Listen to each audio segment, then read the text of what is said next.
Howdy, Dakota. Howdy, howdy, howdy.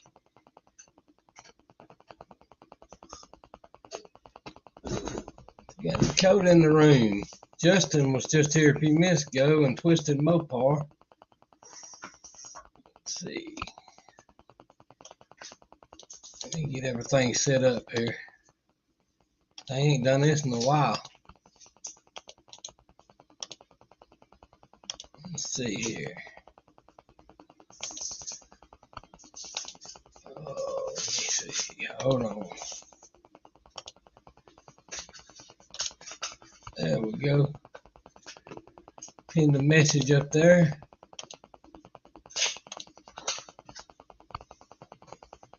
New guy's garage is in the house. Does nothing specials in the house. Let's see. I think Justin is still in the house. We got that Dakota timeout in the house.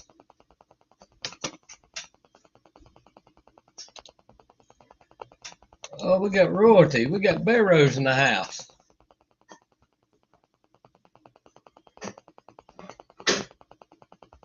Y'all ain't checked that old Ford Barrows is building over there with that FE. Get over there and get a chance and check it out. It's gonna be a bad boy.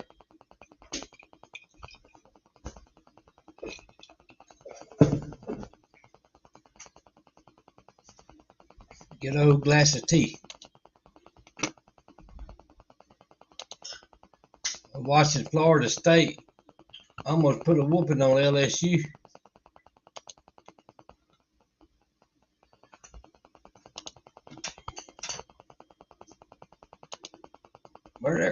Where's the old man at? What old man?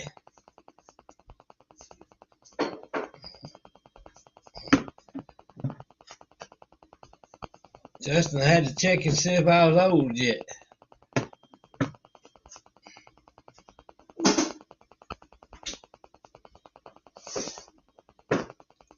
Me?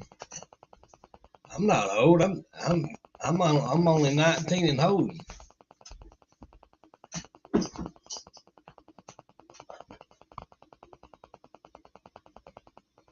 Can y'all guess what my wife's making?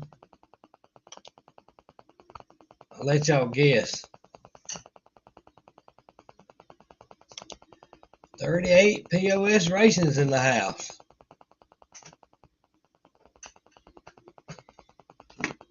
New guys guitar gonna make it in?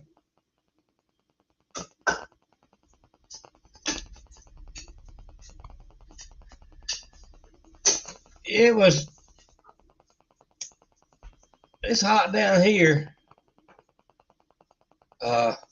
Not that hot. Actually, since the hurricane moved out last couple of days ago from Florida, it's actually cooled us off a little bit. Not nanner pudding. Yeah, there you go, Barrows. They'll be out there duck hunting.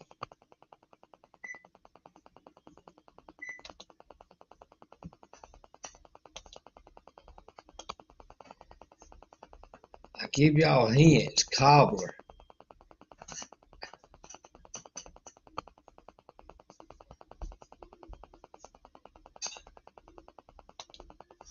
Oh man, we're gonna have to get on new guy's guitar. We're gonna have to pull this chain or something.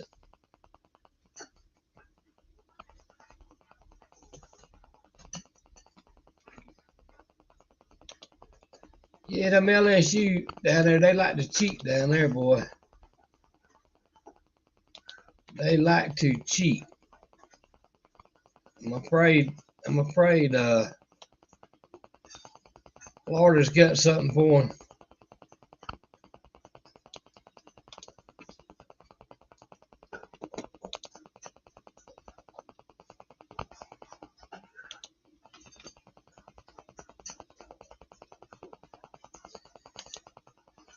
Peach cobbler.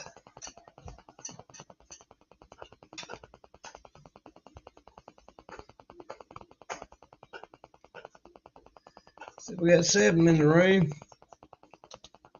This is I'll go as long as I can tonight.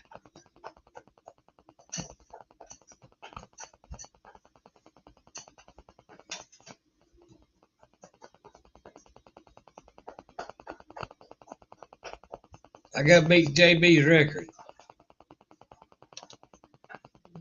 Where's JB at? Y'all seen JB?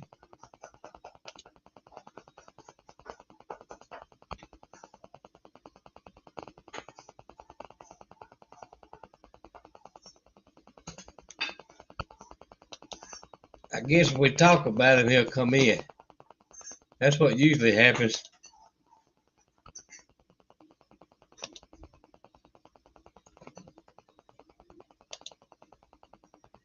If we talk about him, he'll pop in.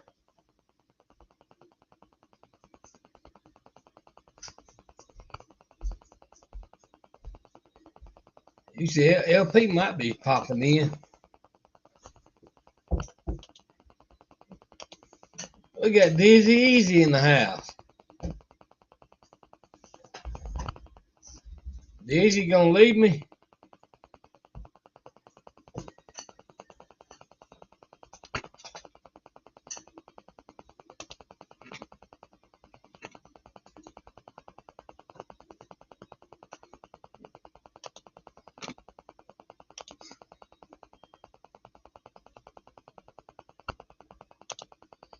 Dizzy got his car about ready to go to No Name Nationals. That thing sounded good in the video yesterday I seen.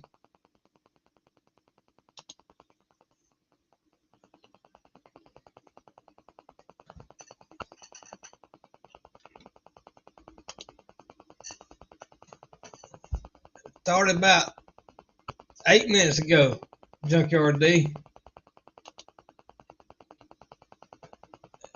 LP is peach cobbler night.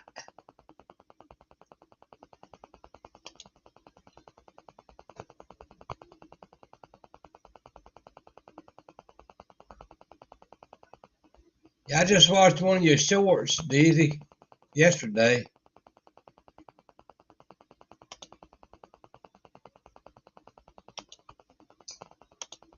Never bored S10's in the house. LP is in the house. Twisted Mopar made it back. Now we got 14 in the house. Look at there. JB showed up. Look at there. Spoke of him and he pops in here. Look at there.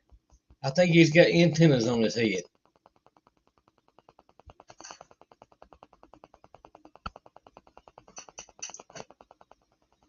JB, that truck sound pretty good, boy. S10 coming to no names. Heads up, folks.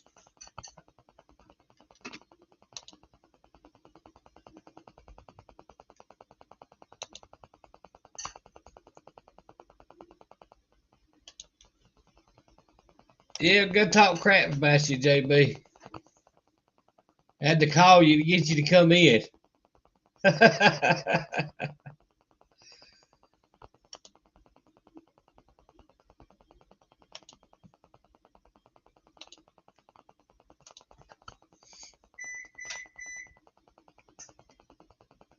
JB might be that Martian back from the 70s when it had antennas in his head.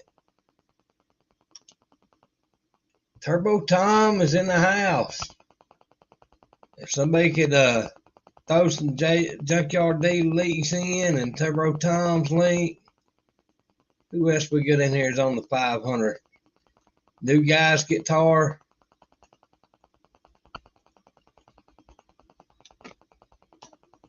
Let's see if we can do something with get them some more subs.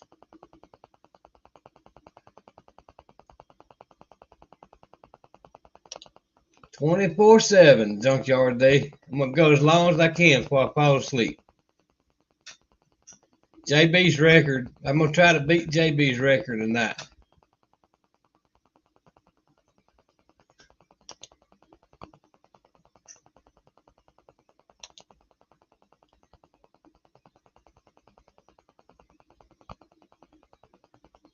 Yeah, I seen that, Daisy. I use that 3M stuff too. It's pretty good stuff. I also use it on my floor pans too. Uh-oh, look what's happening. Y'all see that number, don't you? Uh-oh. How's it going? Pretty good. How you doing? I'm doing. Junkyard D says there's 199 left to go. Junkyard D, I'm you afraid can won't do it. I'm afraid that 199 days won't nobody be there. You can do it. Oh yeah, they can do it. I've seen it happen. I've seen it happen.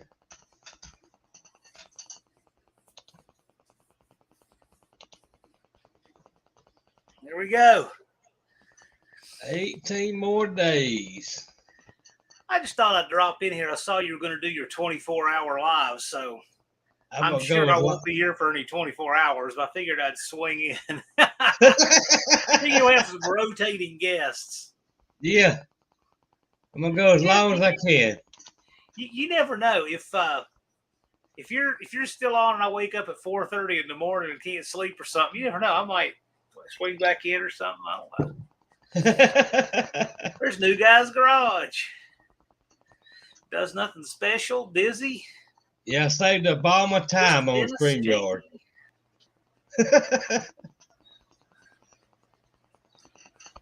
They might kick me off here, John. They might. I can't remember what the limit is now because I had a paid plan for a long time. I think it's 20-something hours. Then you're going to use it all. Yeah. I remember UTG did a 27-hour live one time. He was going to try to do 48. He made it to 27 and tapped out.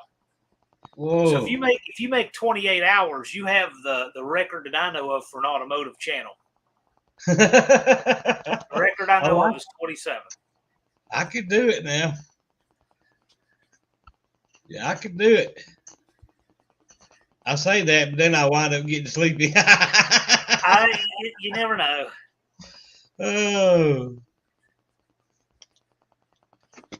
Dakota, your Firebird engine is no good. Going to swap in another and try to make it. No, you're going to swap in another. You're going to make it. Yeah, you've got something running around there. You can do it. I just talked to him. He said he had to change his motor out. Yeah. I was like, oh. I got to tell you, Dakota is a capable guy. He can definitely do it. Yeah, that boy's right there. It's very intelligent on his car stuff. I'll tell you what. I mean, I don't like to make it relative. Dakota is a smart guy and everything in his own right, but I didn't hold a candle to him when I was 18. No. I mean, there's a lot of things that, I've probably got an experience edge on now and should. But 18-year-old me couldn't do what 18-year-old Dakota does or did. I mean, no. He's good. He's good.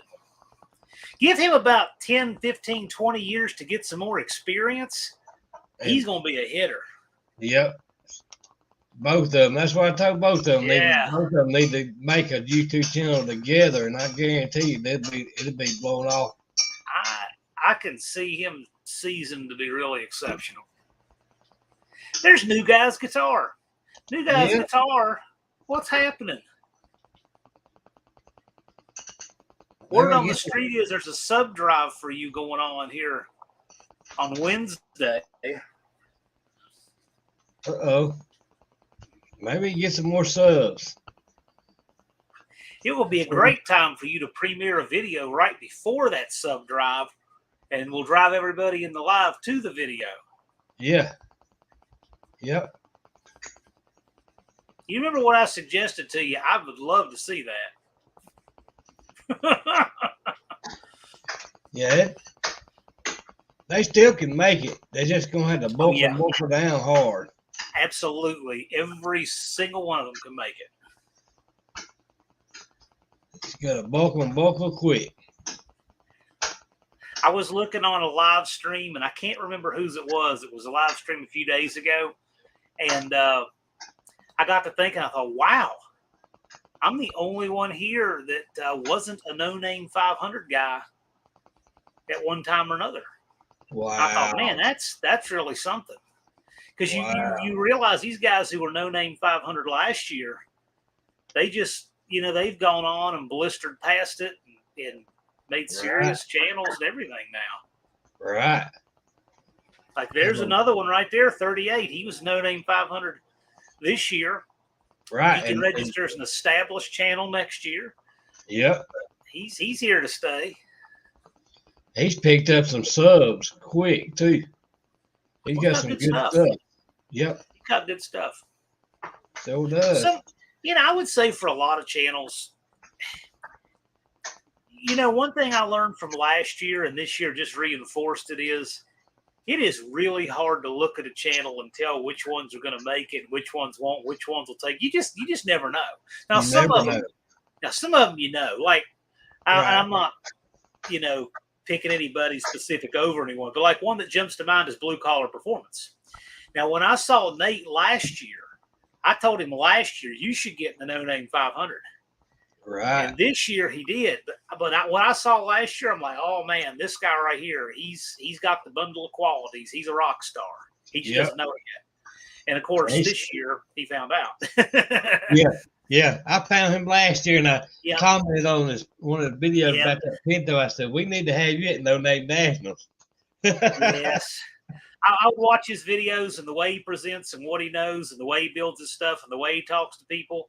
I could tell. I'm like, this guy's got a lot. He's better than he realizes. Yeah, he does. This year proved that out. Two Hacks is another one that was like, he was a no-name 500 guy last year.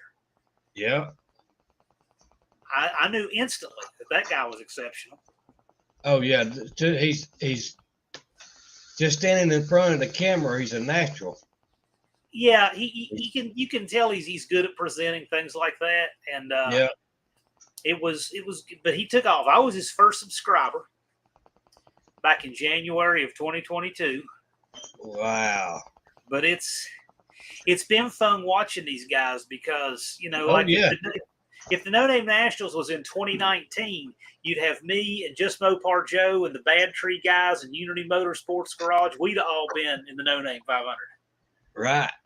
So there wasn't one back then, but right. I don't know. It's neat watching these guys and watching them take off and people buckling down like Dakota and Hunter and new guy's guitar. He's gonna make it.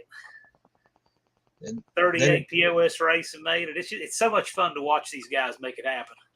And then the ones is literally trying to get it done before the time runs out, like Big Mike's Hootie Barn over there. That's about funny. but Mike's one of those that I knew right off the bat, no matter what, he's going to make it because he's a seasoned businessman. Right. He's got a really good work ethic, his own business and that kind of thing. Right. And so he knows from the qualities he's gotten from things well before YouTube that you can get it one sub at a time. Don't give it. Well, JB's like that. Same way. You get it one sub at a time. Just don't quit, and you'll make it. And both of them did. Yep. There's two more who did. Oh, JB and LP has worked their fingers off getting that truck ready, buddy. I'm here to tell you. They have. But he's another awesome example of persistence. That guy never gave up last year. He got his subs he ground for every one of them, and I'll never forget that. He sure did.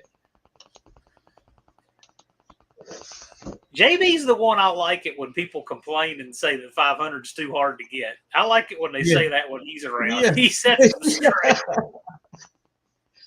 Yeah, I thought it was funny when they said that JB over one of his videos. I'm thinking, really?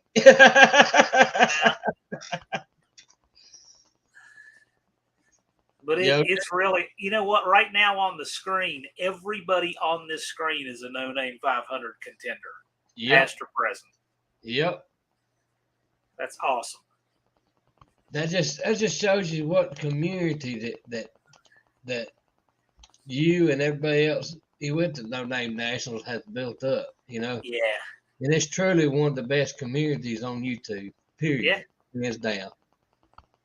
Yeah. One thing too that I really like is that I want channels to just be able to come back and keep coming back, and eventually your channel gets big enough and you're making enough YouTube money that you want to pay it forward to help these channels. That kind of thing is to me is just awesome. Well, a good example that's like Buff's Garage. Buff came last year. Buff missed the No Name 500 by 100 subs. He had 500 and some when I announced it. So he technically couldn't be in the No Name 500, but he barely had more than 500 subs, right? Right. But Buff has 30,000 now. Yeah. So he's coming back as a much more established channel this year than last. Oh, yeah. And I hope that he can pay that forward and help our community with it. I just think that's cool. Oh, yeah. Yeah. Road Beer Garage. Big Thumper. Mike Thumper Thrashing. Yeah.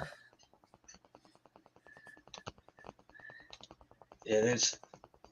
It's really grown this year. And it's going to get bigger next year. It's just. Well, I hope so. I mean, I've said many times, and this is true, I really only care if it pays for itself. But I want as many people with good attitudes and a good community spirit and all that. I want as many of them as we can accommodate. That's, to me. Oh, yeah. I would rather have 100 good people than 300 rotten attitude people anytime. That's it right there. That is it right there. The clean fun is what it's all about. Hey, first responder, best thing to do for that is call the shop. I can almost remember off the top of my head. Call the shop at 5 o'clock Central. That's the best time to get him. You'll have him there with all of his resources and everything. That's the best way to do that particular thing. Yeah, first responder been sick. Hang on a second.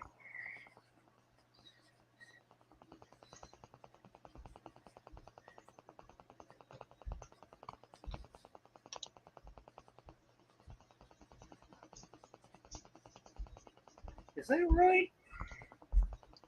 I think this is right. Doesn't you get that? There you go. Let me put it. Hold on.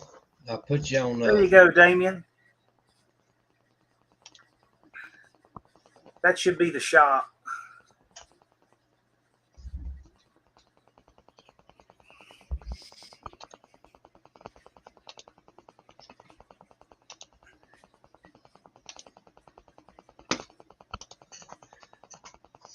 I don't know if it's the shop or the office or back line, either way, but call him at like 6 o'clock our time is probably about perfect. He does this. He comes in the morning and checks his stuff, his email, and does his phone calls in the afternoon. And then in the middle, it's all packed up. And then in the evening, doesn't like to talk transmissions at all. So like that's your sweet spot. Right. Can't much blame them.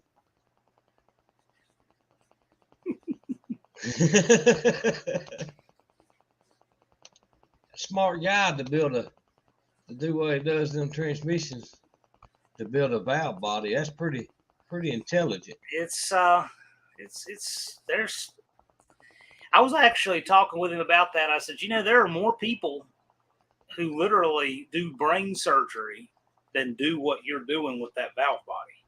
Oh yeah.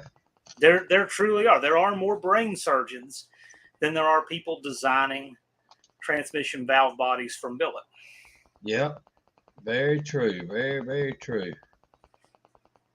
Very true. Maybe I get some of my mods in here to drop some links in here.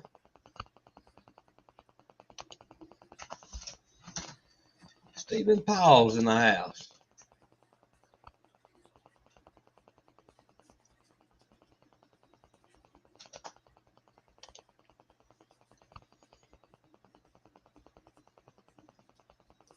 So when are you gonna leave out? I know you'll be there that Monday before, won't you, John? I will be there on Tuesday. I want to have the gate open first thing in the morning Wednesday, but Wednesday is a work day all day. Thursday morning is going to be a work morning all morning too. You already get the internet and all coming out to hook up everybody. So the internet's one thing Dallas is going to check on. He's got a rapport with those guys that we're supposed to be having that set up. It could be on right now for all I know. But he's got to set the mesh network up. He's going out there early too. That's a lot of people don't realize what the effort goes in putting on an event like that. Oh my. It's a lot of work. Oh, it's a lot of work. It's not, it ain't easy peasy.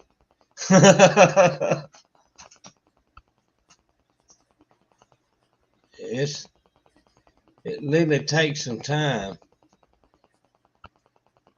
When I ran a park down here for a couple of years, and just setting up for the events that they had out there, I mean, it would take a couple of days to set it up and a week to take everything back down. It wasn't easy. It is a week for me. It's a week. Yeah.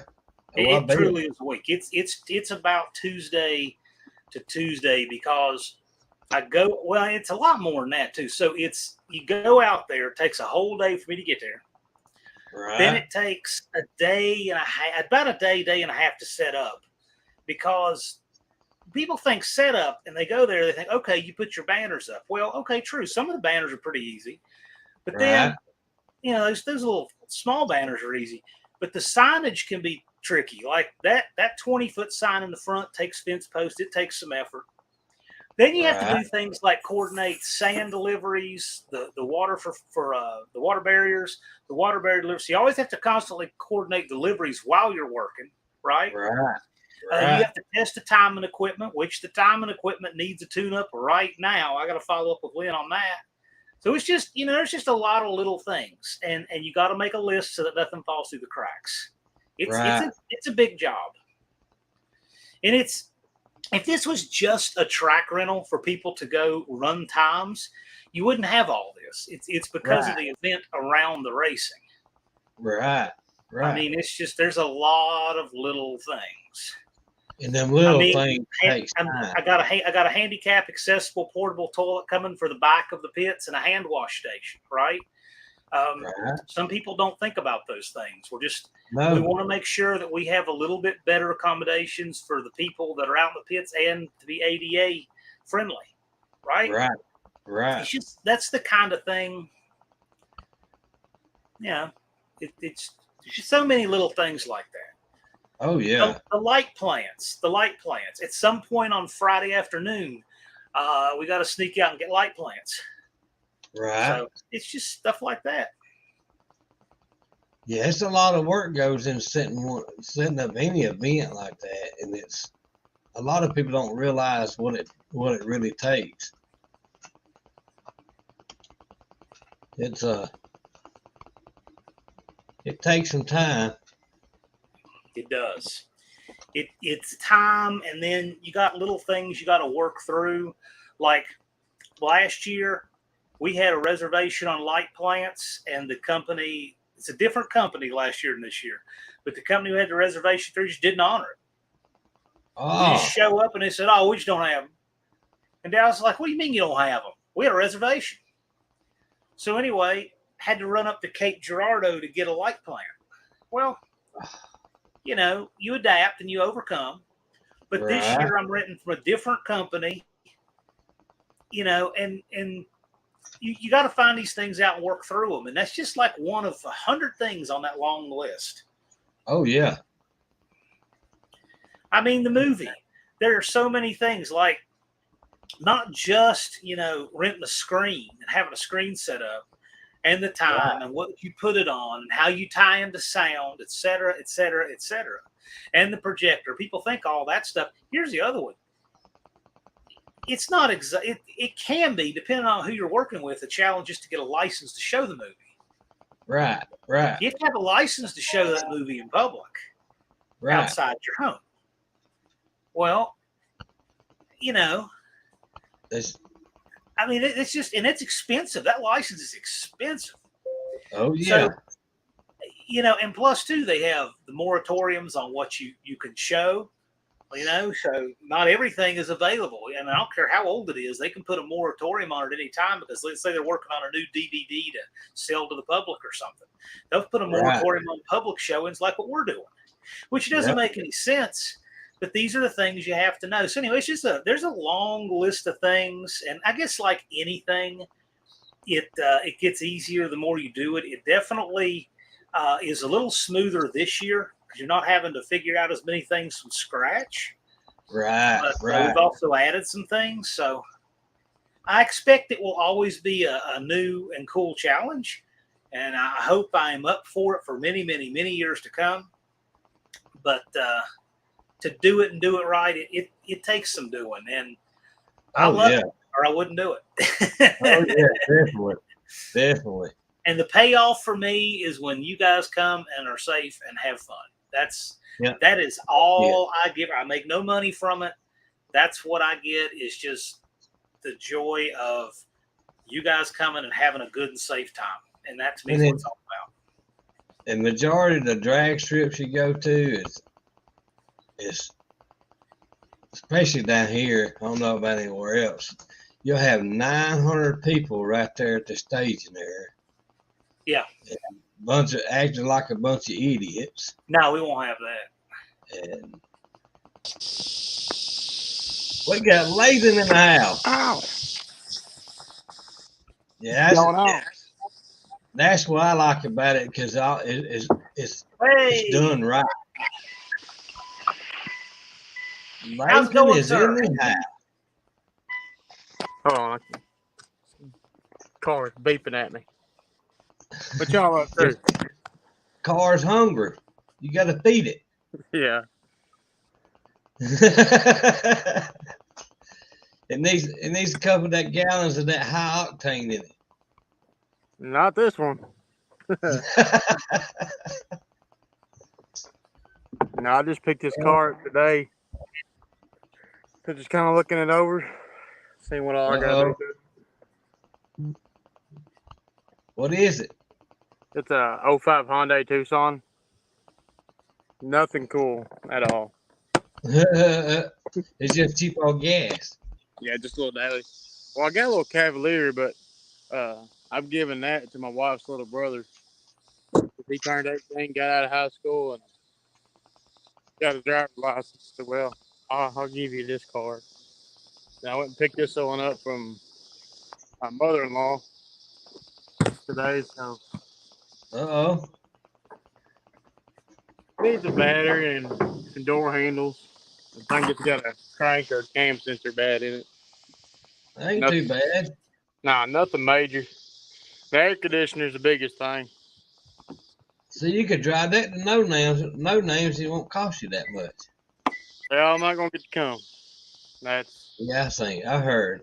It sucks because I've waited a year for this day, and it is what it is. Oh, I know. You didn't wait a year for day 18 to go. No, I waited a year to come to No Name again. Yeah, almost a year. There's Ron Ward. What's Mostly Ron Ward? The voice of the No Name Nationals. I needed to rain in Arkansas heavily Friday or Thursday night, so we go to work Friday, and they say go home till Monday. I needed good heavy rain in Arkansas. You want me to tell you how to do it? Just email me. I'll help you out. Just tell me you got to go to Alabama and pick up your cousin. I don't think they're gonna go for that. They ain't gonna go for that one. Oh. Now, I'm trying to get back on the YouTube again. I've been in kind of a writer's block, you know. Yeah. But I went to the track Friday night, got some good video, had some fun. I was gonna go with Big Block today, but had to go get this car. Uh-oh. Y'all go over there at George Ray's? I went Friday night, but he had stuff going on, and I think he went over there today with his brother. That seemed like a good little track right there. Man, hey, that's my home track. I'm kind of fond of it, you know. That's where I grew up at. But man, for $10, you can't have a better time for $10 anywhere. Oh no. Hang out, watch all the racing. Oh yeah. And Friday night, small tire and daily driver class, and grudge racing and testing tunes. So whatever you bring, I could go up there in this car right now on Friday night and go racing. Run it down the track if I wanted to. Oh yeah. Man, we got Jason in the house. Dean's in the house. I told Don English, one-eyed cat, I said, well, you ain't gonna be able to take my money this year.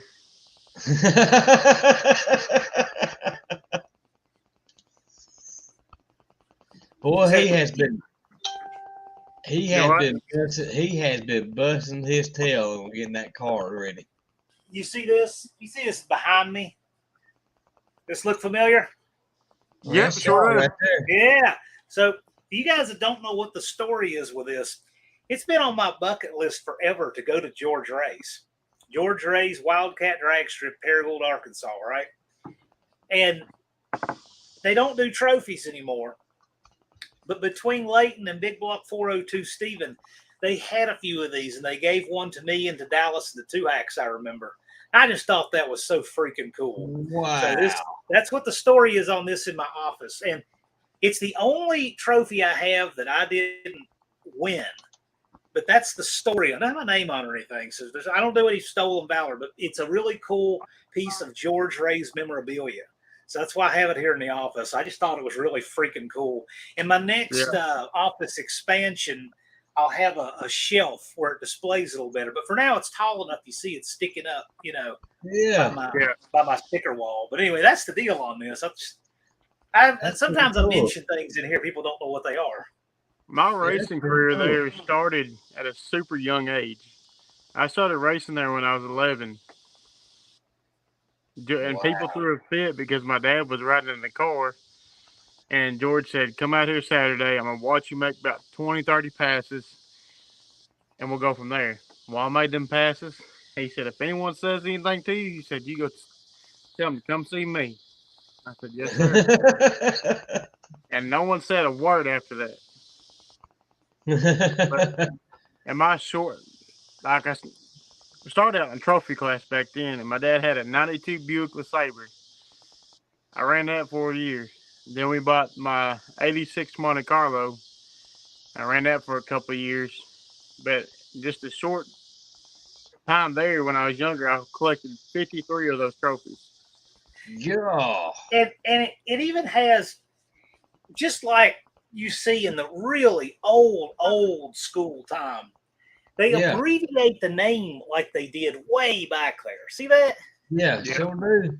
They don't do anything like that anymore. That's a holdover from back when signage on buildings cost per the letter. And so they used to abbreviate a lot of stuff. And so that's a really old school person that designed that. I just think that's really cool. Yeah, we gave the shortest one to Two Hacks. Well, now this trophy I did earn. A friend of mine made me this Thanks for your time, efforts, and services. I put cab mounts in his Ford truck. And the videos on my channel. He made that sent it to me. What place left was it? Oh, that was cool. But everything you see in here has got a meaning. I mean, oh yeah, everything has a story. What's funny is people notice when things are missing. Yeah. So I have these hooks back here. See this? And they're junk. You can barely see them. I had Andy's piston and rod on that hook. And it just broke. My chair bumped it and it broke. I'm like, oh, man. So this one, I upgraded to a screw. So it's fine now. This is out of the Nacho Cuda. Now I need to upgrade this one. But do you know that Andy noticed that? And I'm like, hey, people notice when something's different in here. Everybody notices that, but they notice everything else too. So, Andy, if you're watching, it's safe and sound. It's got a permanent home here. I just got to fix the hanger.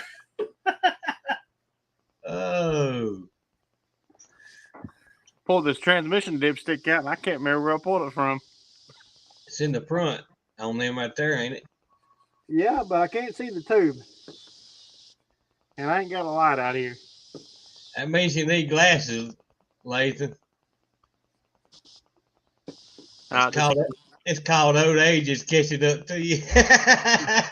My glasses are in the house. Eyes ain't that bad, though. Oh. Don't tell him he's old, because if he's old, that means I'm ancient. And if I'm ancient, that means you're a dinosaur. Yeah. You got a little bit on me. Yeah, I'm a couple years on you. Yeah, that's it. I think I'm a couple years on Lathan. Yeah, I'm only 30. I turned 31 this year. Oh, man. Oh, yeah. Ooh.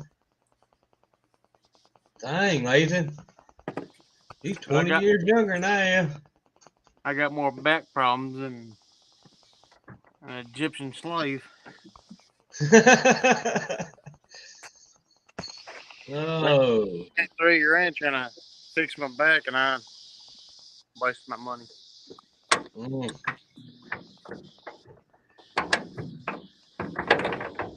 Lathan, that's what you should have get going behind you. Yeah, this one. Yeah, I need to get on it. I've got a mess to clean up, man. I've drug stuff out to clean up, and it rains, and storm knocked a bunch of stuff out. Yeah, it's still sitting there. I had all this stacked up nice and neat, and the storm came through and knocked it all over. And yeah, now you ain't got no shop back there. It knocked it over, didn't it? My shop's still here, but the shop beside me ain't. Layton, how far are you from Sykeston? Hour and 40 minutes. Golly. Super close. Holy cow. If I can pull it off where I can leave like at lunch that Saturday, I'm driving up there. Man. Yeah. But we'll see. You're a hard-working guy. I mean, we know that. Yeah. You've been through a lot this year too. Oh yeah. It's been a rough year, I ain't gonna lie. I mean, we financially, physically, it's been a bunch. Yep. It don't take much to get in your wallet either. It don't take much at all. Tell me about it. I mean, we took a big hit when my wife's job kind of faded out.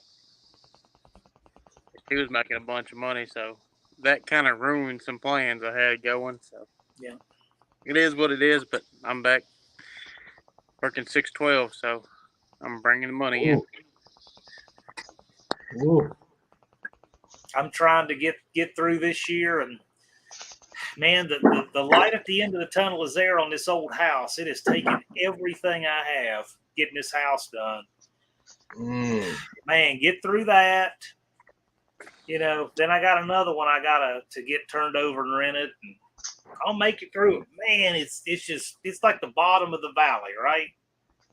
You know, and not only that, the materials is so high now. Oh my gosh, it's insane. It's insane. It's crazy.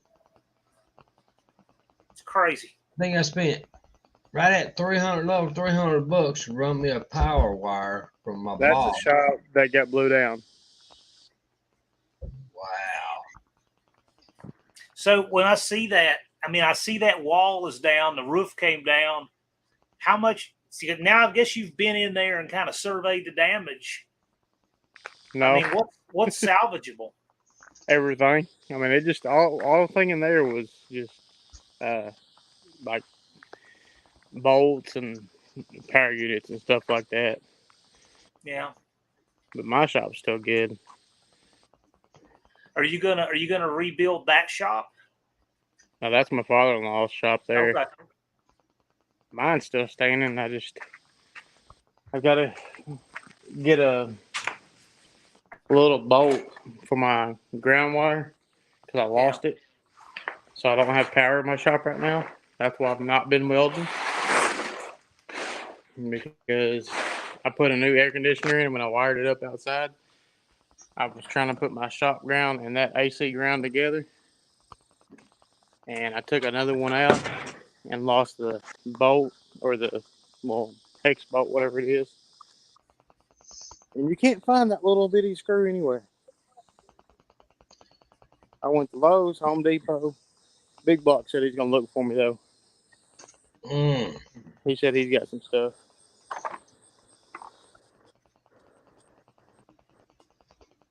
Yeah, I seen when that storm went through when you posted on, or I think you sent me pictures. Yeah, I think you sent me pictures. Yeah, I might have. I was like, golly. I was texting you and Big Block and Russell to make sure all three of y'all was fine because I know y'all lived right there in the area where that storm come through. Yeah, I should have called Russell and Mopar Joe today. I was down in Little Rock.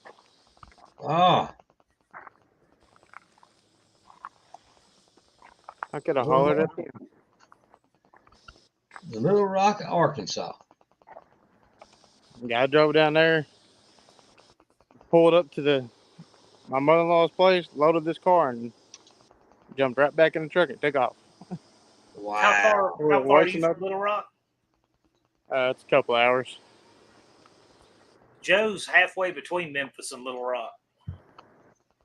Yeah, he's down in Searcy, ain't he? His shop's in Clarendon.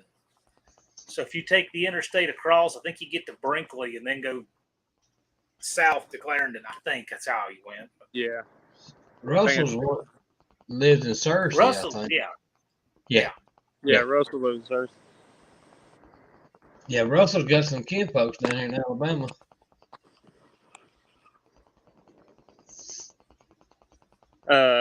It's in a breaker box where you put your ground and stuff at. Split. Nah, it's like a little aluminum bolt. I say it's a bolt. It's got a hex head in it. Yeah. I went to Lowe's and they only sell the. Oh, I know which one you're talking about. I bought one that was the wrong size because I bought the whole assembly. I need to take it back. I mean, it would be like $6, so I ain't too really worried about it.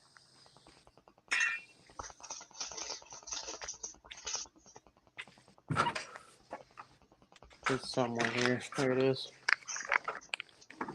Man, these Arkansas mosquitoes tearing me up. That's them southern skeeters. I'm about ready to move to the hills or something. They bad in the hills too. Now, there's spots in the hills up here. A lot of people say they don't get bothered with them. I said, well, I need to move. But these little, if I can get this, that little Allen bolt right there. Yep. I bought these thinking I could use a screw at them, but that screw was too small. Hold on to them if you don't take them back because some of them Allen screws right there fit the intake on the car, on aftermarket intake. As a matter of fact, they're going in my car. Yeah, I think think I got the fastest pass on my GoPro ever this weekend. Uh-oh. I'll give you a hint where you might be able to find one. Find your electrician somewhere. Yeah. Right around the band, stop them, and I guarantee you can reach back there and give you one.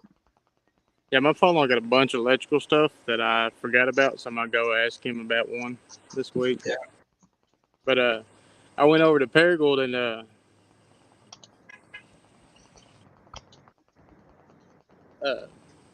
couple buddies of mine was up there.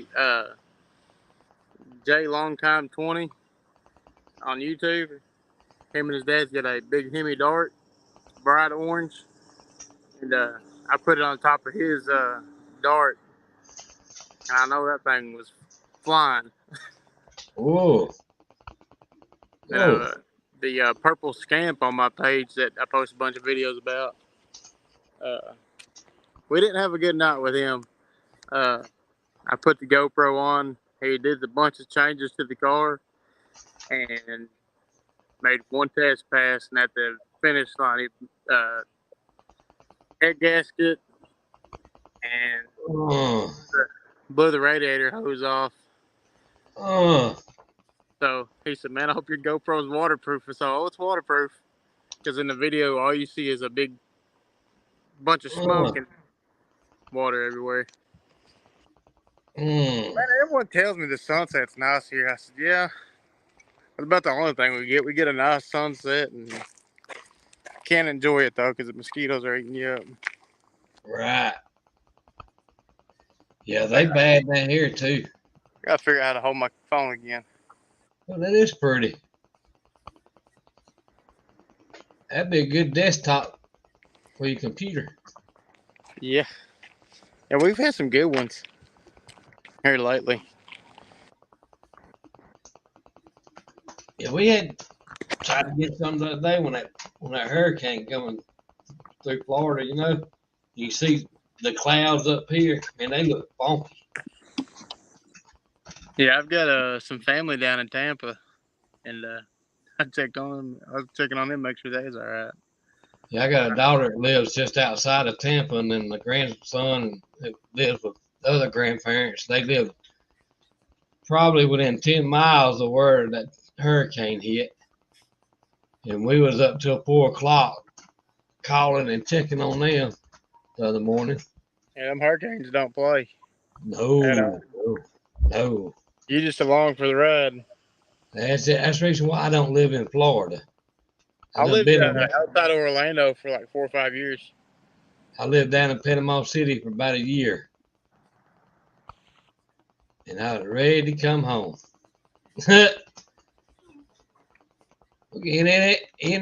is in the house, John. NSB. Look at that. I got a NSB. Since you're here, I'm not coming to no name, so you're going to have to do the welding support for me.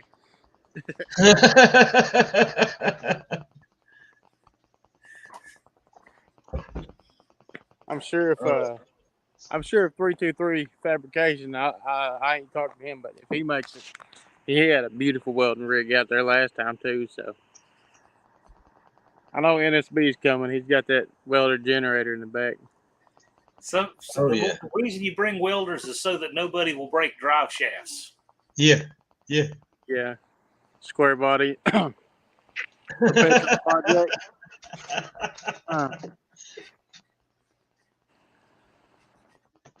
Hey, I will say that was the heaviest drive shaft I've ever seen in my life for that burnout competition. Yeah.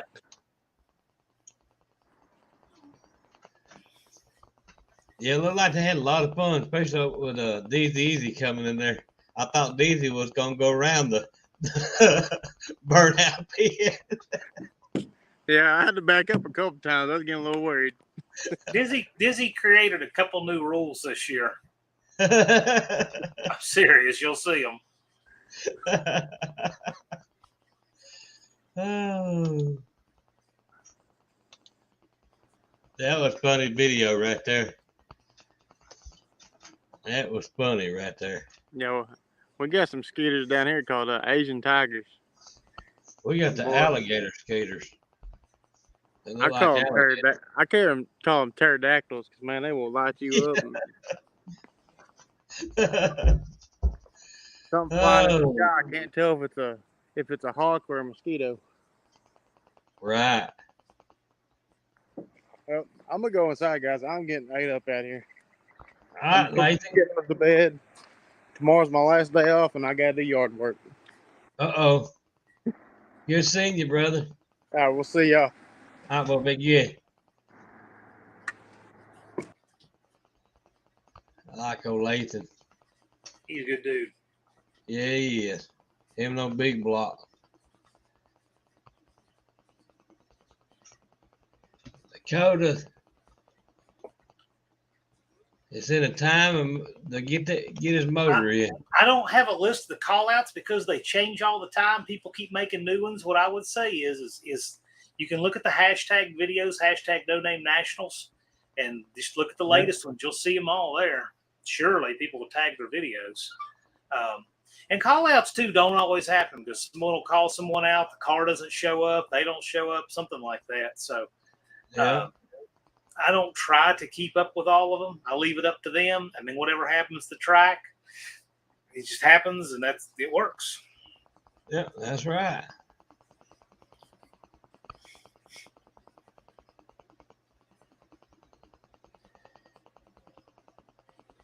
I'm starting to get the call out videos this year, though. O2 hacks, I laughed I really enjoyed Cope's call out video. Yeah, I thought that was pretty cool. That one really made me laugh. Yeah. At first I thought, is he at John's? And I thought, no, that's a picture behind him. Well, if you look, there's a few giveaways. One, that there's no number on the board it is. And two, this wasn't here yet. So yeah. But I think my favorite of all, there's a lot of funny stuff in that, but my favorite, I think, was Brian. Dust Devil Brian's been working on that car for 300 years. Oh. And then 2 hacks with his book. That was funny yesterday. I laughed my tail off yesterday. With his call out book. Yeah. Oh, that was so funny. Funny people. It's hilarious. It is hilarious.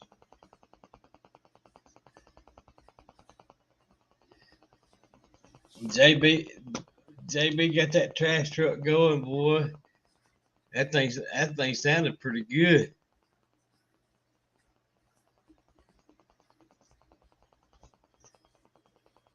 Yeah, I'm looking forward to it. I'm looking forward to seeing that trash truck and all the fruits of these guys' labors. Oh, yeah. A lot of people don't realize it takes some time putting one of these things together. It ain't. Well, at the end of the day, it's not about things, but it's cool to have tangible things to show for all our work. But right. It's fun, it gives us a timeline that we share in common to get stuff done. And there were things that all of us have that are languishing that this kind of pushes us to get done. So right.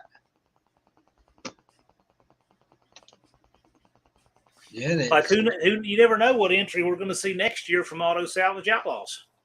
Never know. You never know. It's probably not going to be the Thunder Chicken. Nah.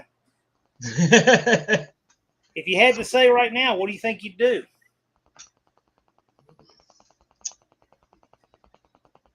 I'd find me an old in the 60s, late 60s Ford, like Fairlane, Mustang. Something you can have more. You got more. I guess I'd say more options instead of just one option.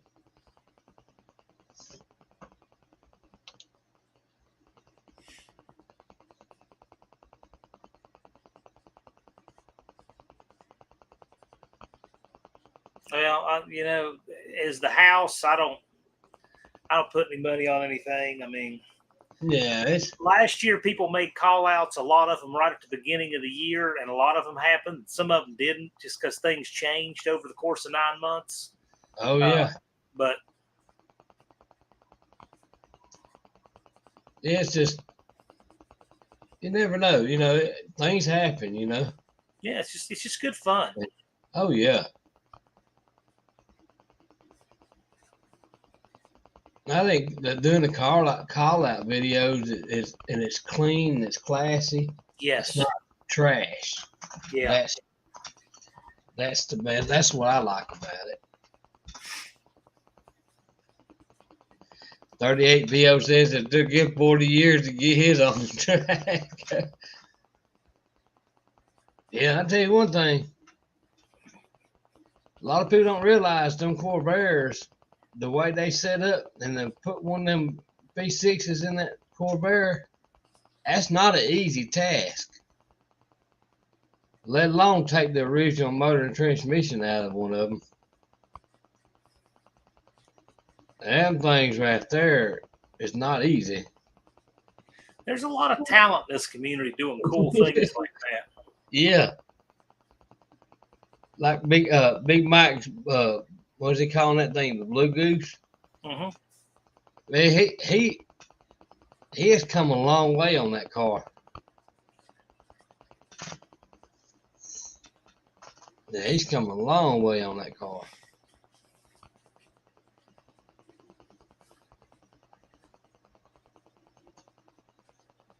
See, I actually got enough parts for 05 to 08 Mustang. The build one, I just got to have a body. I'd like to be able to gut one of them out and put a 460 or 429 up underneath the hood of one of them. I got like a $500 hood out here come off a GT 500 off a 05 Mustang GT. Well, you have very roughly, what, 380-ish days? Yeah.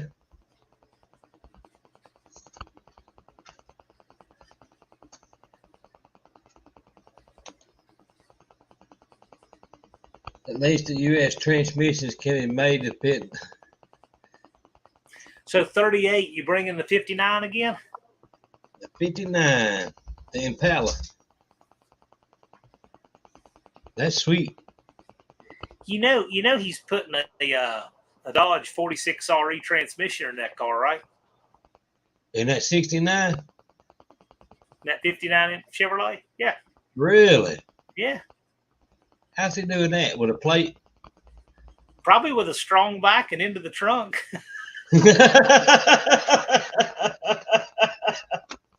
Had you going, didn't it? I'm thinking, man, you got to have a plate. It would probably work if you had the right plate, or you had somebody make you a plate. It would probably work. Here it is. So this is a short on 38 POS Racing's channel. Does that Dodge transmission? It's either a 46 RH or RE, but that will be going in my van. That come out of that van he just took off. Yes. Right. Yeah. And it will be going in my van. It'll fit right in yours. Yes, John. it will. Boat right up to it. Yep. Sure will. That's so cool.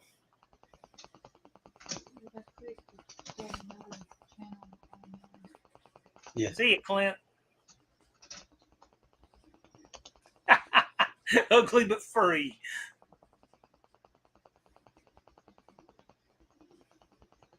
Uh-oh. First responder, they got him another car for next year. What kind is it, first responder? We got to know.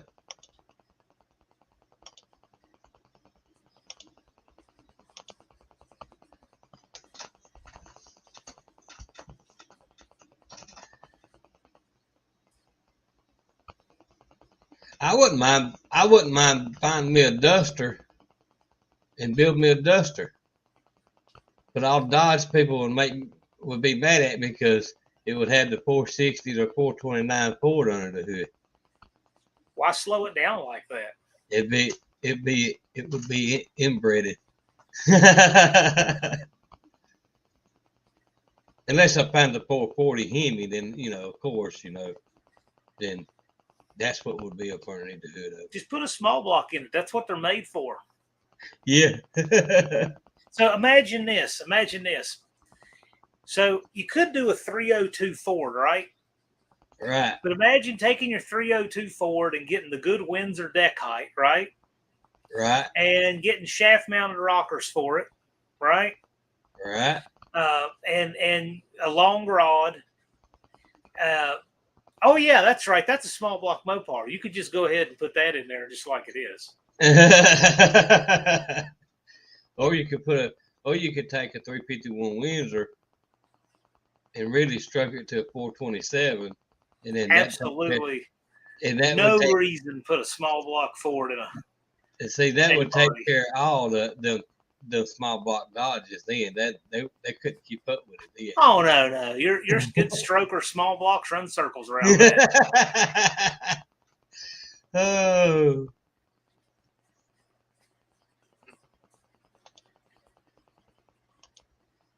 I like them 360 Dodges. It has an 8 1/4 axle and a 7-foot hood. That sounds like a C body or something. Yeah, that's got to be a Dodge. Yeah, I was gonna say different man. A 7-foot hood. That makes me think like a C body or something.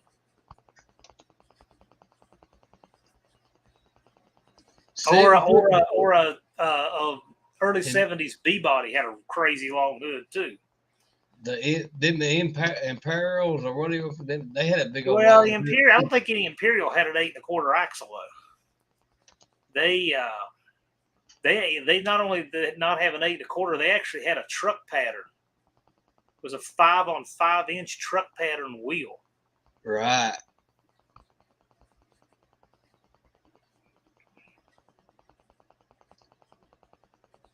We just had to take a trip over to Georgia, John, and just beat it out of first responder, get them to tell us. What do you think? Well, we'll see what's what. As soon as we get through this year, we'll start looking at next year. Dodge Mag. I will hopefully announce the date and location for the 3rd annual No Name Nationals on New Year's Eve this year. Fingers crossed. That's good. But if we're going to have a 3rd annual, we got to have a successful 2nd annual. That's right. So not even thinking about that until I'll be thinking about that probably, about when you're leaving 3 days from now. Yeah.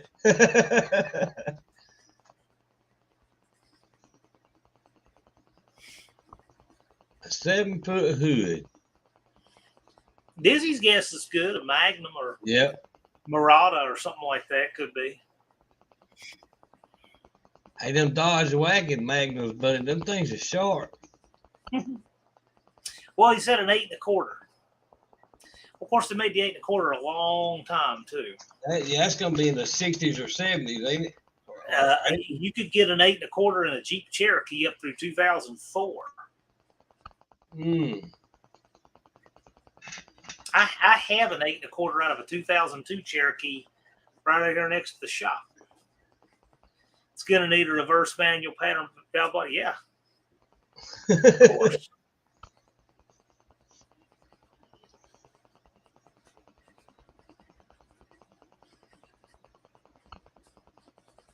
He's probably over there laughing at us, John, trying to figure out what it is. Well,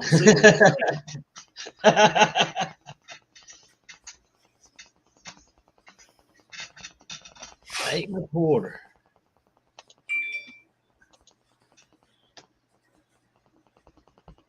Junkyard read his video of a 426 Hemi. Who don't like the Hemi?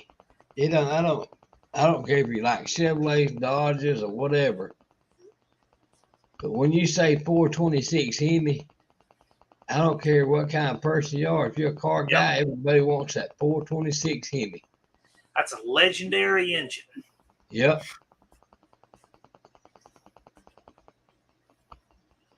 And believe it or not, Ford came out with a Hemi back in the 60s and never put it in production.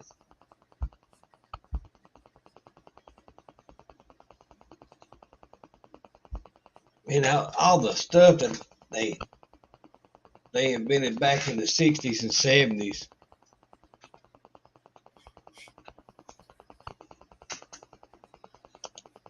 Yeah, if it was in a Fox body, it would be dangerous. I don't think I want to be in the front seat of a Fox body one of them in it. No. It'd be interesting to see how that fits in there. Whoa. Man. Oh, you can get it in there. A body.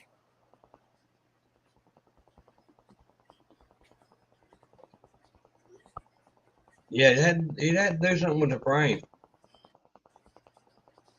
The shock towers is, well, you can probably cut about 2 inches on each side of the shock towers and fit in there, just like you do with putting a V8 Ford in it.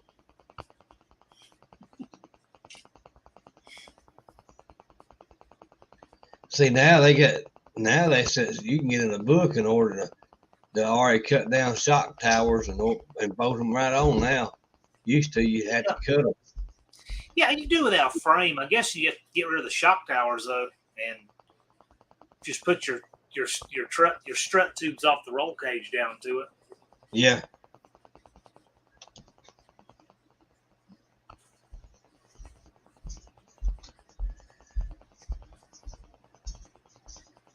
Yeah, I mean, Dean, I didn't know that, but I'll tell you something else too. The A-body Mopar in '67, they widened the frame rails out 2 inches, and allegedly that was for the purpose of putting a big block in it.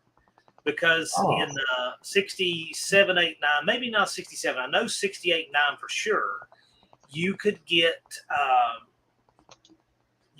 440 or 383 in a Dart. And then, of course, I'm not even talking about the ones Hurst did in '68 with the Hemi. I'm talking about them.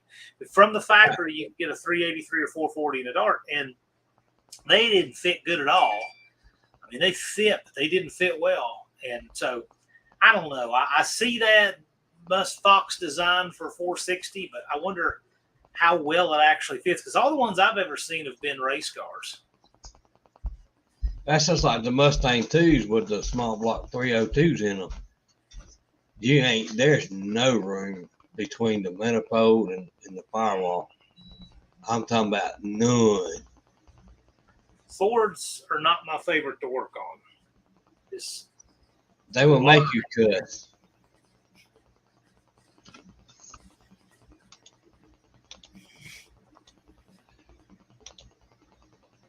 Ooh.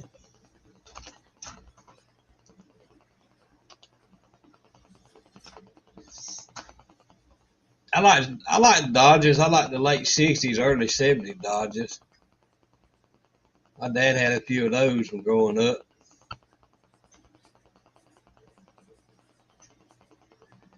Shit, I wouldn't mind having a Dodge station wagon.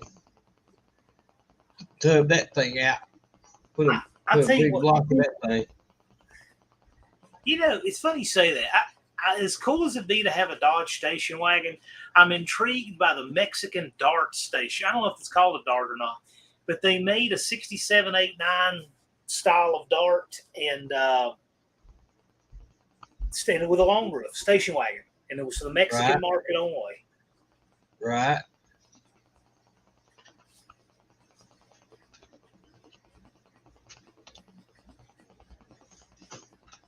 Oh, JB live tonight.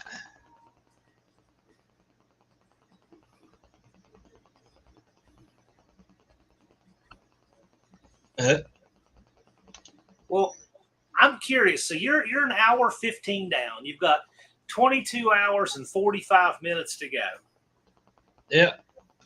Right? Yep. I made the ball stud 400. Well, yeah, but see, that ball stud Hemi 400 would fit even worse than a low deck big block. So Yeah, but that Hemi, dude, the 426 Hemi in the A body, Chrysler would cut the passenger side inner fender and move it over. I mean, that's how well it didn't fit an A body. Yeah, Dodge done some crazy stuff back in the late 60s. I can't imagine how bad an exhaust manifold those would have had. Whoa. Whoa. Exactly. Whoa. Yeah, 38. I think they're cool, though. Talk about a cool travel vehicle. I'm loving traveling in the van, though. Oh, yeah. Oh, we got a question. Yeah, I see that, Leighton. I won't issue it to somebody else. You did register. That's a low number. You might want to keep it. I told everybody if they're registered by Labor Day, they'll get their same number back.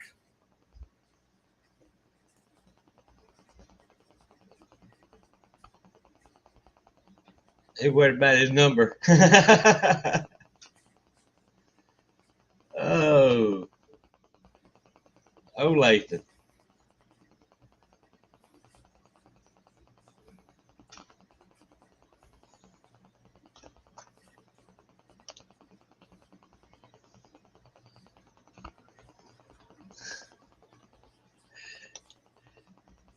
Well, it's hoping for rain, but if it rains there, that means it's going to rain in Saxton. The rain probability for our weekend is 7%, statistically. 38, I don't know off the top of my head. I think 38 is. I can't remember. I'd have to go back and look at the car numbers, and I will look at them after Labor Day.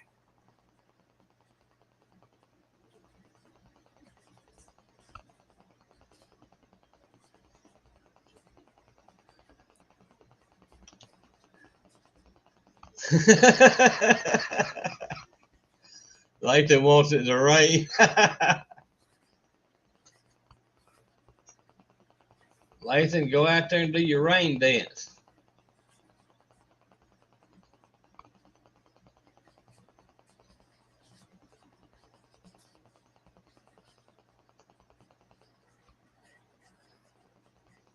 Man, it's too much.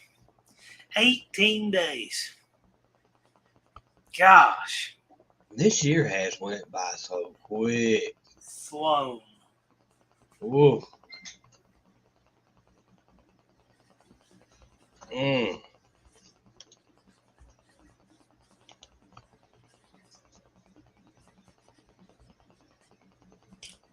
Yes. And it's gone by so quick. Oh.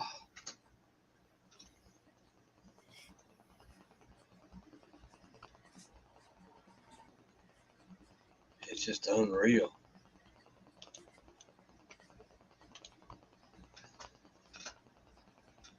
It's in the freaking summer. This has been the hottest summer that we've had in a long time. Don, I believe 265 was what was on the board when we announced, I think. Yep. Yeah, I think it was. The year 3000. Well, tell me about it now because I won't be here. Yeah, I'll be long gone by then.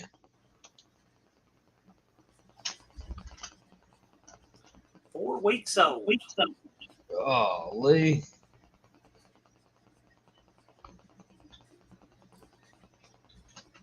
Time flies, doesn't it? 38. It does. Yeah, quick. man. Oh. It don't even seem like it's been 265 days. It don't.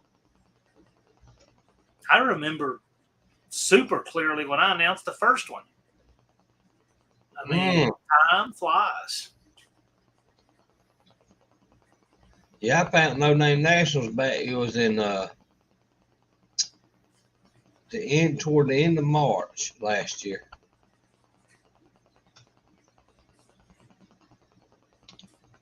God, I can't believe it.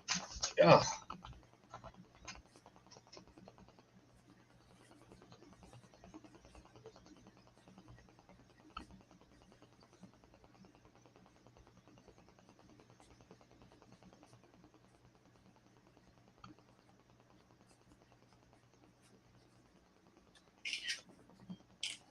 Yeah, one-eyed cat, boy, they have been getting at it.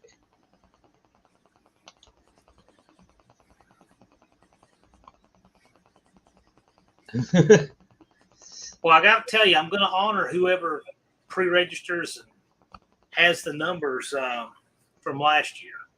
So they're all good numbers. Any number that you have when you get there is a good number.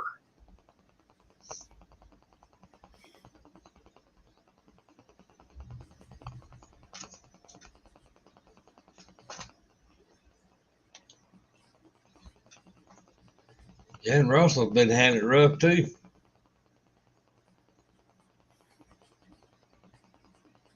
Yep.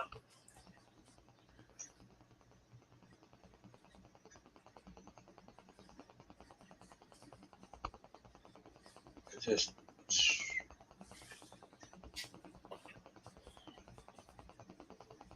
it's crazy.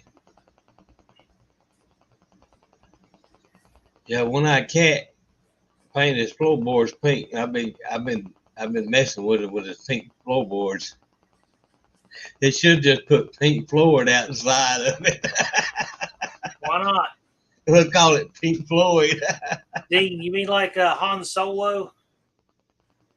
Oh. Cytogenetically frozen and reanimated? Okay.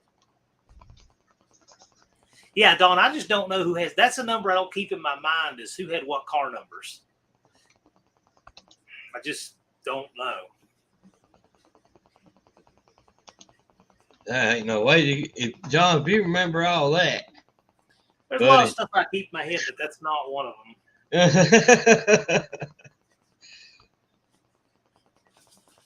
I mean, I might have it in here. That'd be a lot to try to remember. I mean, I have it somewhere. Right.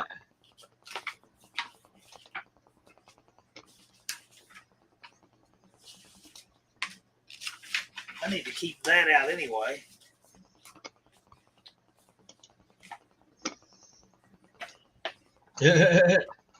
That's the announcer book from 2022. Let's see here. Sand Mountains in the house.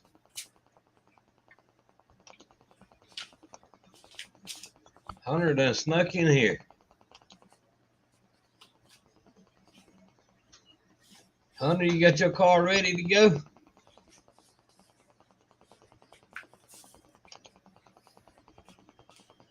Look like Hunter's gonna have to let Dakota borrow his Mustang.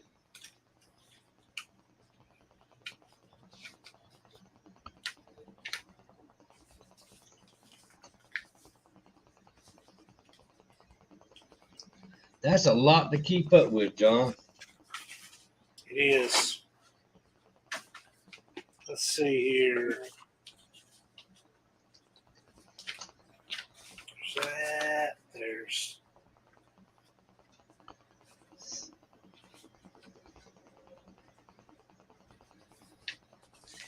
Yeah, I've got them on different sheets, but I will get it.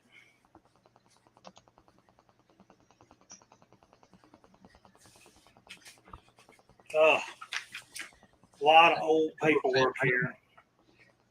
Oh, yeah. Whew. That is a lot. There's a lot here, but I mean, some of them I got the numbers written down here. I got a whole sheet on it, but it is a lot of stuff. This is all last year.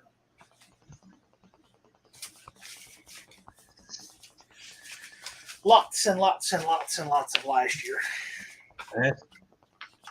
Just going through that stuff and keeping all that stuff's a headache. Well, the place where I keep it all of the big things is in the book. This is last year's book. Yeah. And I even have the orange numbers. Yeah. Yeah. They're all in here. Oh, Lee. That's the book. Mm. And then this year, here's this year's book. Yeah. So it's thick too. Mm. Not as thick because I haven't added the orange paper, but it's got a lot of registrations in it. Golly.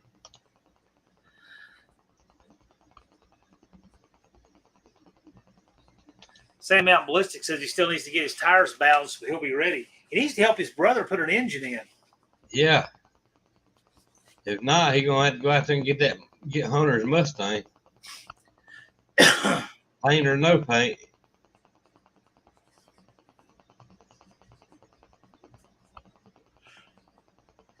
That's bad when you work on a car like that, get it ready to go, and then all of a sudden you got to take the motor out because it dropped the oil pressure.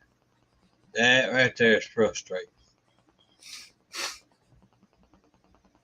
But it happens.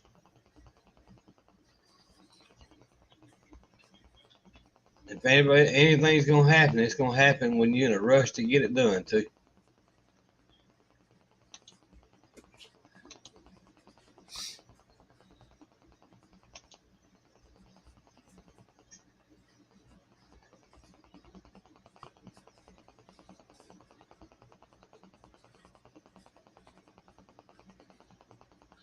Yeah, y'all get it done. Oh yeah. One thing about it don't have a bunch of 9,000 wires you got to hook up. The thing ain't got, I think, 3 wires. So that's not too bad. If you got to swap an engine and something, that's not a bad one to have to do. Mm-mm. Now, if it's one of them Cadillacs with that North Star in it, I'd say, well, that Cadillac won't be making it. No, nationals. Oh, those are the worst. I did 2 of them. The second time I did it, I said I'm not doing another one. I ain't never done another one. That and the freaking Taurus. In the mid 90s. Yeah, they're no fun either. Nope. The Taurus is no fun either. I said I'll never do another one of them either.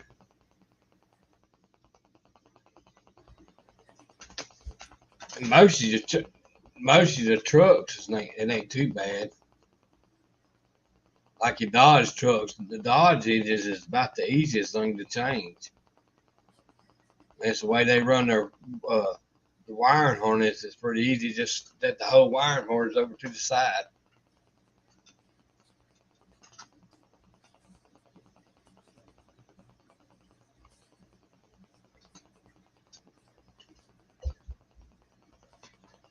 Man, Sam Mountain got to have a cigarette lighter working where he can light him a cigarette or a cigar going down the road. That's no way. Sad. He's a young guy. He uses it to charge his phone. Yeah. And then his AC finished up. I believe I'd have worked on that AC first before I'd done a cigarette lighter. A diesel all-wheel drive Taurus. Just shoot me now before I have to work on that. Oh my God. Go ahead and haul that thing to the junkyard. There are 3 left, and you need to fix that. Whoa. Oh, I wouldn't.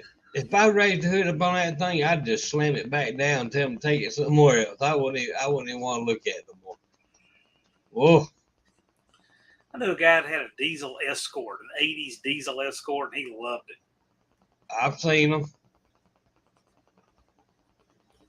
That little diesel, was them rabbits? Yeah. Volkswagen rabbits. Yeah. I'm gonna take off. I gotta take a call here, but you know what? Since you're gonna be on for 24, I might pop back up at some other odd time. Well, I'll be here. All righty. We'll see y'all. Thanks, John. I'll be around. All right, see you in a little bit.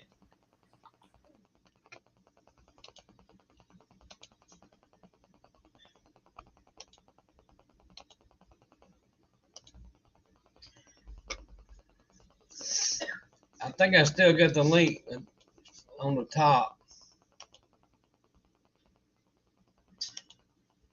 Let's see.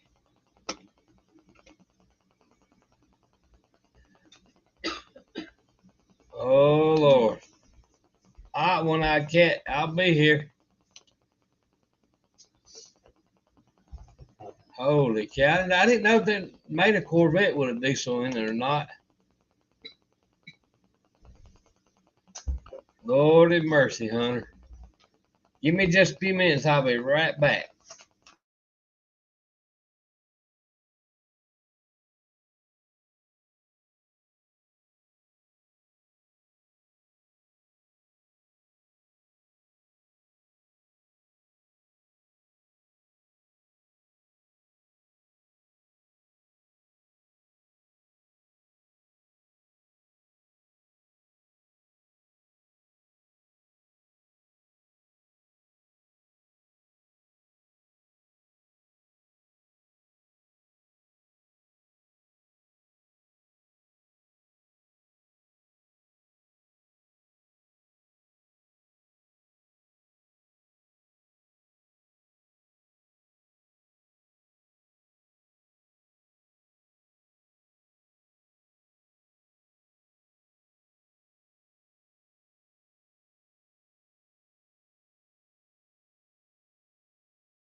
I'm back.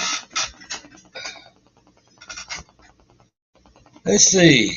Anybody want to come on up here? I think I still got the link at the top.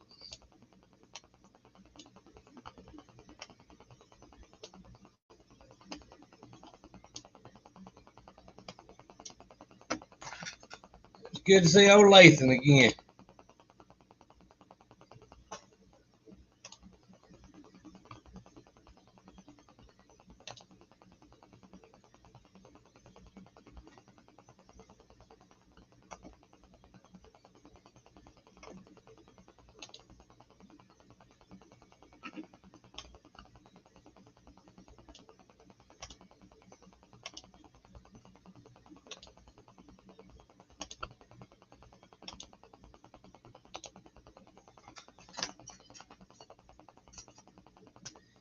Diesel escorts.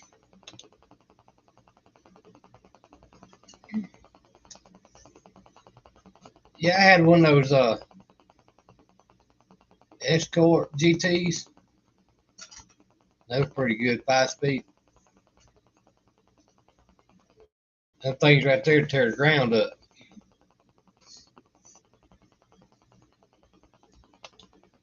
Mine was a 89, I think, 90 model, I think.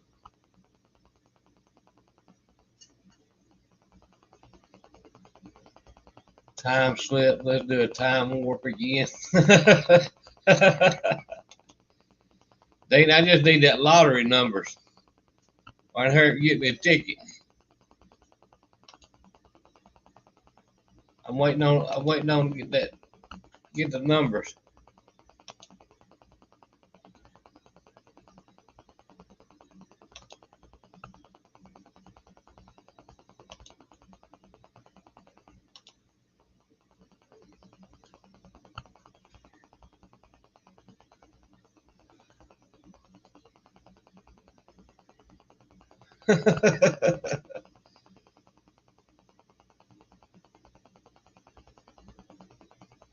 Uh-oh.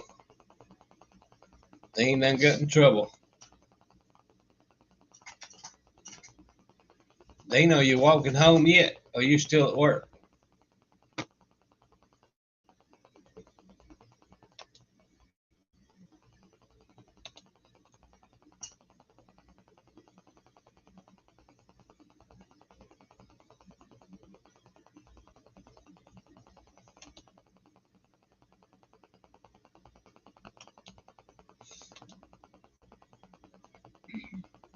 I'll go over here and spy on JB on his live.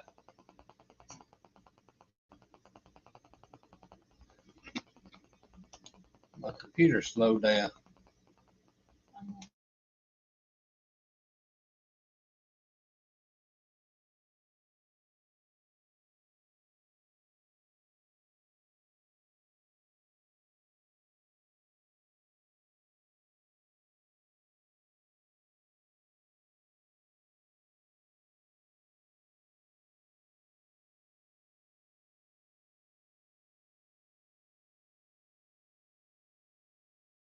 What's going on over there, Dean?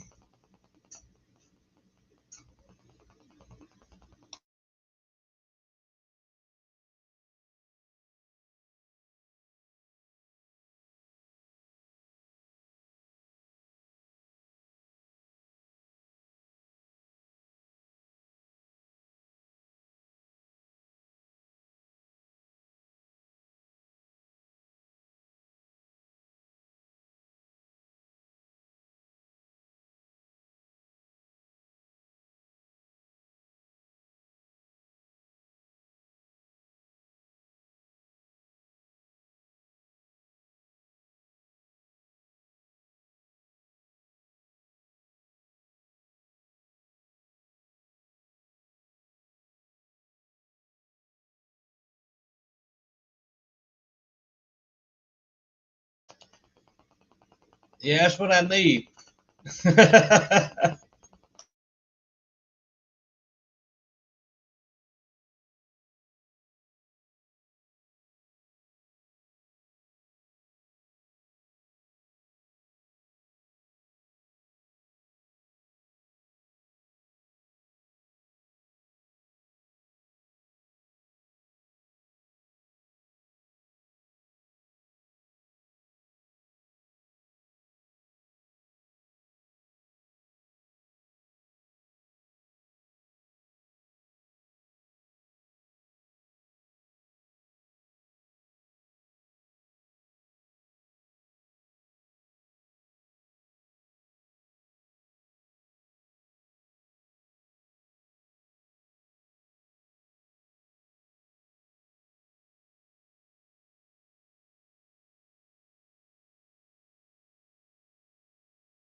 Jimmy's got it.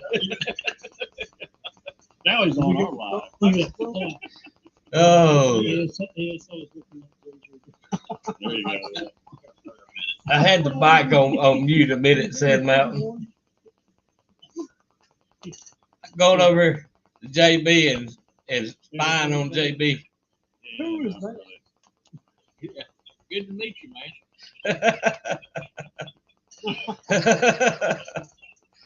Oh. He's probably like, what is he so like a scary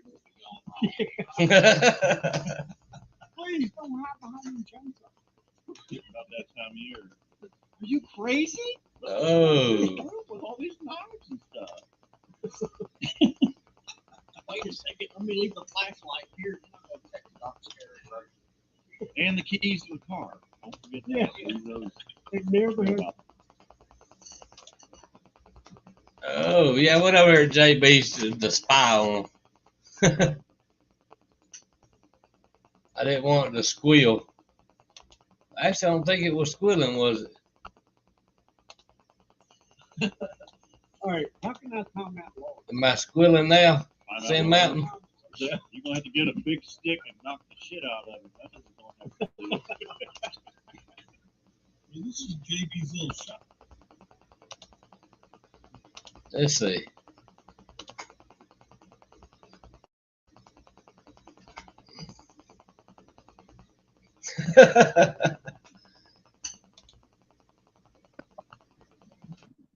Hey, Fancy meeting you here. You're walking home. If you do work with me, we can cut this live down by 18 hours because I'm 18 hours ahead of you. I hear you. You just now leaving work, or you still working? Yeah, no, left work now. It was an easy day for me. I only had to start at 4:30 in the morning. Oh. Oh. I can't understand. The sun's in a different direction to where it is on your part of the earth. Right, right. It's crazy, ain't it? Oh, I reckon it's because people from Alabama control the time. Well, if it was up to me, it would have daylight 24/7. That's greedy. No, then you get more stuff done. If it's daylight 24/7. Yeah, but when would you sleep? A couple hours here, a couple hours there. You could sleep in the middle of the day like they do in Spain. Right, right. That'd be a good idea.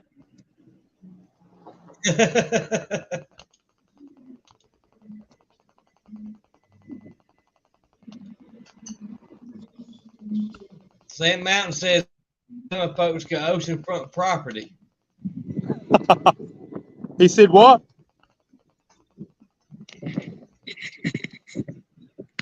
Sorry, I missed property. How's my property? Sand Mountain said, yeah, Sand Mountain said Alabama people get oceanfront property. All right. I got water behind us about a mile down the road. That's about it. If they want to call that oceanfront property. I see. Look at this. I Oh. bet you haven't seen one of those before. Actually, we just sold one there. We drove one there for about a year. They're not a car. They're just a plastic food token, aren't they? Yeah, Suzuki's. I thought they were motorbikes. Somebody just joined two motorbikes together. Yeah, that's about right. That thing got 13 miles a gallon. That's on a good day. Mine gets, in US miles to the gallon, it only gets around about 19 US miles to the gallon around town. Wow. Yeah, I'd be better off with a nice big V8, wouldn't I? Oh, yeah, big one. Uh-huh. Maybe a 514 or something. Is that the Paranza model? No, it's Grand Vitara. Same thing, basically. Yeah, that's We had a 08. Was it 08? Yeah, 08 Parenza Suzuki.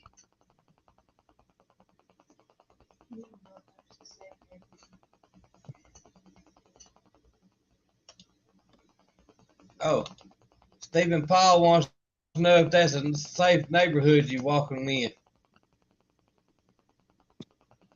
No, I don't steal anything from it, so it's okay at the moment.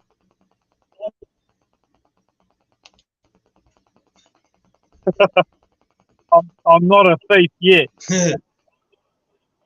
Hey,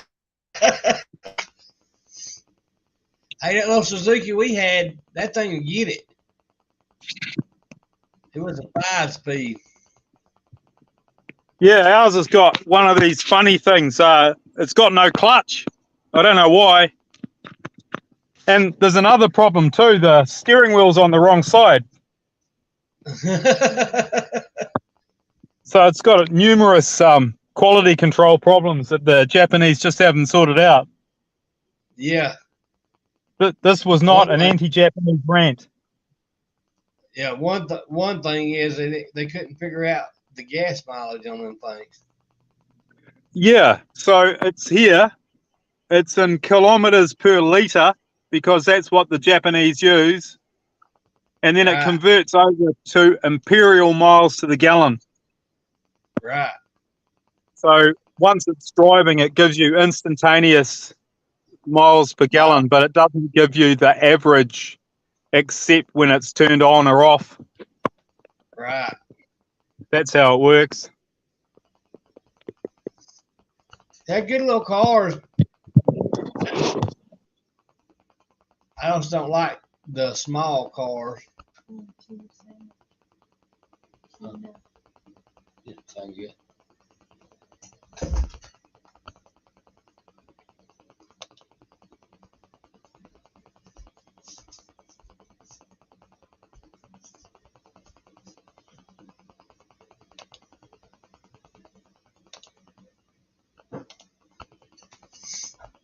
Sand Mountain.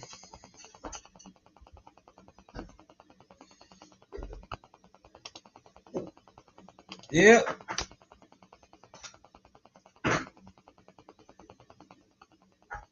Yeah, John, we even get overseas people part of no-name nationals. That's pretty good, ain't it?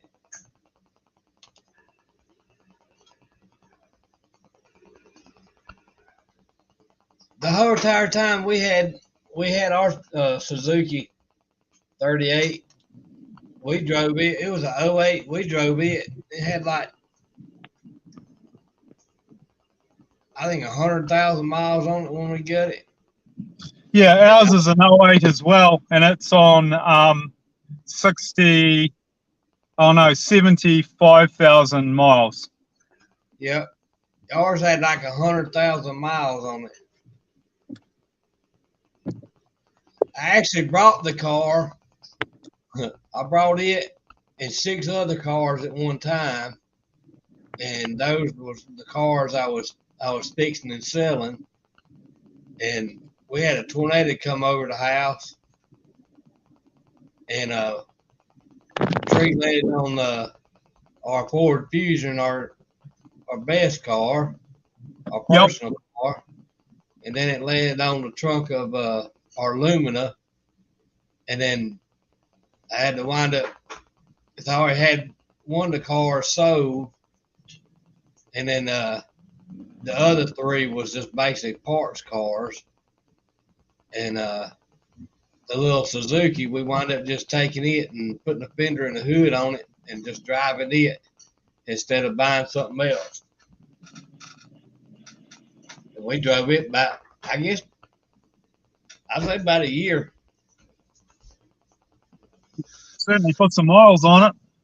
Yeah, we drove that little thing everywhere. Although we drove the crap out of it. And that was the one you got about 13 miles to the gallon in? Yeah, about 13 miles a gallon. That's around town. Yeah. That sounds about right. And then on the interstate, you'd probably squeeze about 19 to 20 miles a gallon out of it. That's exactly what mine does. Yep.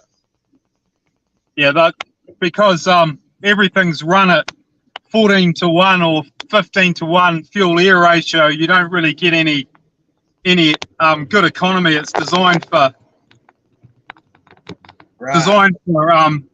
emissions, not for fuel economy. Right. And they're really heavy too. Yeah, I was actually impressed with it as far as the handling of one of them. I like it much better than my RAV4. I like a car that's rear-wheel drive, born and bred, and then they put the four-wheel drive on afterwards. That seems to be the nicest way. I don't really like transverse front-engine front-wheel drive cars that much. Yeah, I was actually impressed with it being a small car, because I really don't like real small cars. But it was a 5-speed, man. That thing would kill my ankles. Yeah, it does the same to me, because everything's at a kink and a bend, and you've only got a small amount of room for your feet. Right, because you got big feet. Well, you got to ride with that foot hanging straight up. It kills your feet.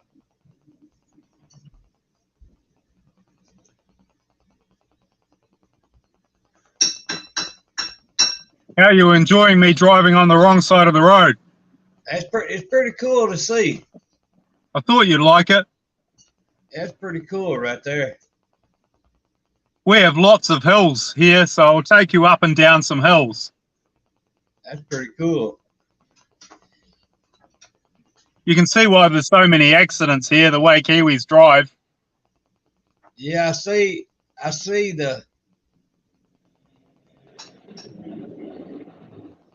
they go 90 to nothing down there. Well, the road, there we are, there's another ambulance. The roads aren't divided. They're not. They're all 2-lane blacktop, not divided centre lanes. So right, lots of overlap and overtaking crashes and all that sort of stuff. Right.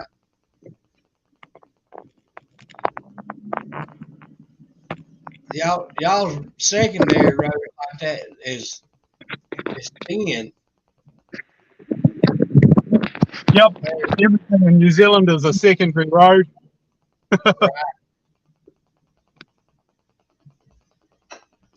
It's clean over there though. I don't see no trash on the road. That's because I'm not walking home. There's always trash out when I'm out. Yeah, do you have inspections over there? 38 POS Racing wants to know if you have inspections over there. Yep. Yeah, I used to be a highway inspector, and believe me, we're a vicious crowd. Oh, man. Yep. Any street kids? Yeah. Any street kids get automatically picked up and fed and taken home. Oh. I'm going to put you on solo layout when you see it. Okay. Oh, yeah, that's a tall hill there. That's right. Well, what side of the road do I drive on? There's no centre lane. Right. I can't figure it out. Am I American or am I an island nation? Huh. See, that's where that right there would mess me up right there. That messes me up too, and I've been here all my life. There we are. There's a Falcon Ute. Yeah, I seen them. There's a place over here in South Carolina that builds them utes. Yep. It's just like a ranchero. Yep.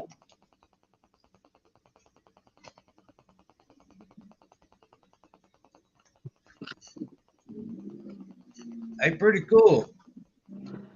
That's got a Barra engine in it, so that's 280 horsepower factory. Yeah. 38 POS Racing wants to know if he's heard that there was no rust allowed over there. Yeah, they're pretty strict on it because all our cars are unibodies. There's not many separate chassis vehicles, so they're pretty strict. Holy cow.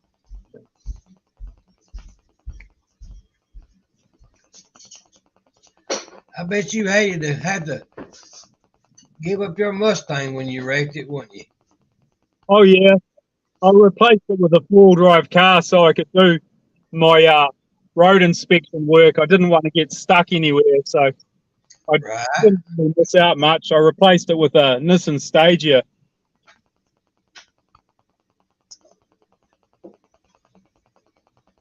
That's a cool little cover sack there. That's it. All sorts of strange people live here.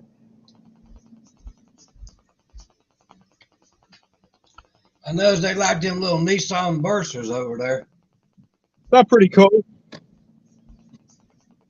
Most of them seem to be reasonably reliable in a New Zealand setting. Right. I think in an American setting where you're going to be pushing the oil changes and doing a lot more miles, they're probably not as reliable. Right. I think that's one of the things that's always been about American vehicles is they can handle long distance and heavy loads without braking. Right. Yeah, that would mess me up trying to drive on the other side of the road.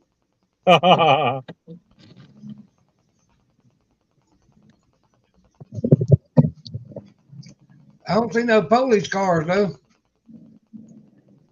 Well, they don't know I'm around yet. There were some police cars earlier on Barrows' live. Right. They pull me over all the time. It must be because I'm funny looking.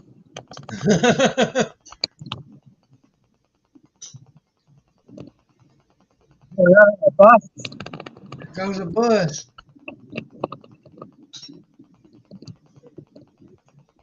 That's pretty cool over there. And that's 30 km/h speed limits with a shovel man. How bad is a speeding ticket over there? Usually the wallopers won't let you go past without having given you taken about $130 from you. Holy cow! Yeah, just 15 km/h over the speed limit, or around about 9 miles an hour over the speed limit, and you'll get yourself a nice big ticket. That's for sure. Oh, But you have to catch me first.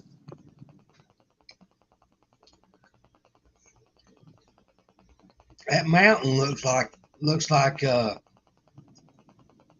name of that country over there? Irish country over there. Scotland. That's right. That's Saddle Hill up the top there. Golly. So it's pretty mountainous. Yeah, it is. It's real pretty. So the top of that mountain there is about, I don't know, 1,000 feet. And we're around about 500 feet here. Holy cow.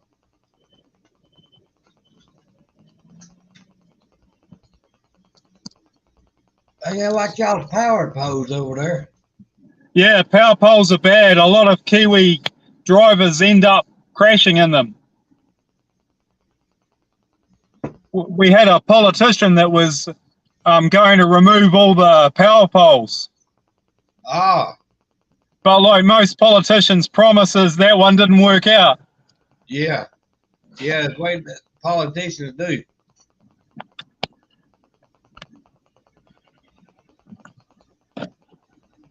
Yeah, that's. I would literally get in trouble over there. I'd have so many tickets that had to keep me over there. They wouldn't let me come back home. Oh, you'll be all right. We'll just do an identity theft and send you back home. Yeah. We could swap. Yeah. You could do a accent. You could pretend to be Dean Stevenson. Yeah. That's how we get you over here.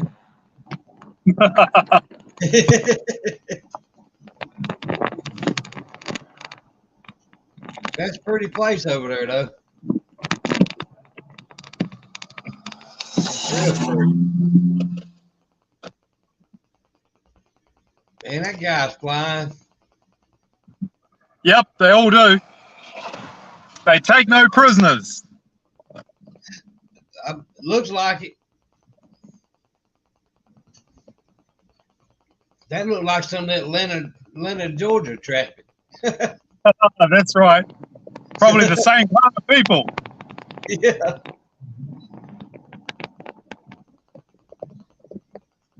Hey, there's a walkway the Beatles walked over.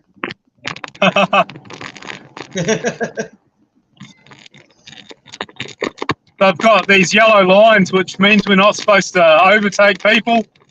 Right. Like we listened to that. Yeah.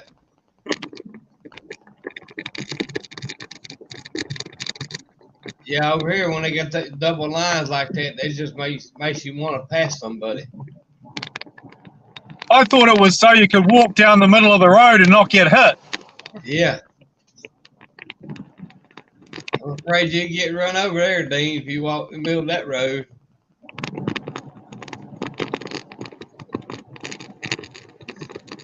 I know most of the people that drive past me, so it depends whether they hate me or not. Yeah. How many people live right there where you live at? In that little town? There's 125,000 people in our township. Holy cow. Holy cow. A few. Oh. That's a good many people. That's pretty good there.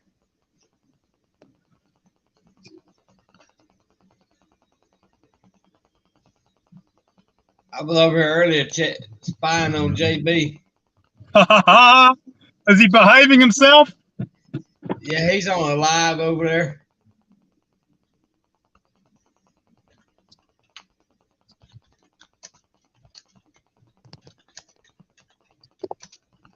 I just posted on there, look at this crew.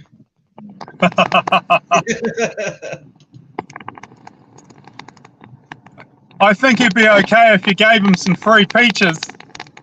Yeah. I think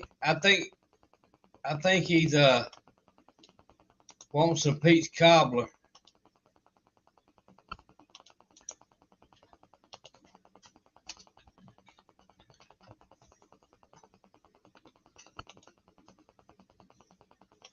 Oh man.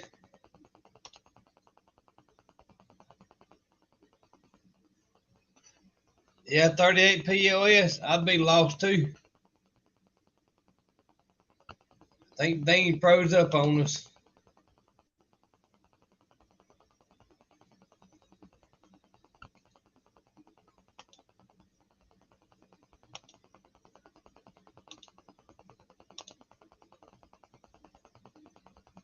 I think Dean froze up on us.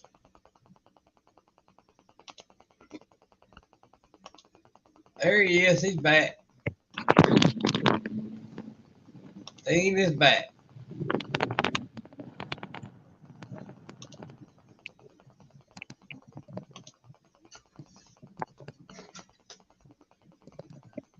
There ain't a whole lot of old cars over there, are there, Dean? Not so many. All the old American iron is well looked after, so you've got similar ages of ancient American stuff. There's a number of those. Right. But they usually keep them in their garage. Right.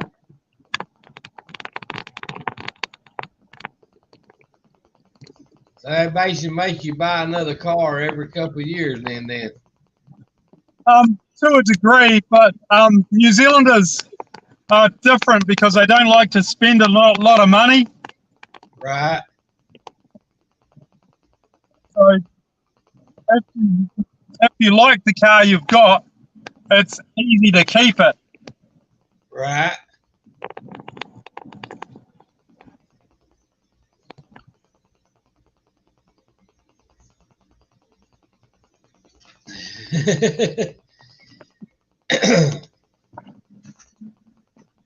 LP is in the house. Hey, LP, millions of peaches. He come over here to spy on us. Yep. Free peaches, brother.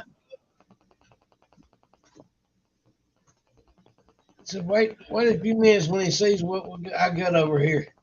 He gonna be wanting some of it. We got some cobbler. Some peach cobbler.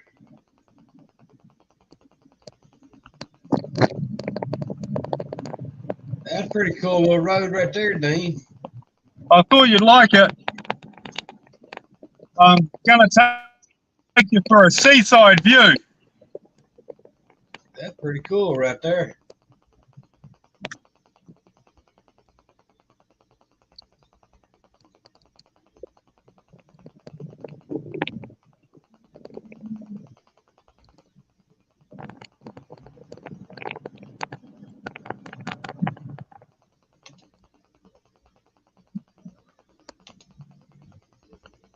Don't know why they don't make the roads wider. Yeah, they should have made them a little bit wider. I think so, especially the way I drive.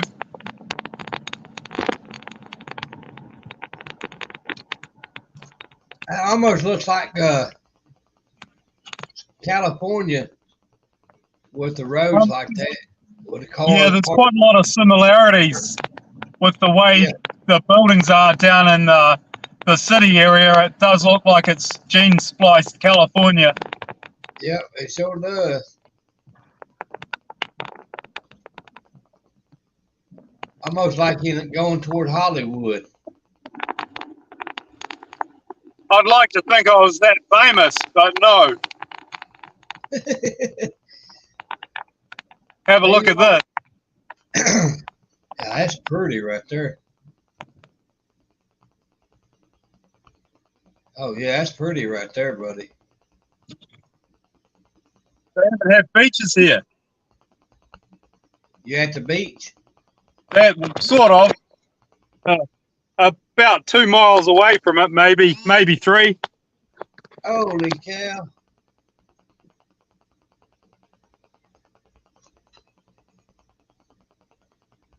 So how far are you from inland?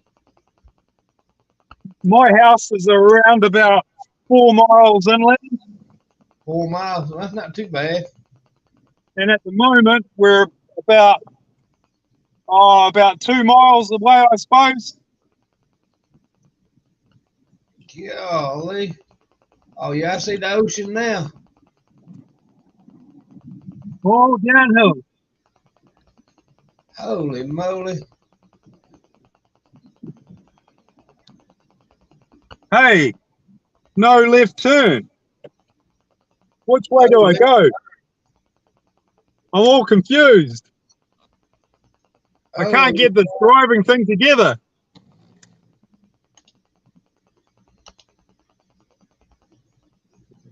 No left turns.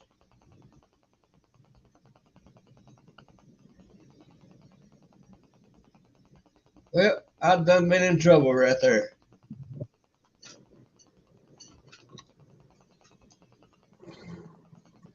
There's another Falcon Ute. Yeah. It's actually a pickup, but they call it a Ute. Yeah, the same thing as El Camino's. Yeah. I think that's where Chevrolet get the idea of them. That's it. Jalapenos, El Caminos, I don't care. And look at that. And that road right there look like it's in Birmingham. Yep. It looks pretty similar to what I've seen, only it's more on a lean. Yeah. Holy moly.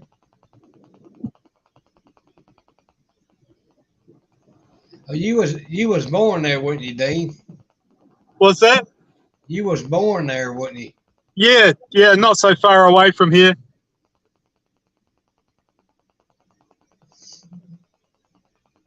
How big is that island out there? It's really long. It's the South Island is around, oh, let's see, there's 700 kilometers in one island and 700 in the other. So that's around about, what's that? Around about 400 miles in each island. Holy So moly. it's reasonably long. Yeah. How wide is it? It's only It's only 180 miles wide, so it's very narrow. Right. Holy cow.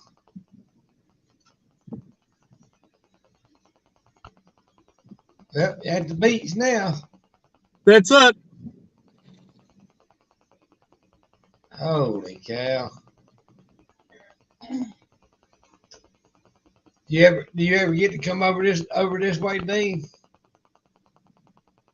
Yeah, I hang out here occasionally on weekends. I enjoy it. Oh yeah. Talking about, do you ever get to come to America any? No, I haven't been yet. Oh I man.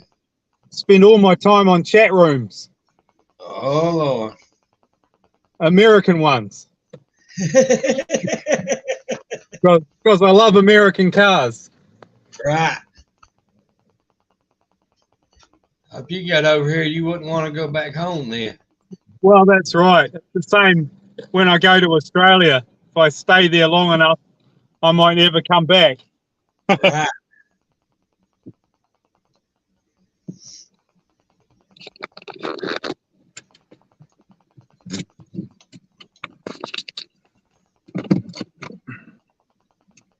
Yeah, you wouldn't want to. You wouldn't want to come back. You'd stay. Oh man, it's pretty out there. Oh yeah, look at that.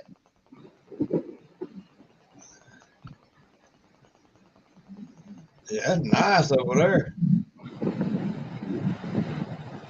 Our beaches don't look like that.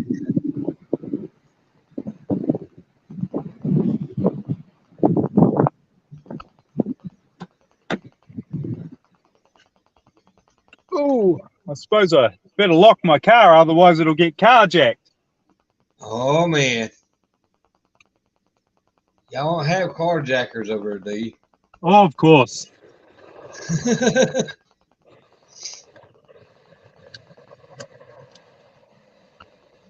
Well, if you had new guys guitars money, you'll be all right. Yep.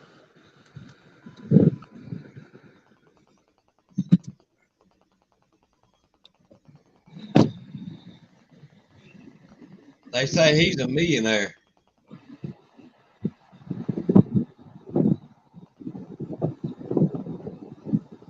Hey, look at all these famous people here.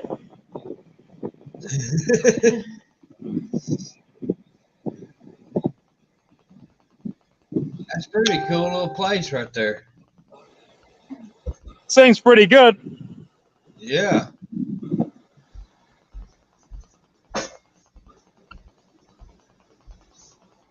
Yeah, that's pretty good right there.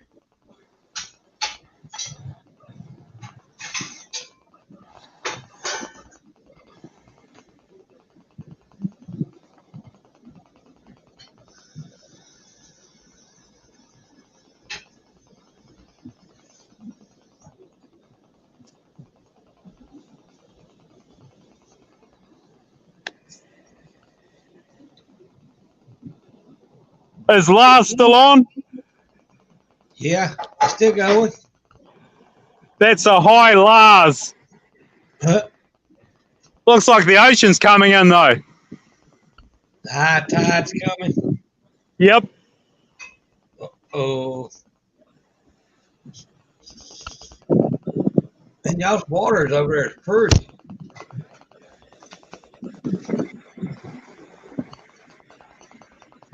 The ocean over here don't look like that. Golly.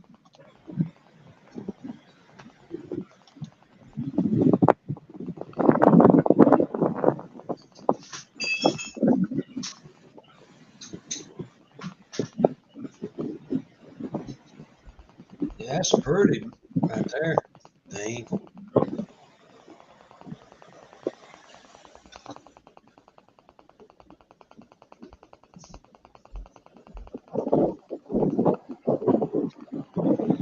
It's real pretty.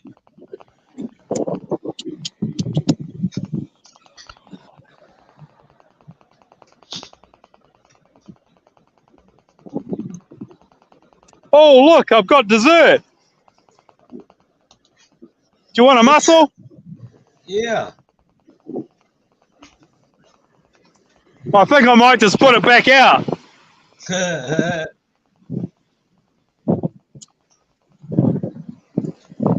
Ooh. Ooh, Turbo Tom took the 2020 Rams in.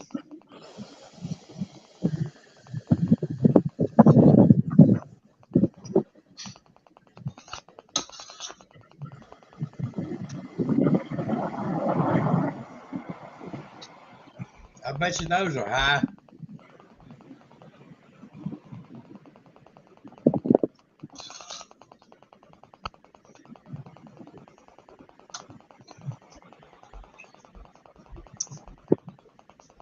You see, our beaches ain't like that.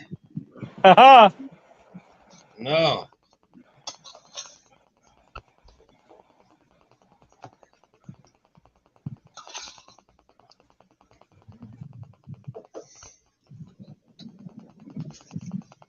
When's the last time y'all had a hurricane over there? They normally happen, they're tropical cyclones, and they normally happen in the North Island. So there's a few. Right.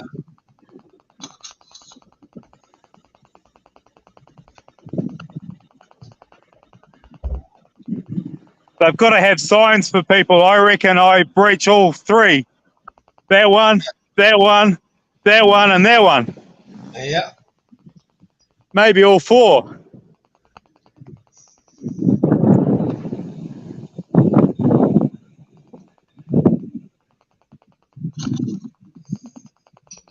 Look at all these defective vehicles with the steering wheels on the wrong side. I'm telling you.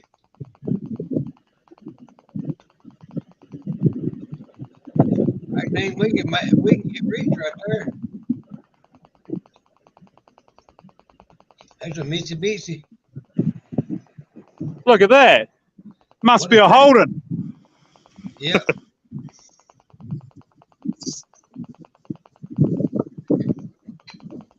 No, it's not. It was a Peugeot.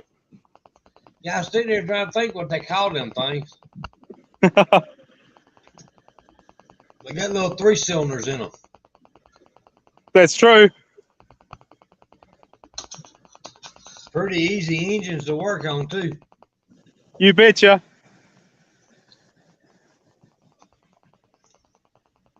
It's almost like working on a lawnmower.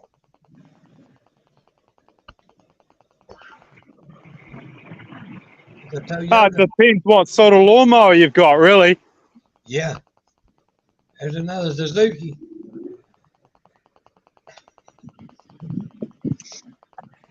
Yeah, it's basically the same thing like we had. Yours might have been a V6, was it? Or a 4-cylinder. Oh, yeah, ours is a 4-cylinder. So it must be exactly the same. Yeah, I guarantee it's the same. Just with the steering wheel on the wrong side. Yep.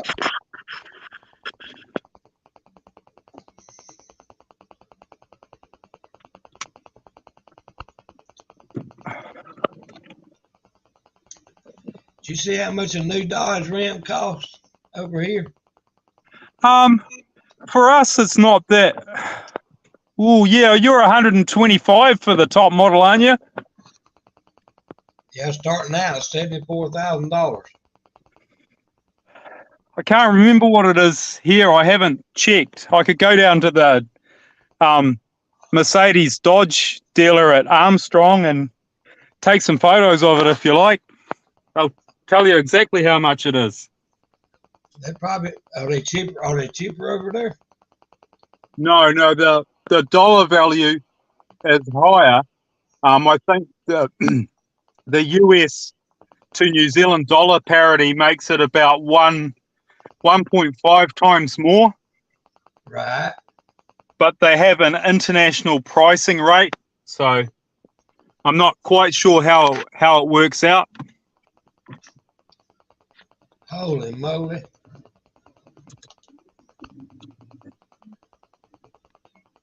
And some of them are supplied not from America, but from Canada or Mexico or Taiwan. Right. I'm not sure where they build them. Huh.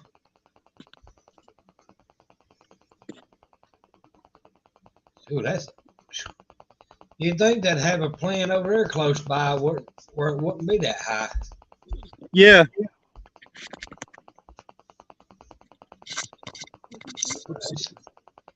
That's kind of crazy. You think they'd have a plant close by where it wouldn't be like that. Well, they used to build the Jeeps in Taiwan. Yeah, yeah. Hopefully that'll work. I've got my passenger seat holding up the phone. Uh-oh.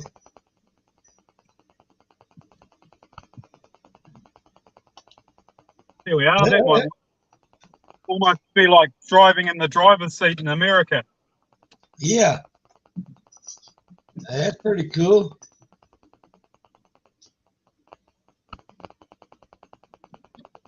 That's a pretty water right there, buddy. It's nice. It's just become spring here, so it's starting to warm up a little bit. Oh, y'all just now getting it? Yep. It says 12 degrees centigrade, so it's around about 58 to 60 degrees Fahrenheit here. Holy cow. We just now fixing to go into fall. Uh-huh. It's almost like it's backwards. Yep. I think it's on account that we're in the southern hemisphere and you're in the northern hemisphere. Yeah. Just to believe in that kind of thing. Yeah.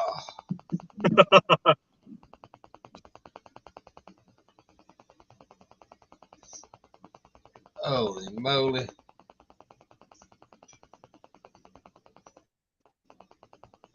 You know what's fascinating is over there is a day ahead of us. That's what That's right. Yeah, that's kind of on the funny side, ain't it? That's right. That's why I told you could have your 24-hour live over in 8 and 5 hours if you played it right with me. Yeah. Yeah.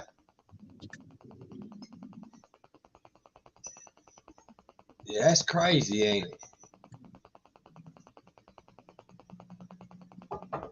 And then your seasons are Topsy-turvy. Everything's backwards. yeah, y'all going into spring, it won't be long before we go into the winter. That's it. That's kind of You guys, it's definitely worth turning up tomorrow. That's kind of crazy. I think DNR if he's worried about a global apocalypse. And Yeah. I can convince him that everything's okay. Yeah. If he has any problems about tomorrow, he can call me. Right. You'll know it before anybody. That's right. So will.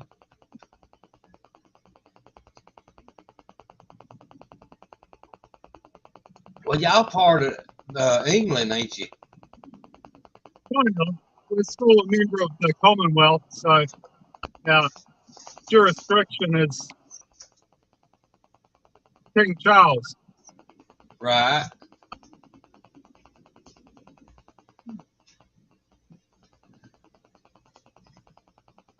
So that's another thing. It's kind of weird. Yeah, well, you had Britain Brexit in 1776, so you're far more advanced than we are. Huh. You guys learned to have a revolution early. Right.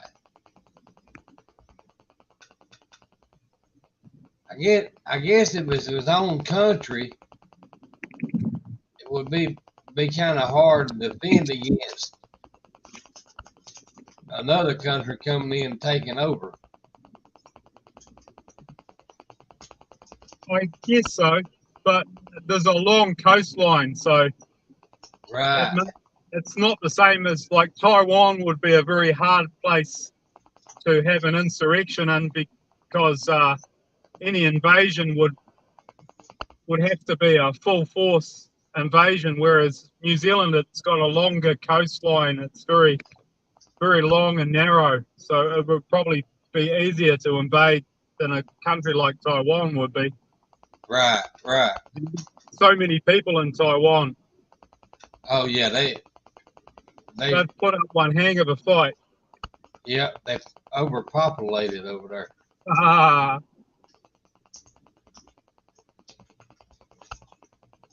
That's pretty cool little place right there, Dean. So it's pretty out through there.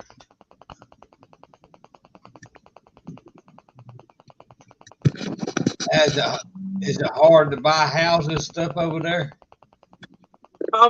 If you're a foreigner, there's some limitations on transfer of ownership, but it's pretty easy. If you've got the money, you can buy it. But right. Unfortunately, the difference between the average earning power and the price of land is about 10 times. So if you earn $70,000 New Zealand a year, then the property that you're going to buy is about 700,000 in Auckland. That's not bad. Probably 400,000 in Dunedin.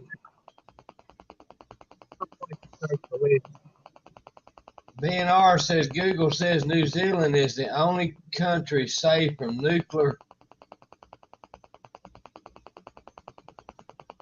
apocalypse. I think so. So BNR, I'll give you my phone number if you have any concerns. You can call me first. Yeah, go ahead and email me your phone number, and we'll see you in about a couple of days. We're gonna be flying over there.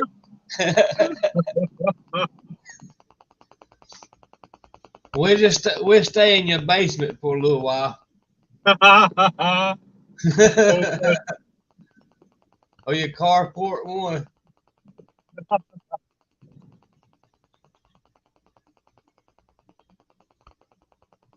That's a pretty place.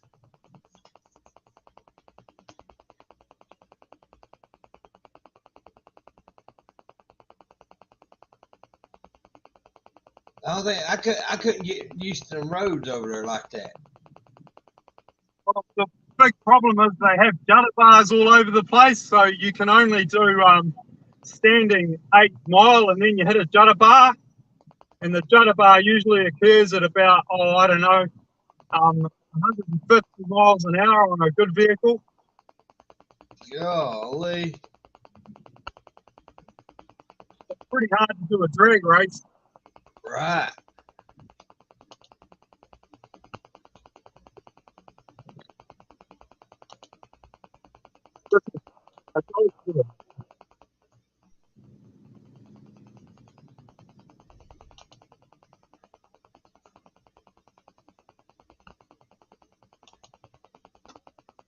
That's pretty over there.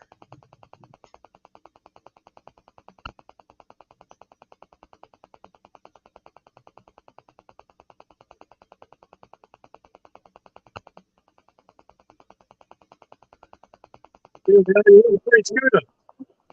Yeah. Somebody left their scooter out there, didn't they? That's right.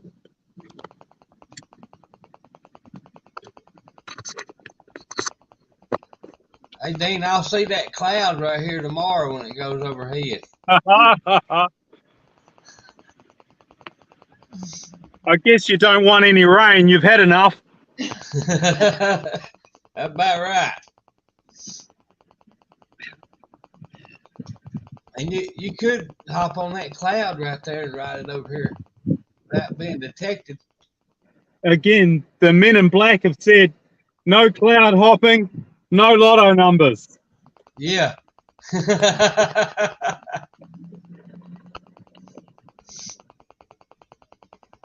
Hey, that's pretty cool right there.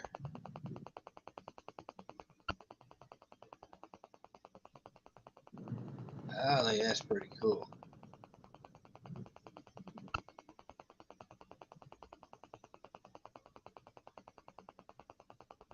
Pretty cool.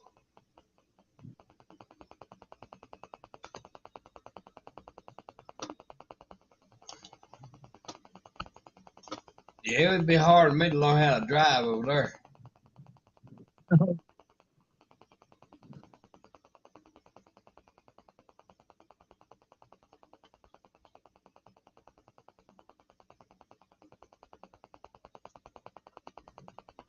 Yeah, it would. I would probably get a couple of tickets in one day.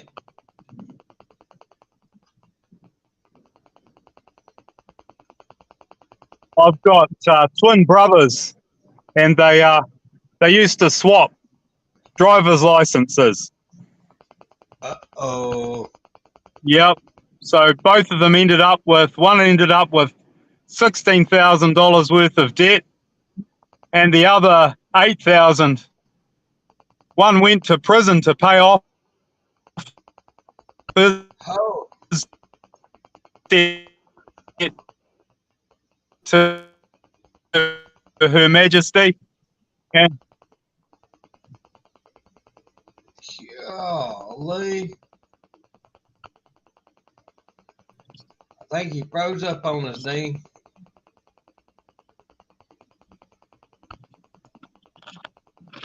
well, I thought I better show you something. That's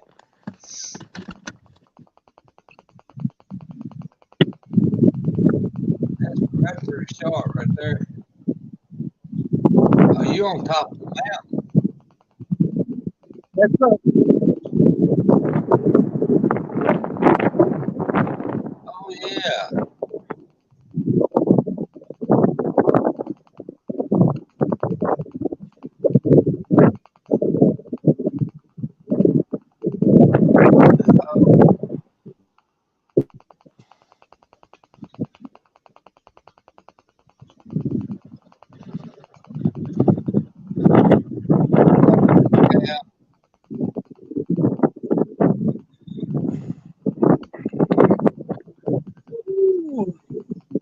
Man, that'd make a good camping place. Yep. Bit windy though, especially when I'm talking. That's pretty right there.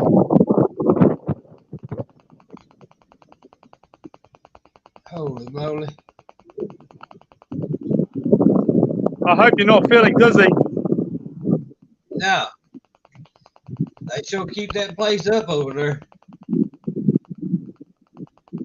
There's not so many people around. That's the difference.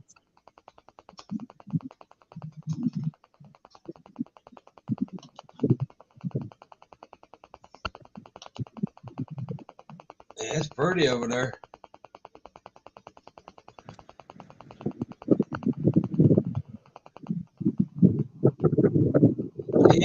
Y'all sidewalks looks like our sidewalks back home that was put in there during the 20s and 30s. Yep, pretty much the same dates for us. Yep. Like your white picket fence right there. I thought you'd like it. That's what the fences over here look like back in the 20s and 30s. Our place is about 50 years behind. That's not a bad thing. That's actually a good thing. We can't live in the past all the time. Right.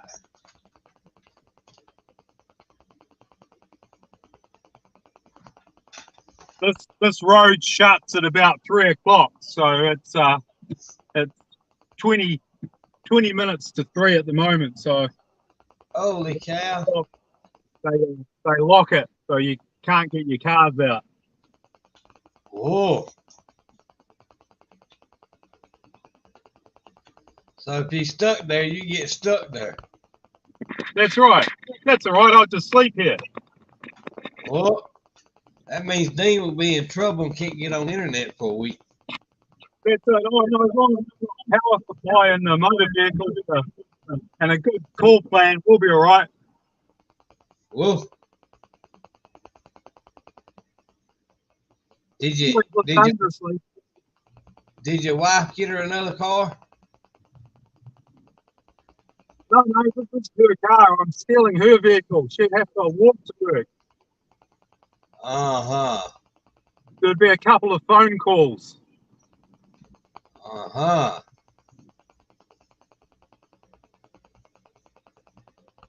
Oh, they're going to lock the gate. That's it. Somebody's supposed to be sleeping there. That's it. Yep. That's okay. As long as I talk with her, there might be a filtered silence, and I might not want to come home for a couple of weeks. Right. As long as she got her car by Friday morning at about 6 o'clock, when she needs to go to work.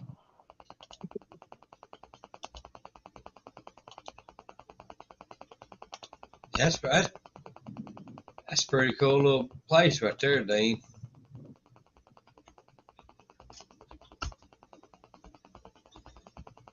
Oh, if you're going to have a 24-hour live, you might want to have some nice stuff to look at. Oh, yeah.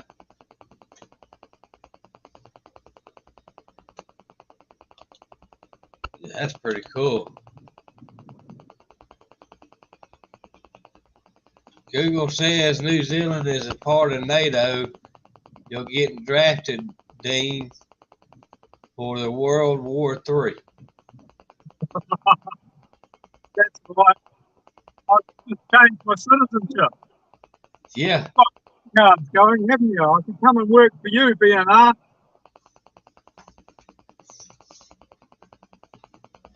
Well, we'll go sign up for that spaceship going to Mars or to the moon.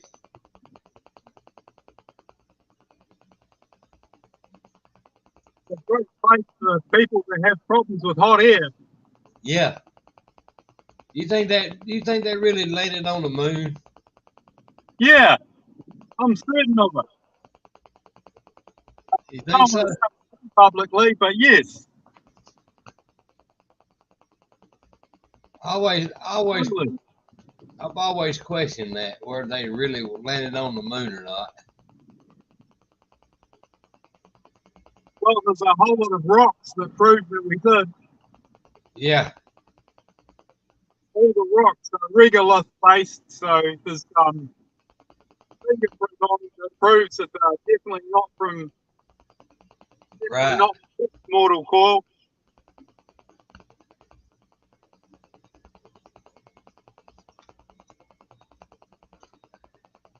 That looks like an airport. You could land a couple of planes on it if you wanted to. Oh, yeah.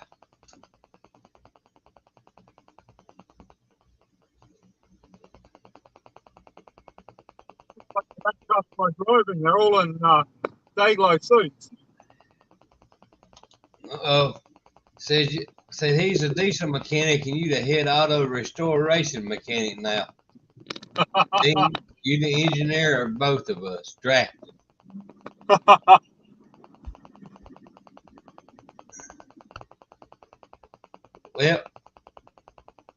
At least we know we'll have some fast getaway cars. I think America's got the best getaway cars. Yeah. There's no doubt about that. Yep. I believe so too.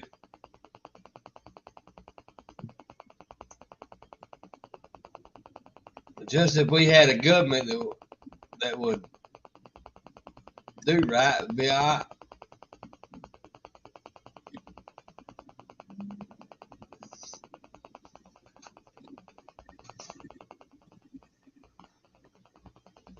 That's almost look like my street.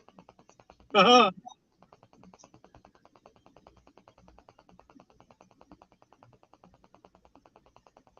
Hang a right down here and you go down a couple of miles and hang another right. In New Zealand, you've got to hang a left all the time. Yeah. I don't know why that is. Because we drive on the wrong side. Y'all's built the houses and stuff on the right was built back in the 20s because that's what the 20s over here look like. That's true. Certainly is. Same design. Uh-huh.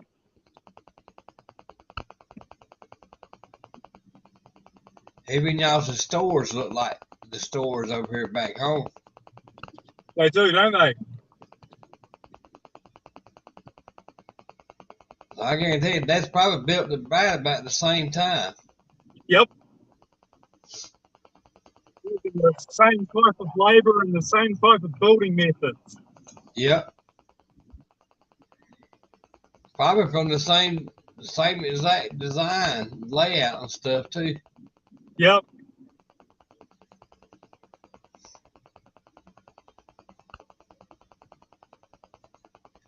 And them fences, man, them fences get me. You see when you crash into them though, they still break like any other fence. Right. You don't see that much over here no more. You see chain link fence. Security. Yep. Yep. I thought that looked like a railroad track going through. I'm thinking, I don't think y'all got railroad track over there. There is a national railway.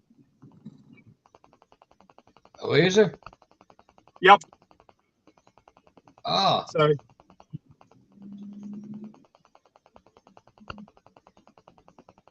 Holy moly. Yeah, see them houses right through there look like our houses that's built in the 20s. Yep. Almost the very same, I'd say. Yeah.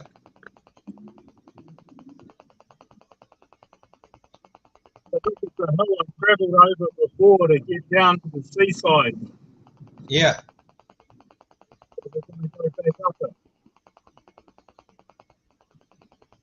So you get to see plenty of old places. Yeah. That's kind of weird, though. That's come from the same architecture. My friends that have hung out over in California say exactly the same thing. Yeah. Yeah, because they look just like it. Even the bigger buildings, like that big building ahead of you. Over here, when you used to see a big building like that, it used to be like a foundry or something. At least I've got proper cars here. There's a Chrysler 300. Right. There's a Volkswagen. Yep. See, that's the old building in front of you right there. Oh, yeah, that used to be a bottling depot. Yep. Where they made drink. Probably bootleg liquor, too. Yeah, that might have been here, might have been there before the 20s. It was a depot.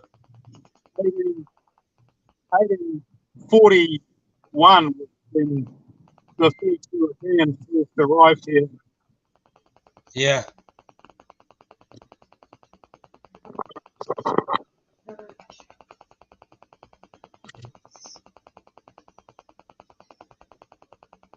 And them fences what gets me.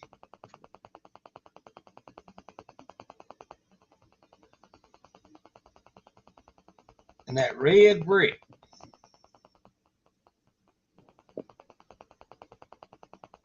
I know if you see some marble, good chance that marble probably came from right down the road from us.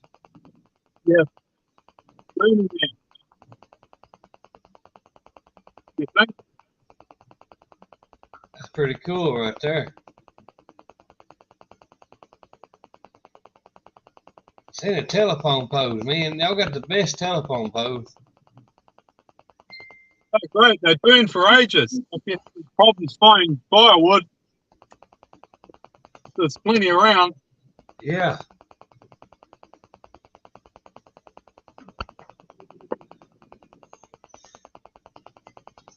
Over here we got Creo posts.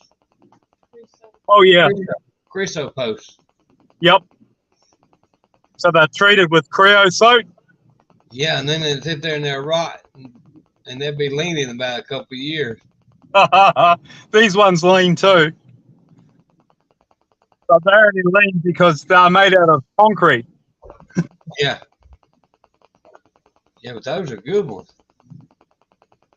They're pretty hard when you hit them. Yeah.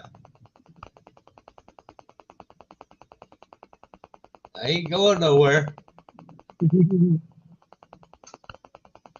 depends what you hit them in. Yeah.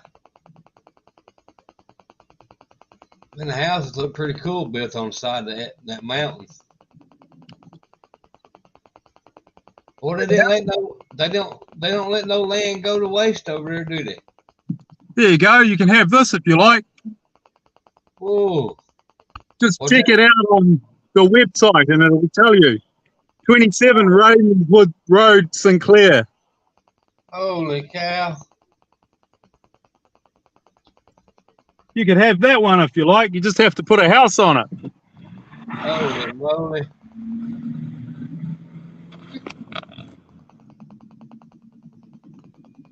Oh, that garage door open. Yeah.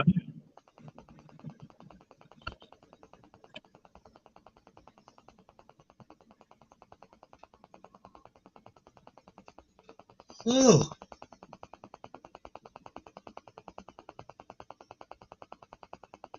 That's pretty cool right there.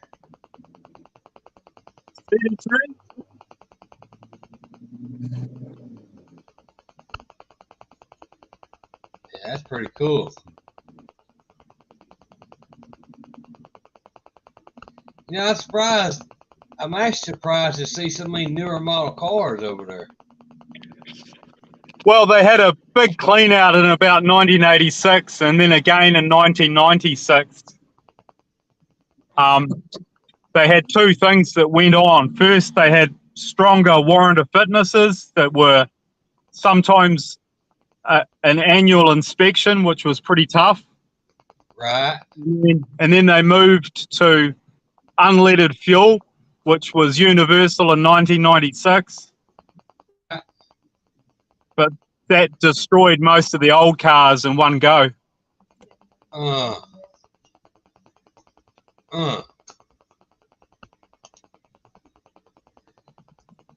ANR says, I see everyone driving petrol and diesel, Dean Stevenson. That is good. No ultra high kV voltage power lines support green EVs.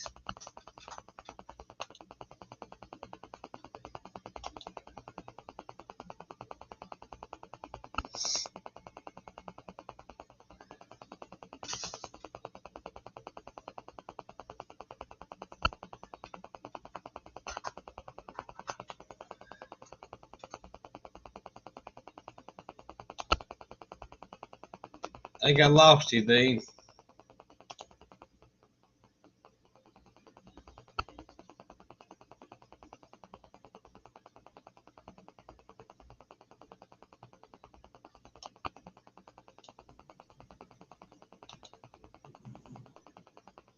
Dean is lost in action.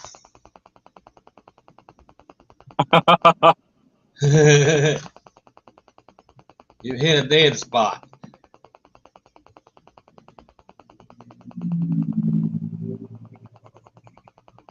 That's all right. I'm back. So there's a Tesla Model S. Vehicles about so there's quite a lot of electric vehicles. About 5% of our vehicle fleet is electric. Huh.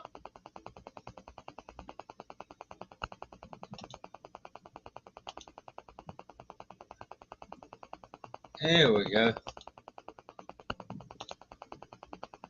I see you now.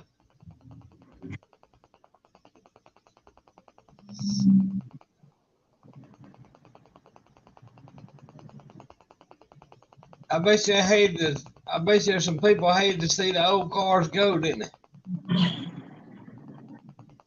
Some of them do, but if they have any problem, they just should buy them and renovate them. A lot of people are doing it. Right.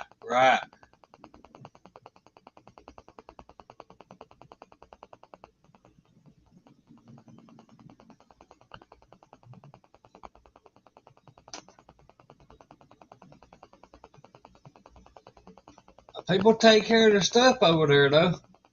Oh, yeah. What does this red light mean? I'm not familiar with it. Over here, it means you better stop.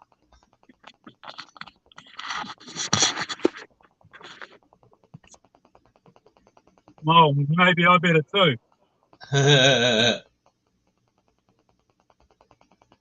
Look like they're doing something over the road up there on the right. Putting a roundabout in it, I think.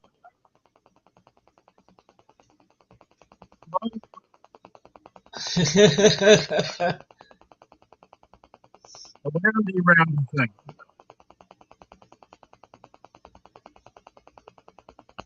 Holy moly. Say your brother's got in trouble? Oh, yeah. Yep. My two brothers are in Dannyburg. Lovely guys, family people, but they're a little bit hear 'em, scare 'em. So that's okay. We weren't all born with wings. Do you get to see them any? A few times.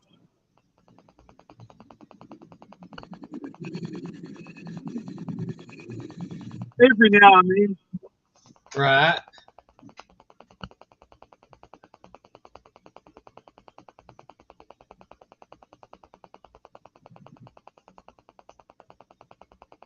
They doing something to the road, ain't they? Yep. Subdivision. Putting up the entrance way so people won't crash into it. I'll be right back, Dean. Okay. I'll take everybody out for a ride. All right. I'll be right back.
Now you on a country road. That's it. This is Blackhead Road. This is the road to the quarry. Oh, I've had friends that have done about 125 miles an hour along this road before. oh, The speed limit's 50 miles an hour. holy moly.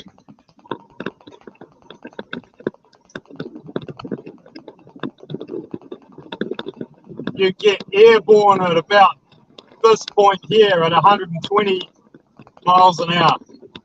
Oh, I bet. I bet. I bet. And if you're lucky, it'll come down right about here. You'll get about 80 feet of Air. off the road. That's 55 kilometers an hour.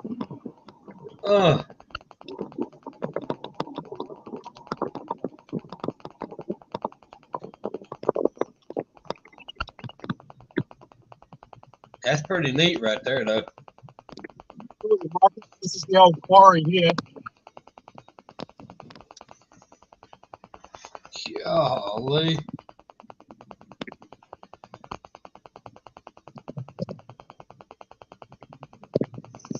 And over there is White Island, where the surf life-saving people swim to.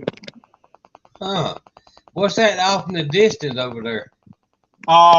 It's Green Island is what it's called.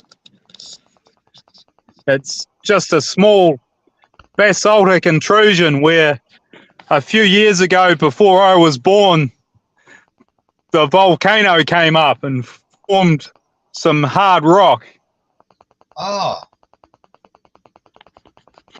Holy moly. Golly.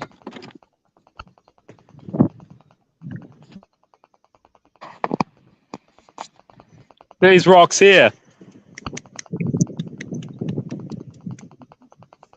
Oh, yeah, I see them now.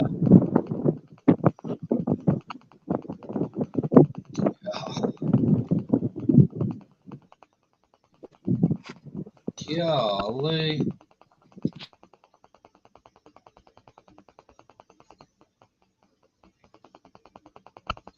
They probably grind them up and put gravel on the road.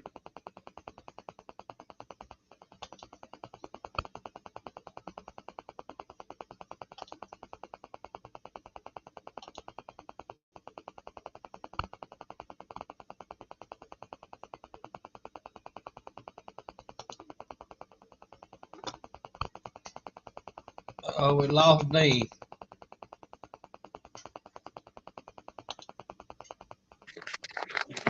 There we go. We'll get you back now. So those are all basaltic rocks that have come out of the quarry. Huh. Yeah, we got a quarry back home, and you look straight down, the big old gutter hole, and they got rocks like that out there in a little place you can go out and park.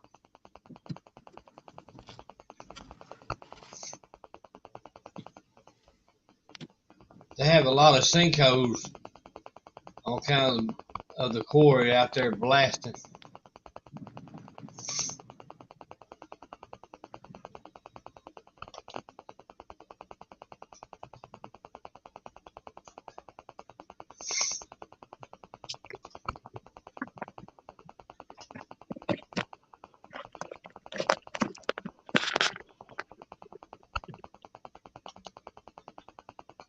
Yeah, that's pretty cool right there. Unfinished project says, I believe the power is underground.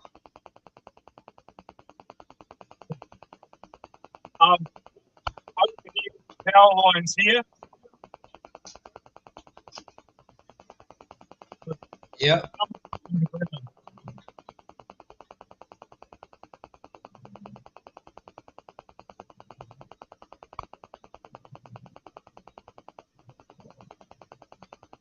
That's pretty cool right there.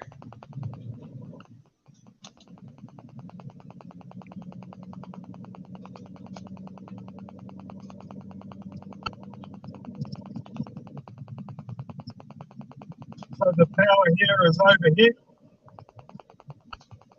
That supplies power to the crushing plant that the contracting company uses for the hard rock mine.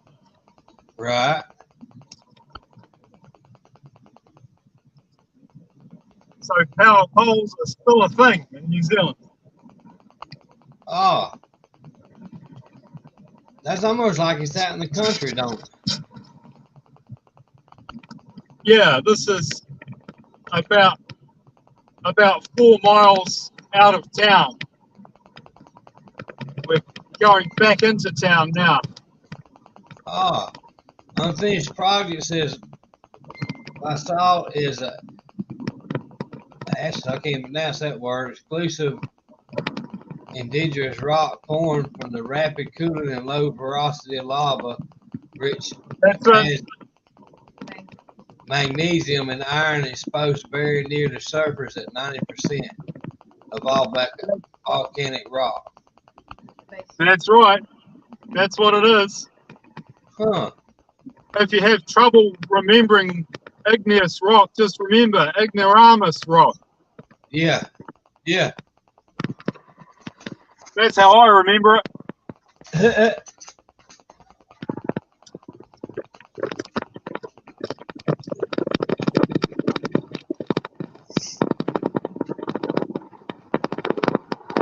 I know when them volcano erupts, but that's some hot stuff. And it melts everything.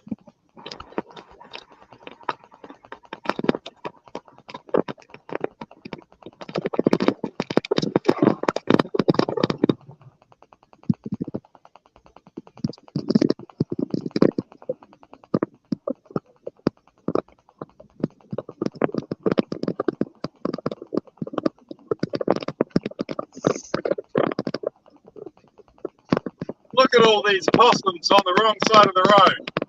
Yeah, I see that. I think I need Henry to come over. Ford was right to change it. Yeah. I'm glad he put the steering wheel on the other side. Yeah. Makes sense, don't it?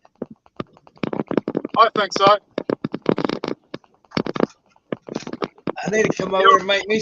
I need to come over and make me some money and give them tickets. That's it.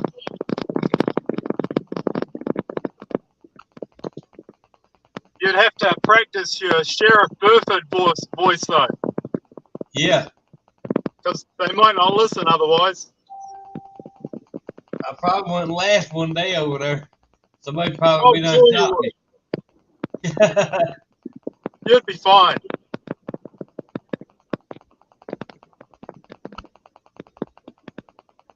That's fascinating on how it looks like over there. It looks, Well, you don't have to go far to get a level change. It's very hilly. Yeah.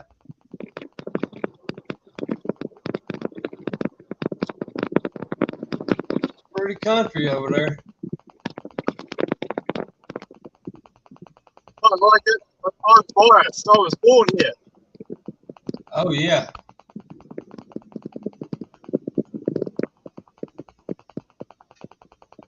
We're going to go on the motorway. You know they had motorways here? I like the interstate over here.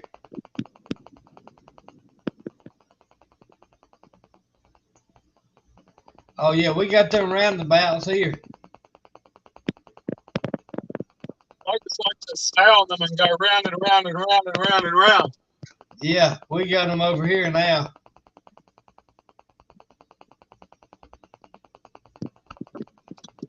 It's great for people that don't take direction well. Yeah.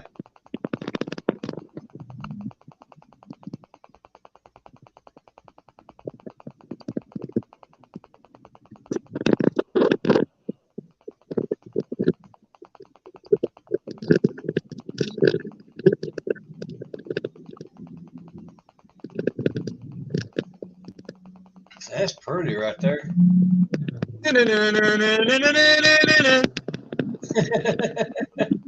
Woo! Woo! Yeah. You're gonna get them, two boys. Oh.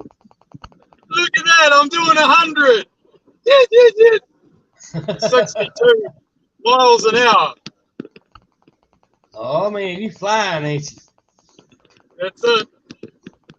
What's the speed limit on the motorway?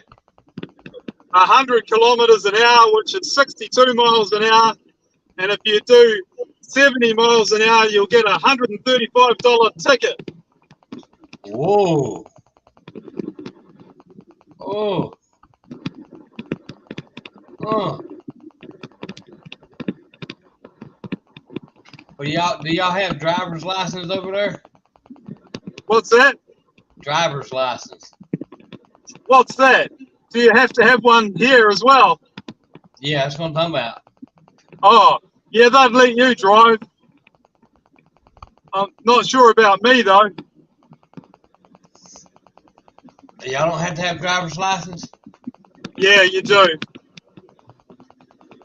I've got a CDL license, so they check me pretty hard. Oh, yeah. Look at that truck. It's on the wrong side of the road. It's kind of funny looking. That's what I think, too. Yeah, they need to change over the other side of the highway. Well, at least the road is divided here, so you can't crash into the other people. Right. I suppose that's what a motorway is. Right.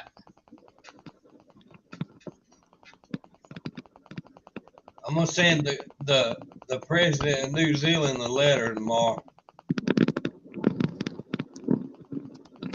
Tell him he needs to change up the driving over there. I wonder how long that would go. Well, as you know, I drove in a left-hand drive Mustang all the time for about 6 years, so Oh yeah. it's probably easier to drive in a left-hand drive on a country that they drive on the left. You get used to it pretty quick. It just scares your passengers. Did you buy your Mustang over there, or did you have it shipped in?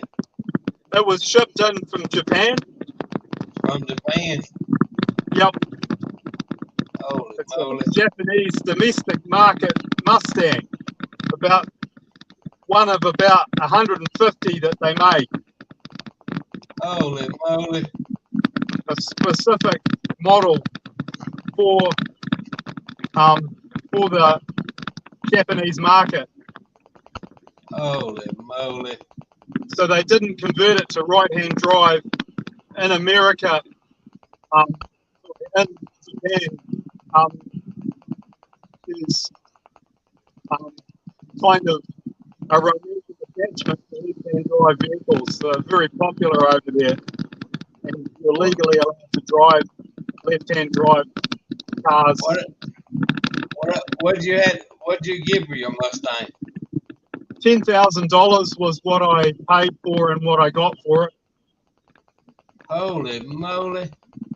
That's 10,000 New Zealand dollars, which is probably like, I don't know, around about 4,000 American dollars, I suppose. Right. What it cost you to ship it in from Japan? Shipping is usually pretty cheap. It's about 2,500 New Zealand dollars. So it comes in a 20-foot container. Right. So you'll get 2 cars in there, with one angled up the back and another one flat on the underneath. I shipped a 65 or 66 Mustang to New Zealand, and that was back in 06. Yep. Yeah, so the total cost for a 20-foot container is usually you'll get 2 vehicles out of it, plus some engines or maybe some boat parts. So you'll normally get 3 paying customers and probably around about $2,500, maybe $1,250 US each. So you'll get, yeah, so it's about 4,500, maybe 5,000 US, as long as there's no problems with. Yeah, I was trying to think what it cost when I shipped that 65. I think it was 65, 66 over there, and it wasn't very much. It was like $3,300, I think it was. Yeah, it's not much.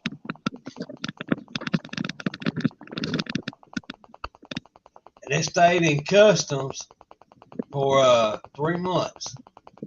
So you see, the problem with New Zealand is that invasive insects. So you've got in Alabama, you've got wood and pine canker and various other bugs and nasties which would devastate our Ministry of Primary Industries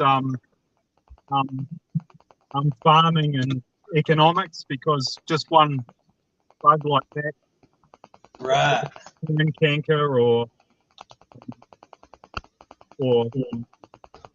bees or whatever, massive problems.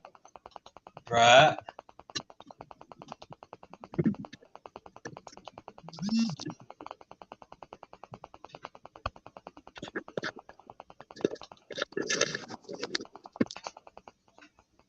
So there you go. There was a drive around. Yeah. That's pretty cool. Thought you'd like it. Yeah. I got up this morning and decided to take the car to work because I thought you'd be doing your 24-hour live over a long weekend. So, yeah. Hey, I'll just take you for a cruise. Oh, man.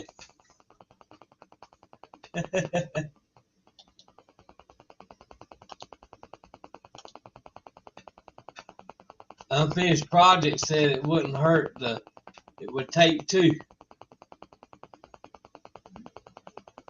Yeah, what you'd do is you'd get a 1982 or 83 Mustang notch in the bottom, and then you would put a ramp up and put a partly assembled 1980 Thunderbird on top without the engine.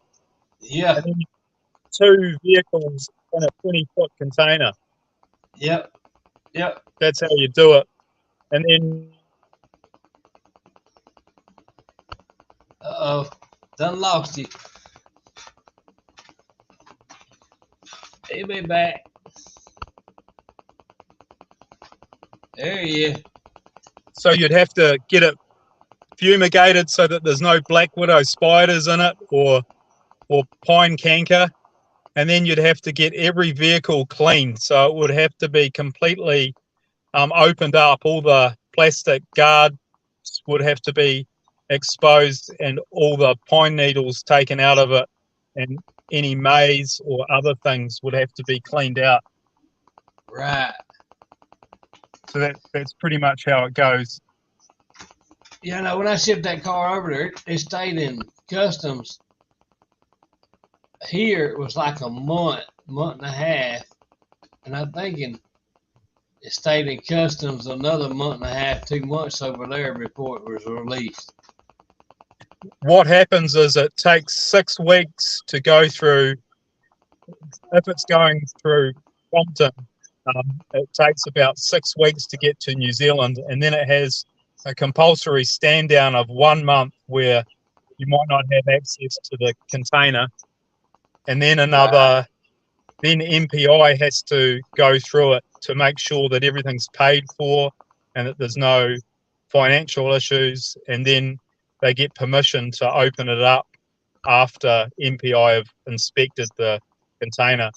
So if it's got snakes, hornets, spiders, or pine canker, or any of those concerning things that affect the Ministry of Primary Industry, then they have to get clearance for that, which can involve bromiding it and basically doing all the fumigation process. Right. So I used to do that regularly on the foreshore from 2011 to 2017. That was basically what I did. So I'm reasonably familiar with it. Right. And then they have the drug dogs and sniffer dogs and all the rest of it there just to make sure I haven't imported a whole lot of Bolivian white powder. Yeah, they strict on the old cars going over there. If it's Australia, they have limitations because even asbestos becomes hazardous content. So sometimes you're not able to ship old vehicles unless they've been fully stripped out. Yeah, yeah. In New Zealand, it's a bit easier, but their main concern is what happens to our agriculture and fisheries. Right. So right. if it's got anything at all that is in a larva state, it needs to be fumigated over a period of time. Yeah, and then they really strict. Yeah, so in New Zealand, there's been certain circumstances where Asian tiger moths have come in via Asia, and they've had to do a complete fumigation of the areas in the North Island that have been affected by it to try and kill off that particular invasive species. Oh. So they're really strict because New Zealand is an island nation, so it can do something about it. Right. Probably the most strict country in the world. You're lucky.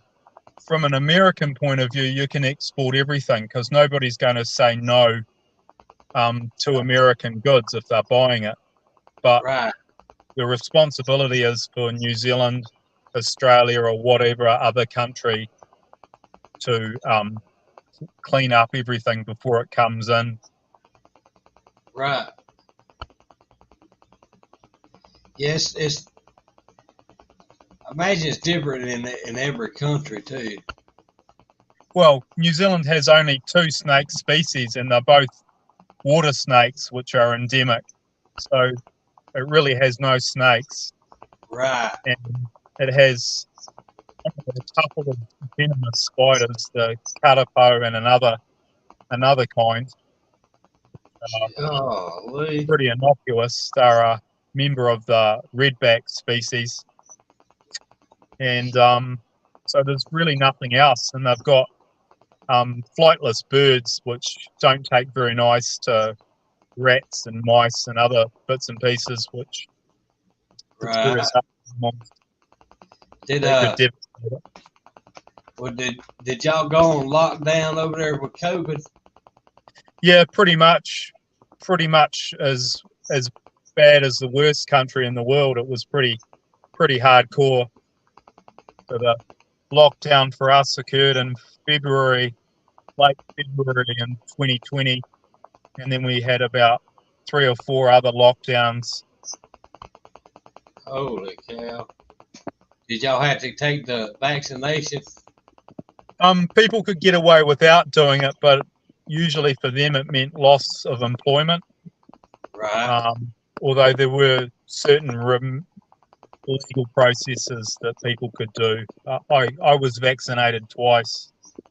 It bothered me because my family worked in healthcare, so I didn't want anybody catching anything from me. So, and I was doing home deliveries, so it didn't bother me much to get vaccinated if I knew that I wasn't going to create problems for other people.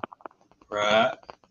That was a case where personal liberty versus deciding to do things for the greater good of other people, like, it didn't really bother me too much, but for other countrymen it did bother them. So they decided not to get vaccinated. So there were quite a few people that did that too.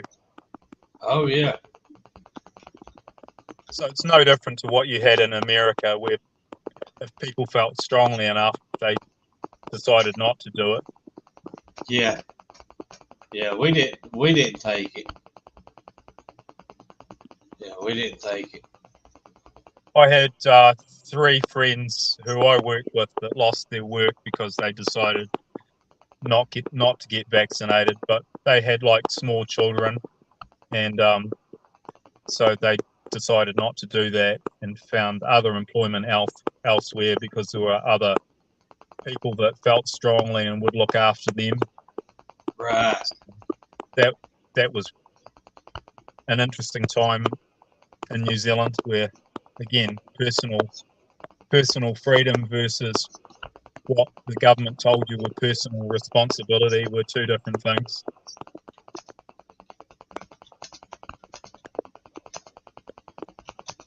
Yeah, we didn't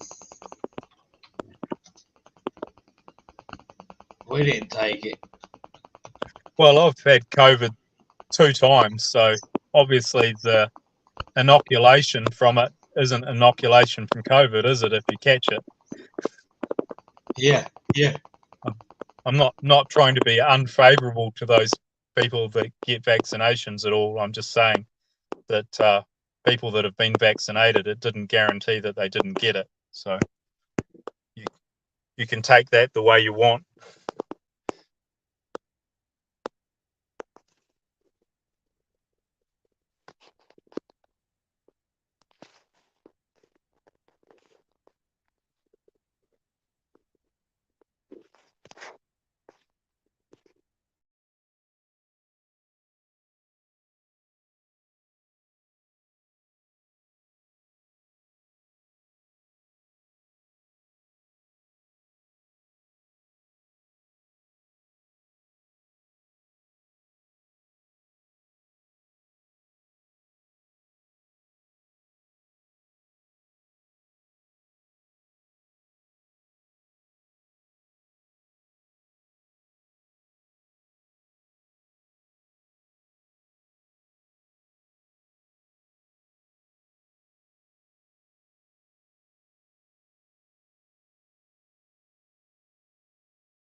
Can y'all hear me?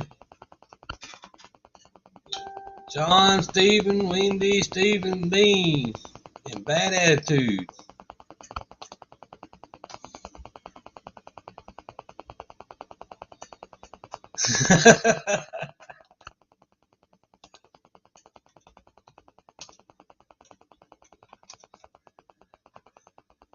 Oh.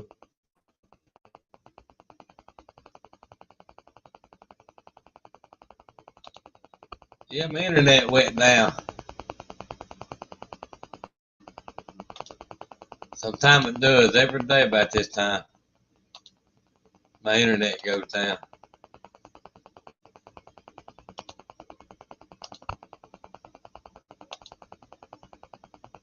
Do not know.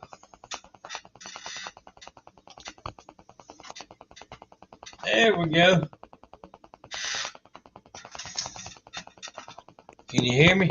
You betcha. Am I breaking up or anything? No, you sound like you're 6 feet away from me. Okay. Is that social distancing? Yeah, that's that social distancing. It's you, Doug. Oh, man. We got the New Zealand COVID. The New Zealand strain. Oh. Take a couple of half kiwi fruit and you'll be fine.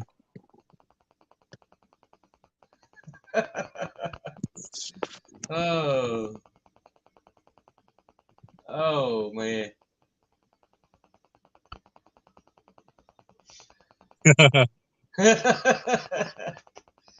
Oh. There's no lightning here, that's why. Yep. They no lightning here, but the hot heat index. I think the big problem is I've got a sunroof here and your US defense satellites can see me. Hi, fellas. Yeah. I think I'm more trusted because I've got a sunroof.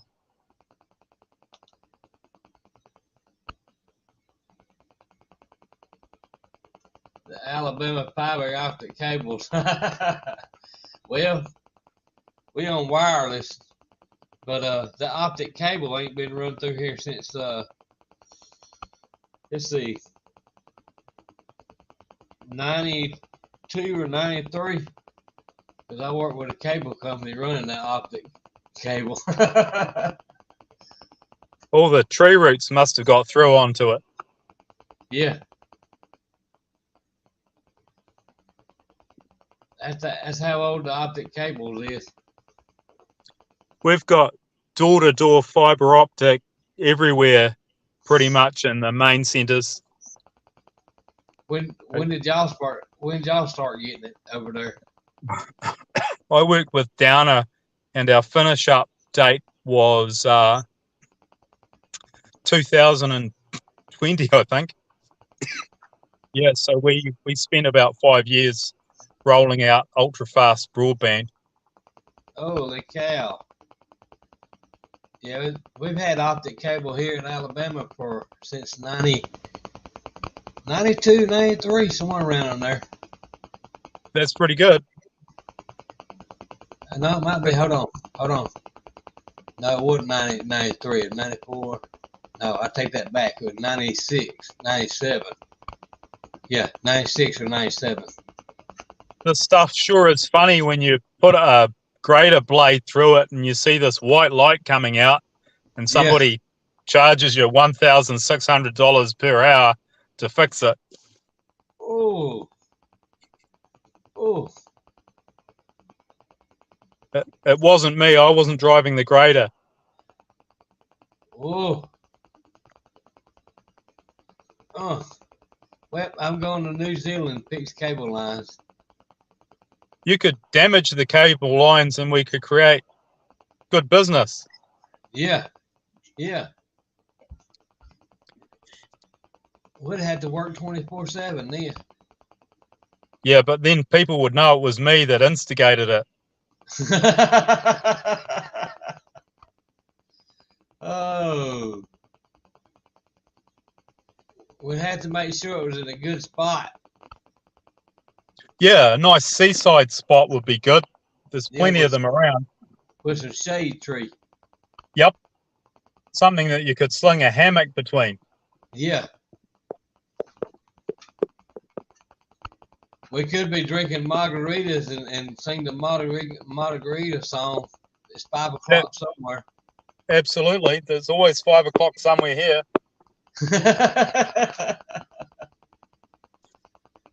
It'll be 5 o'clock in another hour and a half here, so margarita o'clock.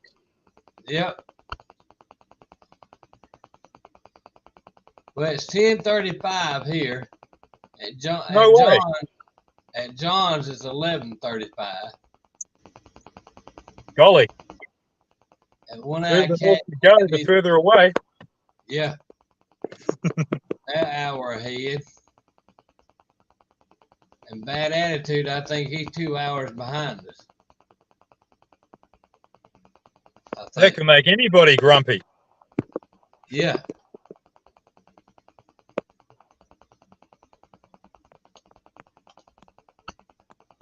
Yep. Everybody be grumpy.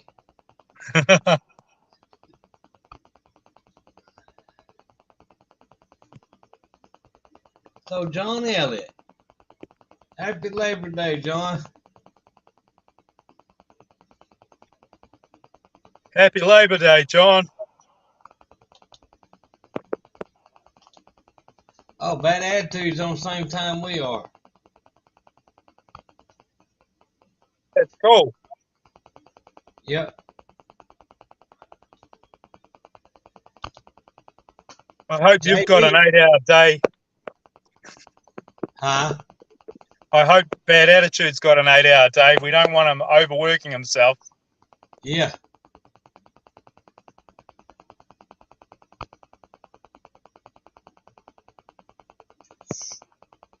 JB said he'll be back in a minute. He going to the store. He said he'll be back in a minute. I told him to pick me up a Dr. Pepper. Dr. Pepper sounds like the right approach. Does it help him with traction loss when he's driving? It might. I've heard locked diffs require a little bit more discretion on certain pavements. Yeah. What he should do is have a washer bottle over his back wheels and he could apply Dr. Peppers over it. Yeah. And then ride through when he pulls up the no names, it just shoot Dr. Peppers at you. That's right. Do you think Deke would see it? Yeah, that'd be pretty cool, wouldn't it? I'm sure he'd find out straight away. He would ask some obvious questions. Yeah. Bad Attitude said he has 3 more days of 10-pound or less crack. What is he doing?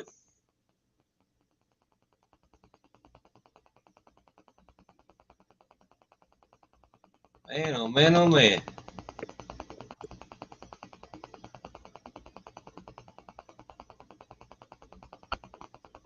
What is he moving? Or what is he doing? Now we got to find out what he's doing. Nitrous oxide bottles would be my bet.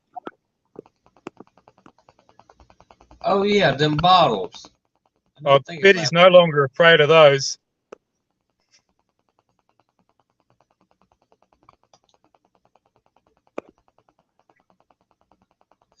Oh. Ooh. Oh. Goodness. Oh, that's sore. Oh, my apologies. man. That's not good.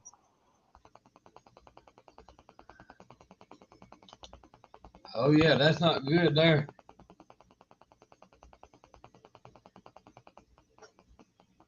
Oh.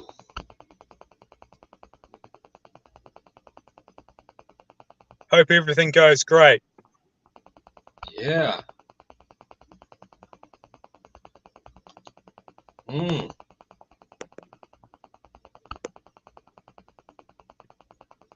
I have older friends that have medical gauze for hernia remediation. They say it's fine, except if you do it again on the other side. Oh. Oh. So John Elliott says a good idea to quick spray back in the day would put on the exhaust pipes, hit the switch, and squirted kerosene on a hot pipe. Instant smoke spray. All right. Cool.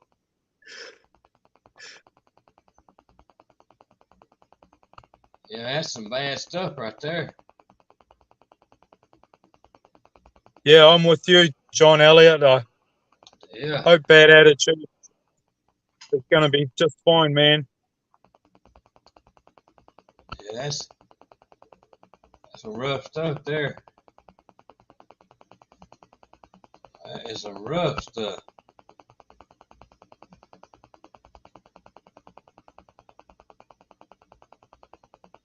Oh.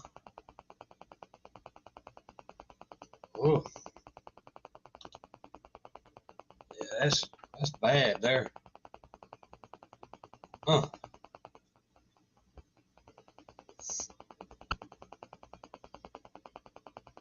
Man, oh man, oh man. Whew. Stephen's got the best emojis. I'm sure those emojis will help heal you up real good, bad attitude. Yeah.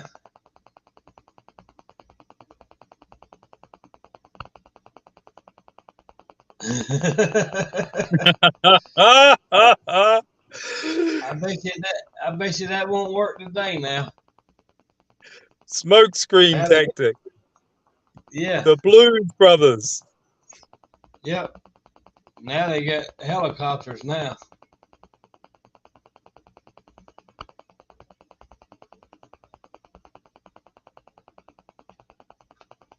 And night vision goggles. And heat protection.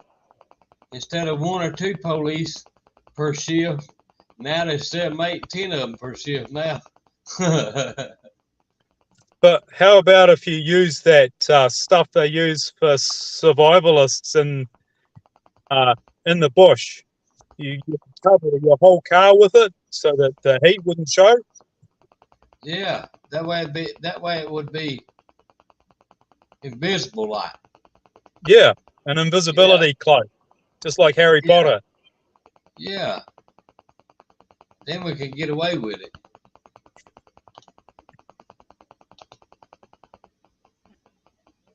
Better not to do it in the first place. Yeah.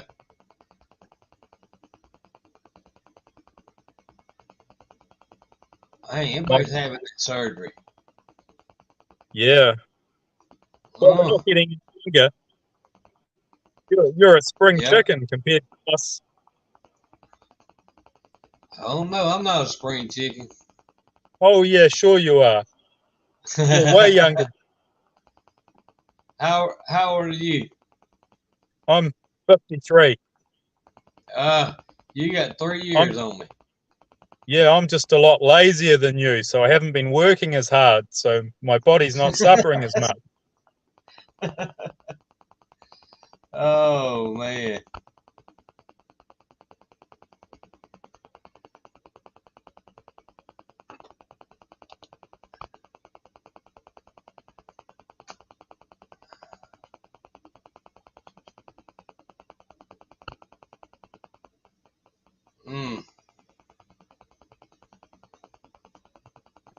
That's okay.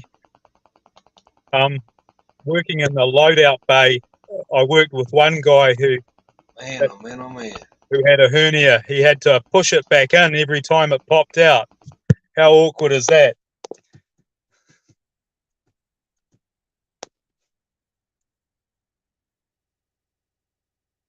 You're a spring chicken too, John Elliott.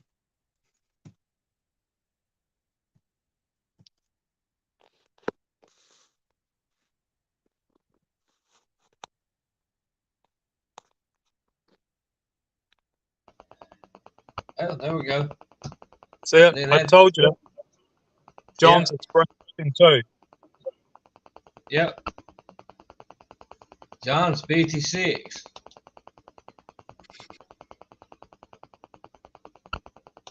Nice one, John. Yeah. How old's Bad Attitude? He's very young. Didn't he say he was 47? Yeah, I think so. He's young, ain't he? That's just a spring chicken. Yeah, he's a spring chicken. Oh no, he ain't either. He's 53. Oh, same as me.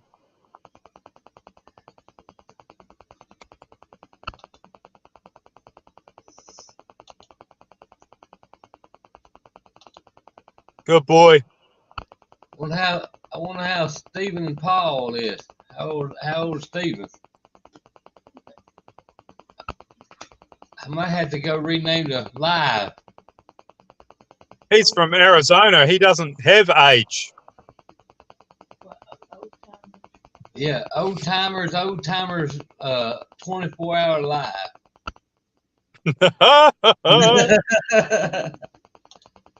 Look what we got in here. LP 94 is in the house. Millions of peaches. Peaches for me. See how old JB is. Let's see if he's in our age group.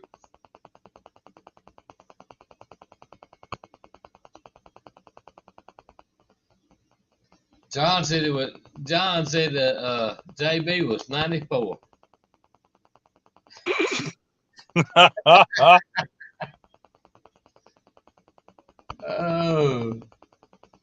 I think JB's the same age I am. I could guarantee you could hand our asses to each other. No, anybody who does kung fu like that. JB's 59 this year.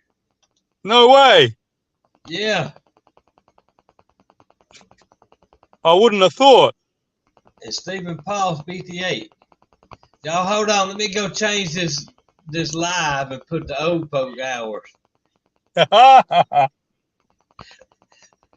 think I need to have a nana nap. LP says he's 78.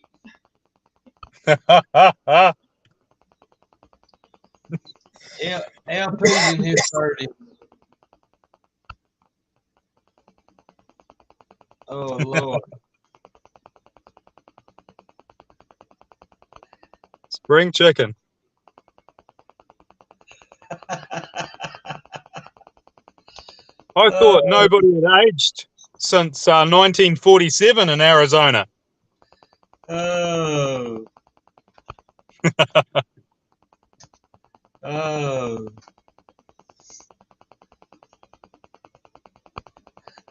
Oh, LP's only 29.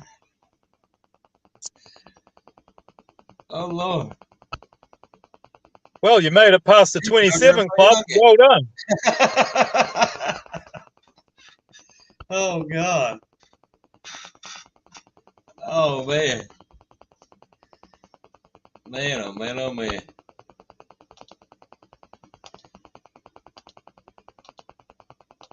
We just know a lot of stuff because we all got a lot of experience.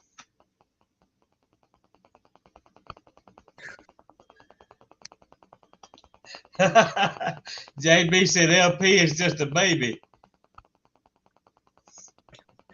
Oh, man.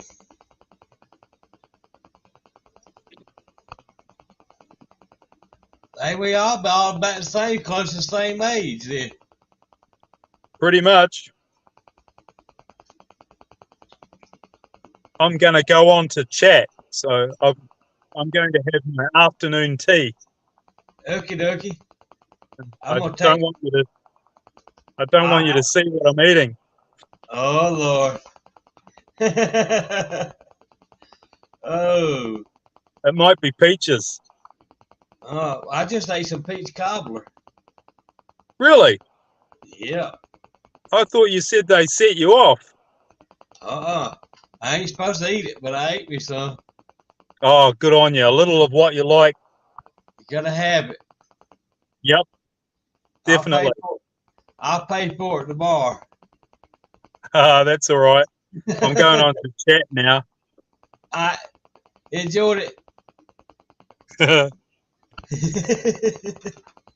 Oh. I'll be right back, y'all.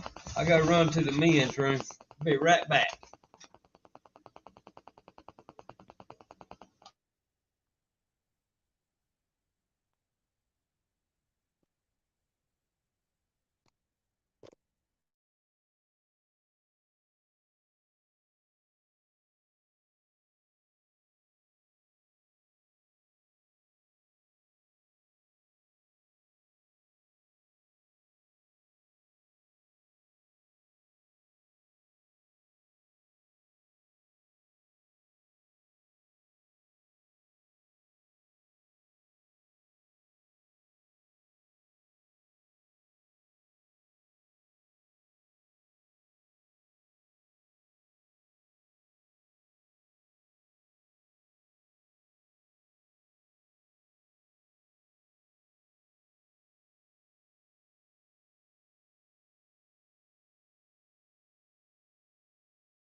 I'm back.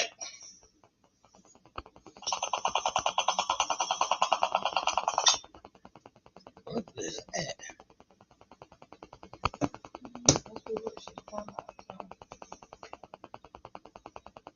I don't know what she's talking about. Can y'all hear me all right?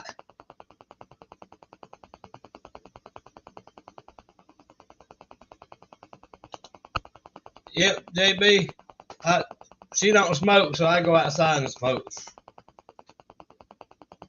But we in a smokers club now together.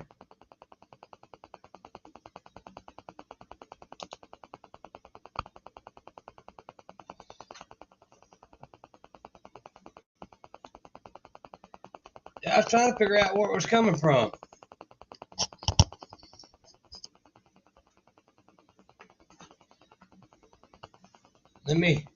Hold on, let me turn the volume off.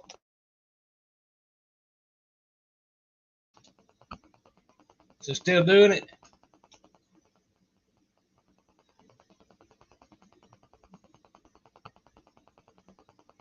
Hold on a minute.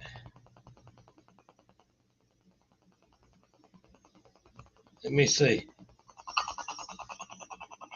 Hold on a minute.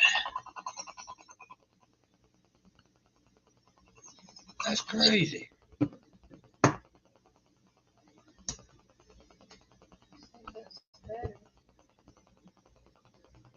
Let me try it again. Oh, I know. Hold on just a second. That was that noise was Florida Seminoles beating the crap out of LSU. That's what that noise is. They give them a good fashioned ass whooping.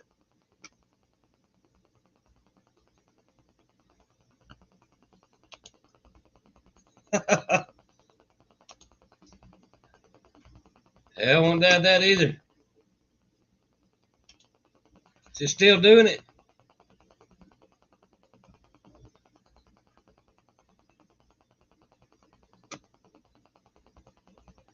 Oh man, what have I got myself into?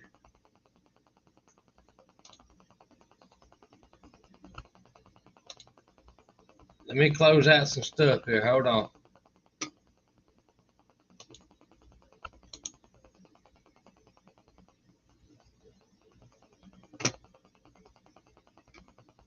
There we are. JB is in the house.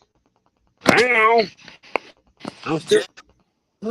Yeah, you thought your work was great. Now I'm going to get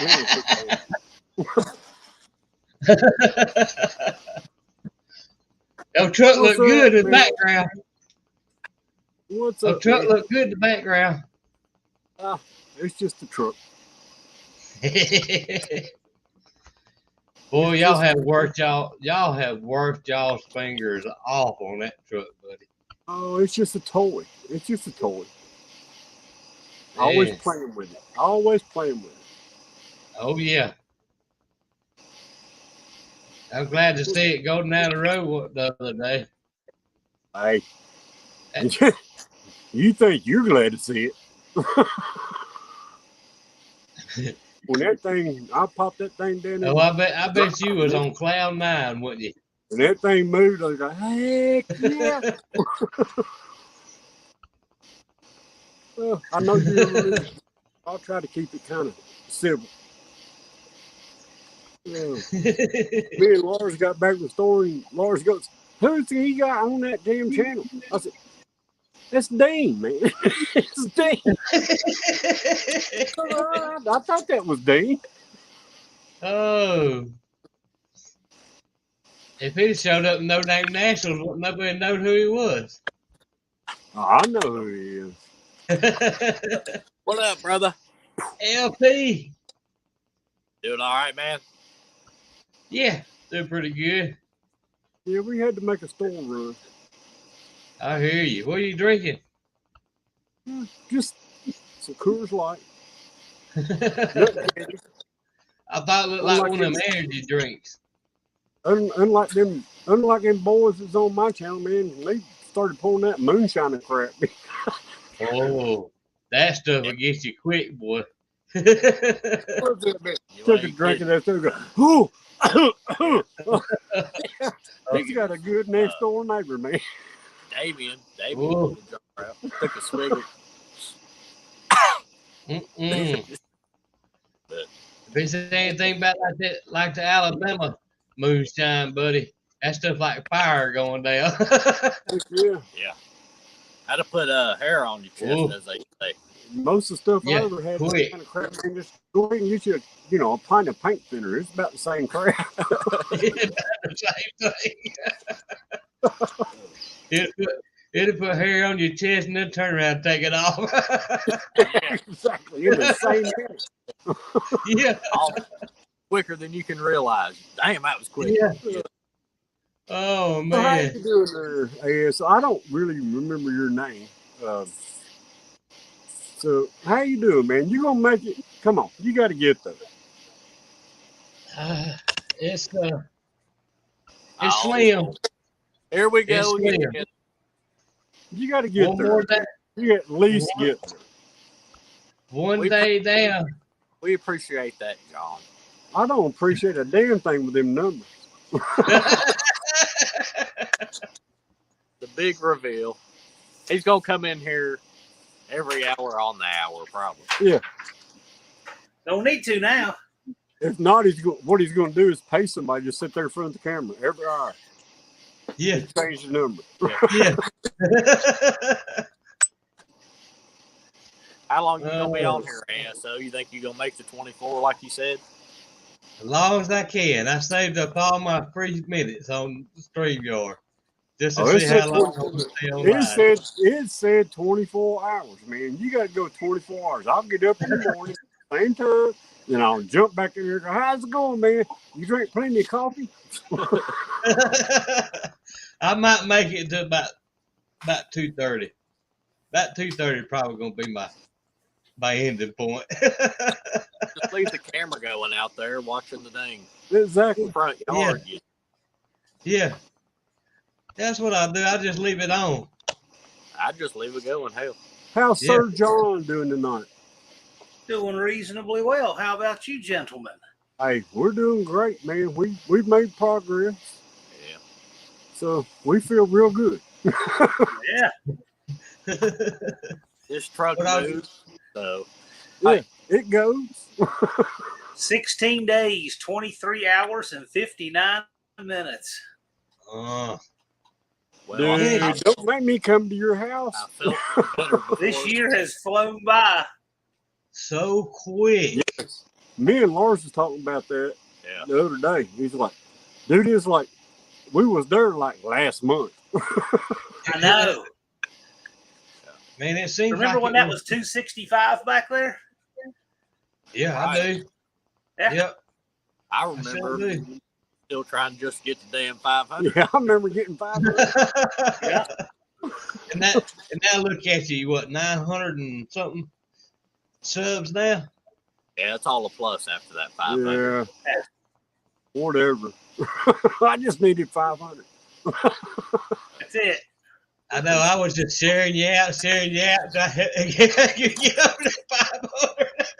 That's all I needed. Rest 550,000, whatever. It doesn't. I mean, whatever. I just needed 500.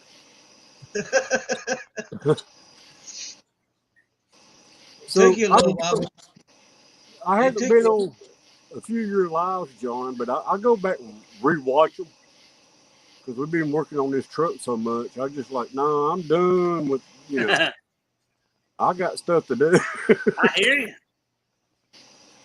We've been grinding. Yeah, but we've been going back and watching the video after the fact. So I'm up to snuff on most of the stuff. I'm surprised how many people do that. I bet you I get as many views after it's live as I do while it's live. It's crazy. Yeah, you think you get more while you're live than you would afterwards. I usually get 300 and some while I'm live and about that many after. Wow. Well, I get a couple hundred. I'm happy. People will listen to this like it's a podcast too after the fact. I'm always surprised by that. That's what I do. A lot of your Friday night lives and stuff. You know, I drive every day, so I'll have it going. Yeah. Just listen to it as I'm driving. Yeah. And of course, you know our trolls is going to be listening, watching, spending 24 hours of watching the live. Yeah. See, Blake watches them on replay too. I'm surprised at that. So, are you expecting a real good turnout this year? I hope so. It's a good turnout. I mean, it'll be probably what we had last year, maybe a little more, but okay, you know, yeah, that's not bad. No, it's a good turnout. It'll get better. It'll be a good turnout. I know. I can't wait. Yeah, it'll get better next year as years go by. Dean says we do it so the trolls have more information. Dean, are you keeping up with your old pal Cabral? You know he's back. He and his false teeth are back. Oh. But it's not his channel. It's not his channel. Yeah. So I've got him on so many lies. It is not even funny. If he thinks that car's the only one, he's asking for it. So he says he's using somebody else's channel. Kevin Turner. What it is he forgot to change the handle is what it is. And that was the fake name he was using. You know when that Kevin Turner account was created? Just hours after he deleted the Brian Cabral channel. Right. Well, I'm sure that's just a complete and total coincidence now, isn't it? That's a coincidence. I'm sure. Yeah. I mean, that guy lies with every breath. Crap. Yeah. But I can deal with Brian Cabral, man. He's just you already know going into it what the hell you're gonna get, right? But it amazes me, man, the people who don't have him figured out, my gosh. And there are people who don't. No, there's some of them know him. That's a sad situation right there, man. There are people who think he's. I'll just say it. It's late, but I don't. Remember when he got that ringing endorsement for Mopars or everything? Boy, that guy knows the truth, and he's endorsing the guy. Yeah. And then it wasn't 2 days later that he realized he really picked a bad horse, right? Like he didn't realize he was disgraced and deleted his channel. He didn't realize he was like a flaming liberal and all that. And so anyway, I think it was probably from sheer embarrassment that Mopars or everything deleted his own channel. See, those people all deserve each other. They all do. Yeah. See, I got a few questions about that. I mean, a few people contacted me and said, I think you scared him off. And I'm like, no, I think maybe somebody turned him in for all the derogatory stuff he's doing. He took his own channel down. Here's how I know. Yeah. I have a link that someone sent me. Well, DRC said it, but there's another one you can't believe anything that comes out of his dumpster. Exactly. So somebody had sent me a link to one of Mopars or Everything's videos, and when you click on it now, it says if the owner has granted you access, you can log in. Well, that means the video still exists and is hosted on YouTube. Right? Yeah. It's just private. So what he did is he didn't delete his channel. He didn't get terminated. He went through there and made everything private and basically took his own channel underground. So I put up with it for a little bit, man, but I took that one video down because I didn't want, nobody coming at me, but you did take it down? Yeah. Dude, they come after you no matter what. You don't do anything to have them come after you. It don't matter now because you part of the Outlaw Club now, JB, because I guarantee you on Friday night. I have zero tolerance for bullshit. That's straight up. So some of these people, it's some funny stuff. Like that guy in his videos, he loves to call me and New Guy's Garage fat. You ever seen him? I got a picture of him. He probably doesn't know that it was on one of his videos once. So Mopar Al told me, dude, that guy casts a shadow as wide as his car. Yeah. And there's a video where he was towing his own car back to the pits. I could hide behind him doing this. Yeah. That guy's huge. Well, I think it's funny he's calling people fat, but believe me, there's probably not many people know because he doesn't show himself on camera. But that dude I'll tell you one thing that cracked me up. He was out there in his shop, just talking about the no-name national stuff and all that stuff, and he goes, "Well, none of my cars are able to race. They're just not built that way." And I'm like, "And you're sitting here talking shit about people that's going racing? What the hell's wrong with you, man?" I don't know. I told Just Mopar Joe, I said, and this has been a few weeks, probably a month ago. Yeah. I told Joe, I said, well, if he would apologize to Mopar Al for all that nastiness he did to Al, completely undeservedly, I would entertain, letting him come to Sykeston. Right. Because he'd expressed some interest in it. Yeah. But then he went off tearing into everybody else. I'm like, nope, I don't want him there for anything now. Then I saw some of Joe's comments on, I guess, his latest video before he took his crap down. Yeah. But I don't care how cool his Barracuda is. I don't want toxic people like that there at all. Well, how can you say anything bad about the event if you've never been there? Yeah. Oh, it didn't stop all. None of these people have been there. And then they talk about, or he was saying something about, I don't understand the 500 subscriber limit. Yeah, I told JB or whatever, there's events every damn weekend at tracks everywhere that you can go to if you want an event like that. Well, see, if you don't want to be a part of this one, then you don't have to. But why just sit around and talk shit? Well, see, that was disingenuous. He wasn't asking a question because he wanted an answer. He was rhetorically asking a question just to give himself a springboard to bash me on. There he didn't care. He wasn't trying to learn anything. There you go. I don't try to participate with people who aren't asking in good faith or who want to know anything. Well, it's in the name, No Name National 500. That anybody that's got sense know you got to have 500 subs. Yeah, but people that would watch his stuff, if it's the first time they heard of the No Name Nationals and they watched one of his damn videos and he was sitting there. That could. Yeah, that's not good. They could. Here's some other things, some observations I thought were funny about that whole thing. He leaves a comment to Joe, acting like I'm depriving him of his rights as an American by requiring 500 subs, like I'm some kind of tyrant. Right. And he even said I was like a lefty or something. Well, that's hilarious on its face. But then the same guy goes off the deep end of the diving board with no water in the pool over Cabral wearing a mask. I'm like, listen, just because I wouldn't wear a mask, you wouldn't wear a mask, Cabral still should have the freedom to wear his virtue muzzle, right? Yeah. I mean, even if it's stupid, he should still have the freedom to do it. So I'm like, right. he's trying to cut on my freedom and then immediately in the same breath go after somebody else for exercising theirs. Yeah. See, I thought that was interesting. And then the other irony is in Cabral himself. Cabral has sat here for the last 3 or 4 years just hating people, right?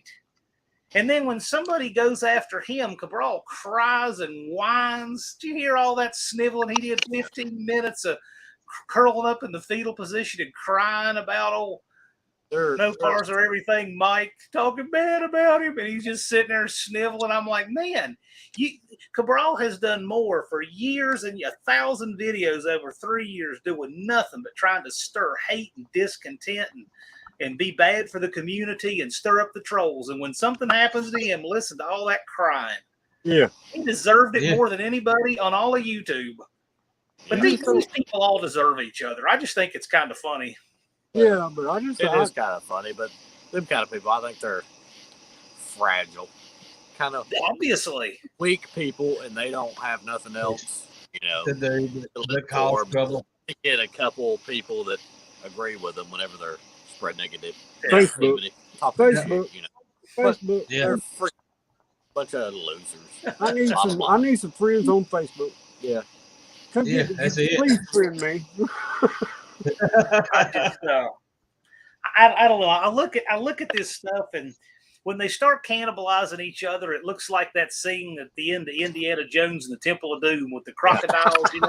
It's just that's what it reminds me of. That's who they are. Exactly. Well, he was the other guy trying to build his little motor over there in New Jersey or whatever, and oh my gosh, so and so coming over there trying to be stuff. And how ignorant does he got to be to actually think that these damn people are actually want to be fucking friends with him? You know, I think Rich has finally figured out those guys were not his friends. They've ghosted him. They're not helping him. They can't help him. How could you not see that? All know that we all know when he sticks those raw bearings in there, there's no hope in that. I think he knows it too. Now he's offering his. Did you see where he's got a video offering his services to do body work for people? Oh, yes, John. Yes. I mean, actually offering his services. That's right. I'm on Facebook. I'm on Facebook. Hit me up. I watched him on a video. He's got this 50 Chevy. Didn't even wash it, right? Like, wouldn't you at least take a little rubbing compound and see if you can get the rust streaks off of it if you're just trying to make it look better for parade, right? He opens the door, nothing masked, nothing, just starts spraying black paint. You know, and now he's offering those services to people. And he was showing close-ups of this stuff. I mean, it is horrendous. I mean, I think what's even sadder than that he's doing that is there's probably somebody out there that would pay his ass to do it. And following his ass to do it. I tell you, I'm kind of torn on it because on the one hand, no consumer deserves to think they're getting body work and get that, right? I mean, not only would they waste their money, but look how much more it would cost to fix it after he's been there, right? Oh, shit. But on the other hand, if any consumer is so stupid as to look at that stuff and say, that's the man for the job, I'm like, well, you deserve each other.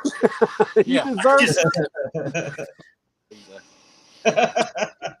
I mean, it's just unreal to me.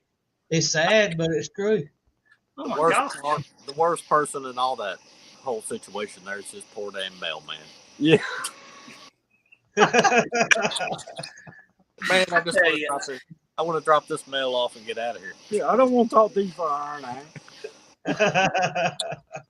You know, we got so much talent in this community. And I know that if is the biggest word in the dictionary, right? It's only 2 letters, but it carries a truckload of meaning, right? Right. You know, if Rich would watch Bondo Billy's videos, if he would watch Just Mopar Joe's videos, I mean, we've got some talented painters, you know, in the community. And Rich could learn all kinds of stuff about how to do better for himself, right? If he just but he doesn't have enough humility to learn anything. Not even, I mean, people would reach out to him. He could just put his videos out like folks have tried to do. Yeah. Hey, contact me, holler at me. You know, I'll freaking come down there and help you. I'll donate something, you know.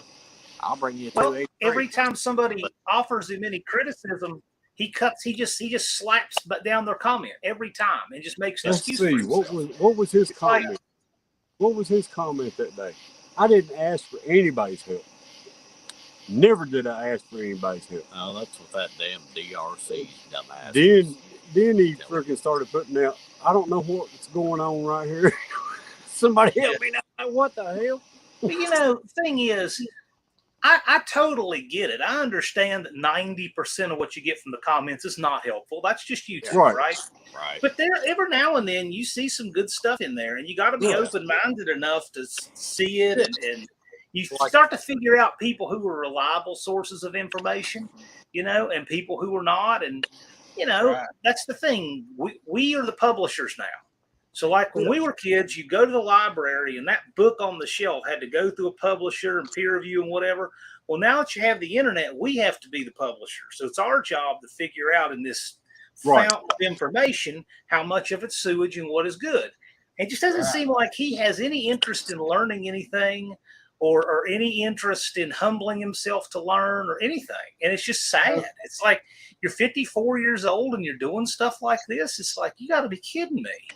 Well, you're always a student, but in his mind, he's the master. He's the master of none. You know what? I went to a training class here just, a couple of years ago. My friend Keith Harper, he's an instructor down in North Carolina. And I took it as a student, right? Like, I mean, I've taken way more advanced stuff, but I take it as a student because I want to learn stuff. So you're going around the room asking people what they want to learn. And my answer was, I want to learn what you have to teach me. Exactly. And he didn't charge me for the class. We're colleagues, right? I mean, we've trained together different places around the country. but I humbly want to go there as a student and learn what he has to teach me. Exactly. I don't go in there thinking I know everything. I know better than that. Heck yeah. So I'm going to go and take notes. Yeah. And we all know that like 90% of what he's going to say is probably stuff I already knew. But boy, that 10% is why you go. It's that little bit of, and when people overlook that, because there's like, nobody needs to teach Rich how to turn a ratchet. So nobody needs to tell Rich, you have threads and all this real basics. But man, it's that 10% that you're actually watching and listening for is the new stuff you get to learn, right? And that you pick up these little things along with. That's how you get better. And he doesn't seem to have that gene. It's just bizarre to me. I like to learn everything I can. Exactly. I'm here. You're the guru. You show me. Or not even if you're the guru. I used to go when I got my 3rd degree black sash in the martial arts, and I used to go to these seminars. Man, I'd walk in there. Hell, I'm 3rd degree. I can take anything you got.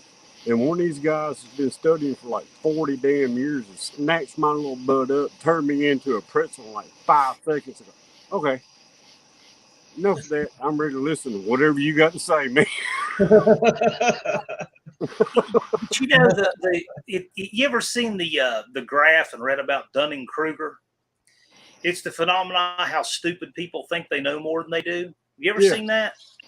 So I'll try to do it backwards. So it's like the graph starts out here, and the less somebody knows, their confidence is way up here because they think they already know everything. Then as they learn, the confidence drops because they start realizing how much they don't know. Exactly. But as they learn, it starts to come back up because they actually start to get real knowledge. But it never gets as high as it was when they didn't know anything. But if you just, if like you said, man, you humble yourself enough to understand, I don't know everything. I might need to shut up and listen to some people and do it. And that's it in a nutshell. My granddad used to tell me all the time, if you don't know what you're talking about, you shut your mouth and you listen when I'm talking. He goes, you'll learn more than you will interrupting. I want to be a student for life. I mean, we want to be a student for life. And I want to mess up shit all the time just to say, oh, okay, I did that wrong. I just don't ever want to lose the opportunity to learn things. I've always wanted to do that. And I learn from all of you guys all the time. It's interesting to me. And I had some Pontiac questions one time. So I reached out to several guys in the community. And I love being able to learn like that. It saddens me to watch him struggle with stupid things that so many people here know and could help him. And to watch him just smack that help down so arrogantly. Well, what you don't understand is this. And I'm just like, dude, what are you doing? Yeah. It's sad. It's really sad. These guys that's talking to you has done this 50 damn times. Maybe you want to shut up and listen. Is that it? Right. Yeah, that's it. That's it. That's exactly it. Yep. I'm telling you, man, when you meet somebody that's over on that left peak, you know it. Yep. One of my instructors was like that. My gosh. Damn, that's me. Why are you talking about Lars like that? You know what, though? I'll say this. I know it's not you because people who are on that left peak, they never know that. They know everything. They're always oblivious to that fact. All right, I feel better now. They never realize that they have yet to take the roller coaster, and they never do. They live on that left peak forever. Yeah. You know what? Okay, it's like this. It's like transmissions, right?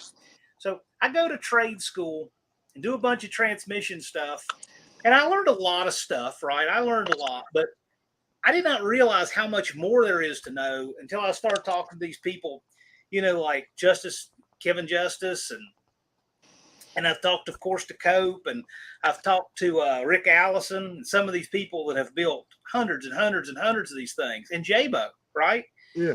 And man, you just realize it's like, my gosh, you just don't realize how much more there is to know. Exactly. And engines are the same way, and paint is the same way. I mean, so I don't know much about painting cars. I've probably painted one whole car if you add up all the panels, right? Yeah. But I can watch people like Joe and Bondo Billy and some of these guys who are good painters, and I learn all kinds of new things. But it tells me that there's a lot I don't know. Yeah. There's a universe of stuff I don't know. So, nothing wrong with not knowing stuff. We should just want to be students for life. And this is such a great opportunity here in this community to throw that away. To me, is just awful. I suck up every bit of information I can get from every channel. I mean, as much as I can. One of my favorites is I've gotten to learn some stuff about sharpening from JB's Little Shop. I've enjoyed that thoroughly. I can't stop watching those sharpening videos. Because you don't see that every day. I know. Isn't it neat?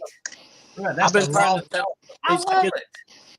Y'all let him know. I've been trying to tell him. He's like, nobody's going to watch it, but I said, shoot, nobody sees that. I mean, there's so many intricacies. Yes. How actual blade. Yes. And it's watching JB explain to us how to get the results is amazing. Yeah. This angle or that angle and how I do what I do and set up the tooling. It's just fascinating to me. I don't even know all that shit. I just put it on the fucking grinder. He does. That's because you've been doing it so long, JB. Exactly. That's because you automatically know what to do. And then I got to slow him down all the time. I'm like, all right, what'd you do there? Because I'm trying to learn a lot of it, Right, too. right. He's like, I'm like JB. I'm like JB on that. When I'm doing something, I can't tell somebody how to do something. When I'm doing something, I'm just doing it. He's pretty good if he knows I'm trying to watch him or whatever. A lot of times I'll just be standing right there over his damn shoulder and he'll kind of slow it down. I know he will to try to. The thing about old Rich, too, that bothers me, and I realize his personal choices are why he is where he is with money, right? That's true for just almost everybody. But it's like, the guy's spending, like, what he has so little of on things that we know are not going to fix his problem. Right. Exactly. Like another. I mean, he is his problem. Yeah. He's a hoarder. He hoards stuff. Really bothered me the most about him is when he came in and acted like he was going to be at No Name Nationals and got in everybody's lives. I was pulling for that guy. Yeah. And then we were too. Everybody started realizing, no. The thing is, people would be sitting here, in front of their vehicle. Well, I'm going to tell you, I remember the moment I stopped liking him when that began. And that was, you see that car behind ASO there, that Roadrunner of Brad's? Yeah, beep, beep. Brad is the salt of the earth. He's a great dude. 4 boys, right? So you call out Rich. JB calls out Rich. Auto Salvage Outlaws calls out Rich. And what does Rich do? Rather than gratefully accept these call-outs and being welcome to the community, he looks right over his nose at both of you like the arrogant guy that he is and calls out Brad, a call-out more befitting a guy of his caliber. And I'm thinking, you arrogant punk. And so it's right there. That really put a bad taste in my mouth. And it only went downhill from there. And then lying about his engine, and that didn't do any favors for him in my book. And then calling our attendees a bunch of drunks and druggies, that didn't do anything. That's when a bunch of people blocked him. It all went downhill from there, but I'm just like, what a golden opportunity. You realize if that guy had embraced this and gotten with the program back in January, he would have a running car and be driving it to Sykeston and be farther along in his life now. From all the stuff he could have learned and collaborated with all of us. Threw it all away for all that vanity of pretending like he's educating people on his videos. I mean, look at our situation. We had people sent us stuff. We had people donate transmissions and stuff. If he would have just, like you're saying, people would have went there and helped him build that damn car. Oh, yeah. I would have went there. His lack of knowledge is the easiest thing in the world to cure. It's his attitude is the problem. Yeah, his crappy attitude problem is what it's Rich 220. Yep. That's all you can say. Well, see, there's a lot of comments that I didn't let go through. And I got put on basically talking about me as basically crap sitting down on a tarp building my motor and stuff. Oh, it was bad. It was bad. Oh yeah, I remember that. Yeah, it was bad. And the funny thing of it is, some of the bigger channels, if you'll go back and watch, there's a lot of big channels that sit on their ass building a motor, putting it in the car, but they want to jump on me for doing what Bob I did. Glidden did that. Yeah. Bob Glidden did that. There's a picture. You probably find it on a Google search, but it's a pretty famous picture. He's sitting there on the ground with his engine sitting on the ground for his 79 Plymouth Arrow that he won a championship with. Mm-hmm. He didn't own an engine stand. Right. So, well, whatever. It was the same thing with me when I started. Yeah, there we go. There's your comment of the day right there. Right yeah, there. We know what that is. Yep. Right there. Yeah. Those guys have already ghosted him. They don't care if they booked him for a prop to be on their show because they figured he would help them bash me for their monthly BS fest. Yep. Yep. That's it. It's exactly it. It's real obvious for anybody that's paying any attention. It's not hard. Do you have to? Me and John and unfinished project under the bus. Let me poke you in the forehead, man. Are you listening? Are you listening? You know what? I've watched other YouTubers drive hundreds and hundreds and hundreds of miles to collaborate and help others, right? Yeah. And there we have two that are just a few townships or whatever those Yankee units of measure are away from each other. Yeah, whatever they call that. Yeah.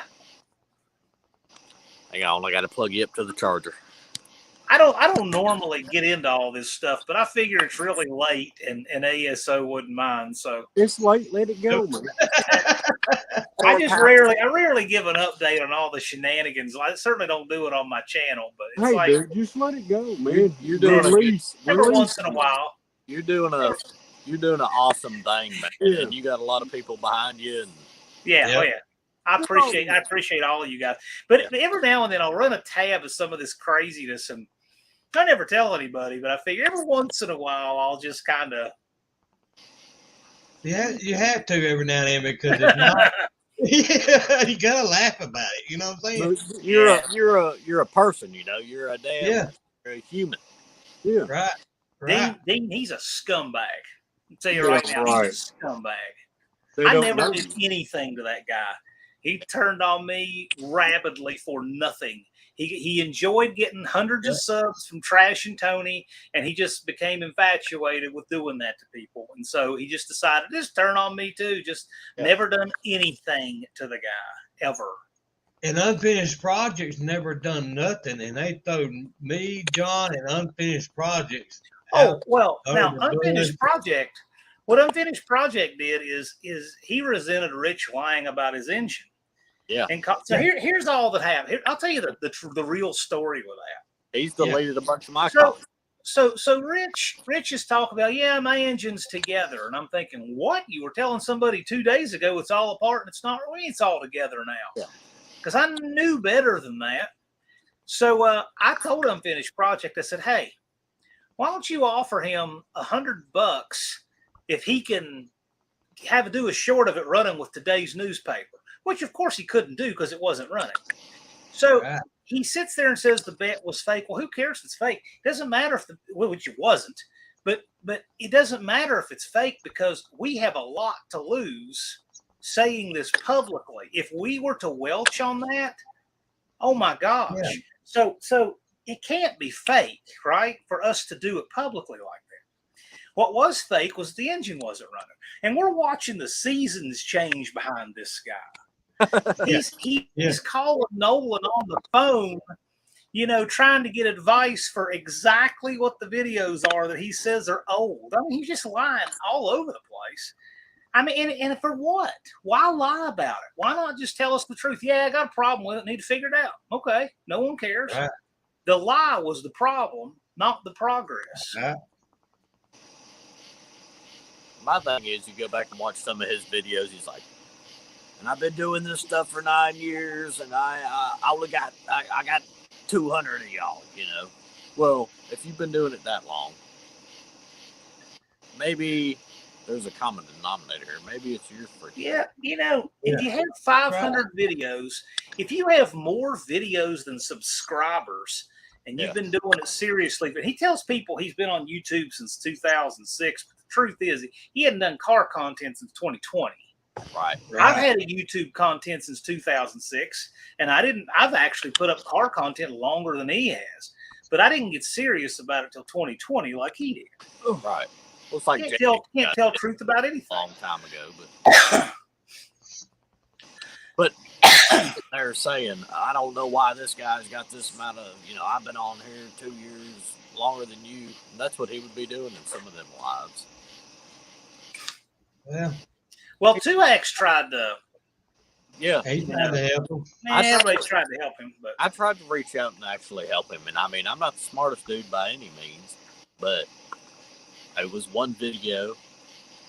He was working on that damn old police car or whatever, that 50s model for his bud, whatever. I'm doing it. I just commented on there and I said, why not just because he could come up in there? It might have been a live or some shit he did. I don't know. And I just asked him, why not? Who cares if its number's matching? I'll help you find another 283 to put in this damn, to put in this 57. That was at 57. Yeah, but he's working on the other dude's car in the video.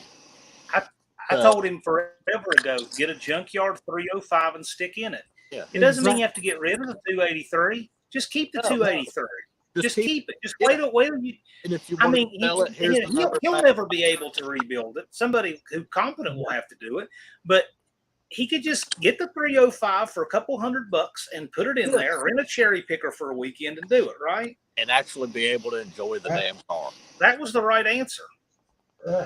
I got to tell you, I have a little mobile crane. I've got my van. I've got a 305 sitting in the garage right now. I could do that in a weekend. I really would have, but that attitude just killed it. Exactly. Yep. And it's the same thing. What gets me is the same thing. I did this on the 57. I did this on the 57. I'm thinking, oh, I really hate 57 Chevrolets now. Well, you know, that's another thing. He says, there's nobody helping me. I do everything myself in these videos. I'm like, yeah, you don't have to convince us, Rich. We know that. It's clear. Right. We can see that. But it kind of sticks with me and disappoints me because I wanted that guy. I wanted him to be deserving. I wanted to see him get a victory in his life. And he had such an opportunity and he wasted it. And that's the part that bugs me. You can't help everybody, brother. You can't. You can't. But that guy right there, this community was a perfect opportunity for him. It was. A perfect opportunity to learn, collaborate, everything. I know a bunch of crap has happened, but I guarantee you, if he somehow something miraculous happened and the stars aligned and crap, and he changed his attitude, I guarantee you people would still go over there and help him. I would, but I don't see that ever happening. No. Right. Because I think he'll take his victim mentality and excuse making to his grave. That's what I think. Yeah. And it's sad. It really is sad. It is. It's just sad. Plus, you know, it doesn't matter what happens in my life or his life or two of y'all or probably anybody listening, you know. Something happens, screw a victim mentality. How do you react to it? How are you going to overcome it instead of just sitting back and say, oh, shit, this happened to me? I don't know. I just... different Rich. Yeah. But it's just, I don't know. We had an interesting cast of characters last year, handful of little obstructionists. And so this year we've had a little handful. I'm sure next year we will too. So we'll just, whatever. That's a give. As long as you got the auto salvage outlaw right there to take the trash out. Yeah. That's right. I'll take it out. I'll show you how to take the trash out. I'll take it out and burn it. I do think it's interesting that we had I do think it's with him taking trash out. We had a flare up of these clowns in August. Did you notice that? Like a big flare up of them. They were quiet all summer because their leader went into hiding in April. Yeah, it's getting and then they get stirred up in August. I guess just it's getting close to this event, I guess. It's getting close to time to do it now. Mm-hmm. And they're punching it to get they'll get subs off the hate shit. Right? I mean, sorry. The hate shit. Did you know that some of them could even predict the future? Because they've already decided right now that the event was a failure before it even happens. Yeah. Check that out. Yeah. Guaranteed. I also said that there wouldn't be another No Name Nationals at Saxton because Saxton. Yeah, was so that's so what do they do when these things keep not happening? They said we weren't going to run a second. Then they said it wasn't going to be at Sykeston. Tom Hughes even made up that thing about the purse money going to some race in Illinois. I don't know where in the world he created that from. That was over a lie. That was completely fabricated. I think Illinois would be the last. I'm like, go to.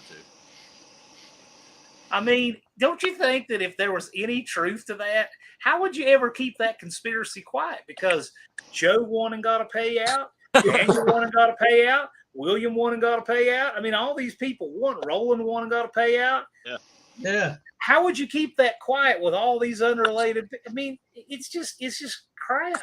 And then not long after they did. Well, it's not going to be where they had it last year. I got inside information. I talked to. It's been on Jeffers' website since New Year's Eve last year. So is Larry and all his employees in on the scam too? Is that what I mean? At what point does anybody believe anything these people say? Yeah, it's just unreal. Well, just know there's people out here that's got you back, John. Well, I appreciate that. I don't normally get off on this particular tangent, but I figured every once in a while the right live is okay. Yeah, you got to vent sometime, man. If you don't, it just makes it explode. Yeah, but I'm trying to get things in order. I got still got a deliverables list. Just little stuff, but got to get done. Right, you just stay on what you're doing. Oh yeah. Oh yeah. And if you need to help, what you got to do is reach out to the right people. You know who they are. I know. I appreciate it. And I got to tell you, without all of you guys, we just couldn't do anything. I mean, it's just that's what we need. We got to have the community being in our corner. And, watch these people do things like smear Dallas. I just think that's horrendous. Take advantage of him like they do.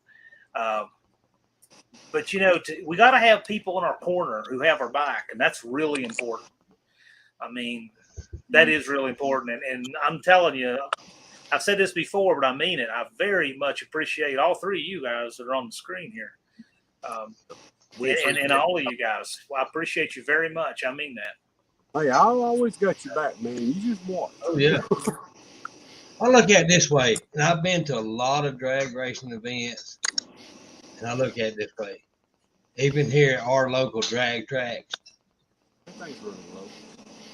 it's not done right. You got 900 people right there at the starting line, and there's no piece on their language or anything like that. And I wouldn't carry one of my grandbabies to these drag strips right here. Dean, I don't listen to that stuff either. I know full well that one channel has at least one hate-soaked rant live about me a month, and I don't go over there. I don't listen to it. I don't care. And so I just don't. And the thing that disappoints me on the few occasions when I've peeked in there, and I haven't done that probably in 6 months, but what always disappoints me is never what they say. I mean, I already know before the live happens, it's just going to be how much I hate John Wilbert live. That's what it always is. What disappoints me is the indifferent people in our community who still show that passive support. Oh, hey, guys, how you doing, brother? I mean, it's like, that to me is the one that bothers me. Exactly. Yeah. You know what? I would never go into some live where people are trash mouthing JB and Lars. I would never do that. Oh, hey guys, well, that's between you. How you doing? That right there. That's the reason I said on that one video I put that, man. If you do it, that right there. Just unsubscribe from my channel. But you know what? I don't. But I also won't go in there and argue with them either, because Right. That gives them viewers, it gives them credence. So I just stay out. Yeah. You will not see me on the hate channels. There's no point. There's no point in arguing with him, like he's saying. There's no common resolution there at the end of it. Yeah. It'd be like auto salvage, you know. Right. He went there last year. He hadn't sit there and talked crap about this damn event or whatever. He's been playing it up. It's all positive. What I'm trying to damn say. He'll get there in a minute. Well, anyway, didn't mean to get on a rant, but it's some of the stuff that the ingredients that go into making this, I guess. So, dude, and if we weren't doing this event, I guarantee you, I wouldn't be nearly the lightning rod. And I mean, I had somebody. So at one time, I had inherited a lot of Tony's haters, right? And I think it was Blake from Bad Trees, like, now you got your own haters. But it's okay. It's all good. Yeah, it'll all work out. Yeah, it all works out. But it's amazing the things you'll do that are just purely selfless, and to have somebody say it's all about the money. It's like, we don't make any money for this event. We're just having a great time. I just want to pay for itself. Right. That's all I care about. If this will clear some of the sting up, the little local racetrack we got down here that kicked Uncle Tony out. Yeah. Well, them people, man, you go down there and they'll call off a race just because it sprinkled a little bit, because they don't have the stuff to dry the track on. Yeah. And people will get on there and just dog it. You assholes. I mean, it's the same crap, man. Don't let that crap bother you. I can tell you, there's a lot of reasons that we have chosen Jeffers, and I've gotten a fair amount of pushback from it. Not from people on the participant side; they love it. Yeah, it's on the other side. I'm like, it's just like what you said, JB. People don't realize the value of a track that has track drying equipment. Who thinks about that stuff, right? Right. Well, I do. Yeah. Who thinks about where it is geographically? Like, could you imagine having this event at the same time of year? If you were so far up north, it will be 40 degrees. You might have a snow at the end of September. You wouldn't want to do that. What about a place without shower houses? Yeah, that's a big deal with as many people having camping as we do.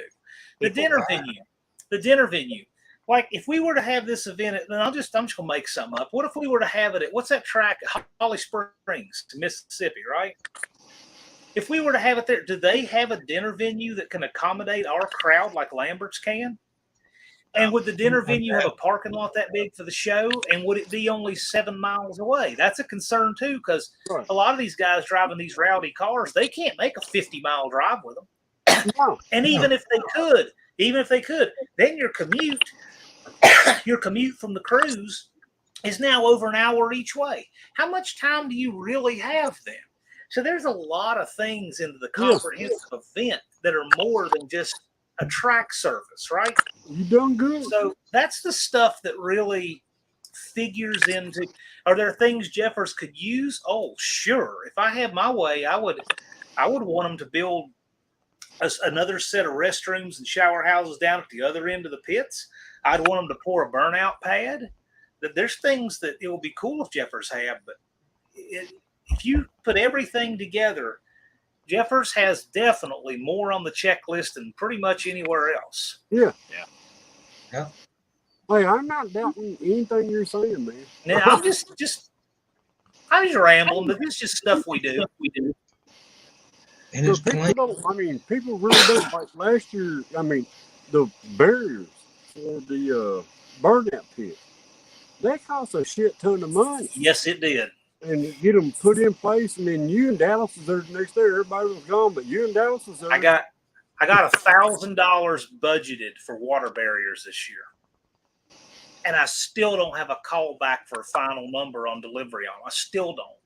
I've called twice, and they were good to work with last year. Really, they were, but it's like, I don't know if they're busy, but I still need a call back from them. Yeah, $1,000. Now, you start doing the math, people would say, there's no way it could be $1,000. I've looked online. Those things are $7. I'm like, yeah, they're $7 a day a piece. Then you multiply out by 84 of them. Yes. Then you multiply out by the days they're there because when they can pick up and deliver. Then you add the delivery cost. Exactly. Then you add the donation that you should be making to the Minor Fire Department for coming out and putting the thousands of gallons of water in there. Yeah. And by the time you add it all up, you got $1,000 in barriers. Yes. But now, what are the barriers worth? Well, okay, if Dizzy Izzy snaps the throttle spring and runs over 14 people, those barriers, there's no amount of money you wouldn't have paid to have had those barriers there, right? Exactly. I just Dizzy because he put on such a show. But seriously, that's why we do what we do, and that stuff is. And then if the barrier gets damaged, you're on the hook replacing it. Right. Yeah. So it's interesting. It's an interesting process doing this. It really is. Yeah, Jeffers. I mean, I don't have any problem with Jeffers' Bad Attitude CT, I have no problem. They have new management running it this year, and we've not had any problems. Just got to work through when you have new people there. We got to work through all the little things. Well, I'll give you an example. Like, I don't think they realized that this event isn't like anything else they have there. Right. Like everything else they have there, cars show up and they show up for the race. Yeah. And people don't come in early. Like for a bracket race there, the cars will come in Friday late afternoon, right? For a Friday night race, or Saturday morning early for a Saturday race. And most of them don't know each other. There's no community. They come in, they race, they get their checks, they leave. And so the track is usually focused on the timing equipment. Exactly. They're focused get on them the in, get them out. Right. And so this event is so different. Like how early people show up. Things like the concessions are a big deal at this because our people live at they're living at the track for days because of the social aspect. And it makes they need to have a lot more preparations ahead of time for concessions than a normal event. The hours people are there. The restrooms need more frequent servicing. There's all these things, right? And like we have more staff there for this event than they have on a normal bracket weekend. So I'm just trying to get on the same page with the new management there to make sure that we have everything we need. And if we go back there for the third annual, that will be easier. But no, we don't have any problem. There's no reason we couldn't. Of course, we still have to have the second before we could even talk about the third. But for me, the third annual will start on Sunday the 24th. I'm glad you're thinking about the third. Heck yeah. Oh yeah. Well, I don't have any reason to think we'll have any problems at all. I mean, the financials look good. I was just updating them literally before I got on this live. I update them every couple of days. Like today, just stupid little things. Like, and you got to keep up with this stuff. Yes. Like today, it's a business. Yeah. Okay. Yesterday, I had to pay the UPS store in Sykeston $52.43 to print some color flyers for the track staff. And Saturday, I paid the post office $31.46 to ship stuff for the event. And it's just a constant thing of keeping up with. Yeah, it is. Yeah, Bad Attitude C10, yeah. But even if we didn't have it at Jeffers, it'll be somewhere. I mean, it's just, we just don't know what the future holds. And also, Larry Jeffers, I'll just tell you guys, if any of you here in the chat or whatever don't know this already, Larry Jeffers has had that track for sale for years. Yes. Just kind of fishing to see what happens. Yeah. Even if it sells, it doesn't change our lease agreement. That conveys with the track. And since our event has its own staff and it's and all of that, it really wouldn't change anything for us much at all. So I just want people to know that it's just seeing the track for sale. Don't worry about our event. Yeah.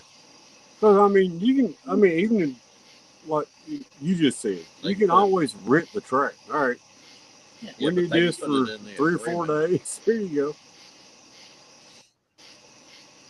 Well, this is a big event that comes to Jeffers. It's bigger than what they normally see out there. I think it's one of the 2-3 big events they have there each year. Wasn't last year their biggest gate? That's what Dallas and Angie said. Angie, who works the gate, said that. Dallas said that. That's a big gate for them. And it was weird because everybody who came to No Name Nationals wants to meet all the content creators from YouTube. So nobody was in the stands. They were all in the pits. The line never ran out for Bad Tree or Barrow. That was something that bothered me last year. People would say, there ain't nobody in the stands. There ain't nobody in the stands. Well, now they're all over here meeting everybody. It was a good game. But the line at Bad Tree never ran out. That's what Blake said. He said there were always people there coming to meet them. And Barrow's a rock star there. Yeah.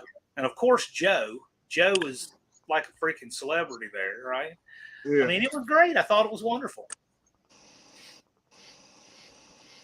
A bunch of people came, drove a good ways there just to spectate. Yeah, you can see the wristbands. I mean, you knew we had a healthy gate. So. Yeah. Oh yeah. But, I met people last year that I don't even like Mohawk 62. Yeah, that me and him got good friends and stuff. But he come up, he's like, my buddy JB, me and him talking. I'm like, I don't even remember who you are. How many people did you have come up to you that had only seen you on your channel, JB? They knew who you were from your channel, but you'd never seen these people before. How many were like your viewers or whatnot? There was a good amount. Yeah. And I'm like, I don't know who you are. I remember Street Fox walked up to us and said, you don't know me, but I know you. And I'm like, it's good to meet you, brother. It's happened to me. Same thing with Tony's Hot Rod Garage. He just walked up. Right. I'm Tony. Tony's Hot Rod Garage. Okay. You know another one that was cool about that event. So Angie that runs the gate, and she'll be running the gate again this year. She thought it was funny when we had a line backed up all the way out on the Sandywood Road to get in. And I walk out the street and I'm waving them in, and she's like, "How are you ever going to keep it straight?" I said, "Well, I know all these people." I said, "You know all of those people?" Yeah, I really do. Every one of them. She said that's unheard of. That doesn't happen. I said, "Well, it does at this event." Every one of them. I was doing my clipboard as I walked up the street. Yeah, that John just doesn't happen at those events. John was standing there at the gate with me and Lars pulled in that little blazer. He goes, "I see you." Yeah. All right. And then he came and found me later on, I think the next day or whatever, and said, "Lars, you need this wristband, for the damn monkey bike or whatever." It was awesome. Oh. I don't want that to change. I mean, if we get, say, 200 registered channels, we might have to change some administrative things. But for right now, I'm happy with the way it works. We just want to fine tune things a little bit. You used to put some more people in charge that's watching YouTube and watching everybody. And go, all right, I know that car. I know this. I know that. All right, you go do that. I got to take care of this 50. Yeah. Yeah, it's gonna be fun though. We'll have to see how it shapes up. I got to tell you, last year it was interesting. So we put so much into last year, and I remember being there like the day before. John don't remember being there. He just remembers I'm putting this up and taking it down. I'm done. No, I remember being there the day before with Dallas, and I'm looking at this huge empty parking lot, right? And I started getting a bunch of texts from just random people. "Oh, I can't make it. I can't make it. I can't make it." Had like 10 cancellations in an hour. We're looking at this empty parking lot. And you know about what is reasonable. Yeah. But that's a great way to start the day, right? But cheeks started tightening about right there. So I tell Dallas that, and of course, it's kind of fun to push Dallas's buttons just a little bit sometimes like that and stuff like that. Just to see. But anyway, I tell him that, and he's like, "Oh man, people want to make us think no one's going to show up." I knew better than that. But anyway, then the first car that rolled in, I think it was the night before, was Al, Mopar Al. Yeah. He got there crazy early. So we had Mopar Al, an empty parking lot, and then we saw Mark roll in the Jack Pine Savage. Yeah. Right? I said, okay, we had somebody roll in here from Minnesota. I feel pretty good that more people, and then the floodgates opened, and then it was just on. So yeah, that was an interesting, eerie time. We'd done all this work, and then there was this little time when it was just quiet and nothing. Yeah, and then everything opened up. It was a wild experience. But it won't be like that this year because I have people wanting to come in so freaking early, afraid they're going to want to run them off. But find someone, go to Walmart down here, come back in a couple hours. Yeah. Last year though was a special moment when y'all, when you had the drivers meeting and stuff, and seeing Dallas up there at the top of the box, looking down, you could kind of tell to him he was, heck yeah. Holy shit. Yeah. Okay. All right, guys. I want to thank y'all, but that was just a once in a lifetime little thing right there, Yeah. Everybody's kind of looking at each other. You might have not known the person, but you knew the damn car. That was wild. That was surreal. You look out, you see all these people you only see on YouTube, and we're all standing in the same place at the same time. Exactly. That just doesn't happen any other way. No. Like you said. That's what I was hoping for. It was surreal there, that driver's meeting. I was standing right there by the fence or whatever. And then, Dizzy made his, everybody clapped for him and stuff. That was heartwarming. I'm looking forward to it. The only thing I'm kind of looking out into the future, I really hope we don't have a lot of people, and I don't think we'll have a lot of people, but we'll have a handful of people that are always like been there, done that. Yeah. And there will always be that. Right. And I gotta say, there's probably a lot of people that probably wouldn't do the second only because they couldn't top the first. Yeah. Right? And so there's going to be some of that, but all in all, we have a huge percentage returning. Huge. Yeah. We've got to have a better return rate than any other event. I will be there, and then a bunch of new faces too. So I will be there until I can't get there. That's all I can tell you. Well, I mean, we don't want we never know what the future's going to hold, but I mean, I'm just committed to just trying to make this good and have fun, and this is just a fun thing for us to do. Exactly. I don't have any desire to make any money on it. I just want it to pay for itself. I would like it to put a little money in the bank to leave in there so that next year I've got more seed money, because last year the bank account started from zero. Well, you need to be at least making more money for yourself for the time that you've invested. Well, I'll never be able to make a wage for my time. And if I start thinking that way, what it'll do is it'll ruin it, because there's so many events that are just all about money. And if I have to start looking at things, if I take the bottom line and work the event around that, it'll turn into like Mo Party, right? Okay, great. That's a good event. I have no problem with that event, but there's already that event. So to me, that's not the thing to do. I take, my friends having a good time, a good time, a safe time, and see them motivate each other and build their projects together and engage on their channels. That's what it's all about. And if you build around that, it stays true to its purpose. It's a passion, man. And right now it shows, through. It's working. It's working. We appreciate you for it. It's working. Oh, yeah.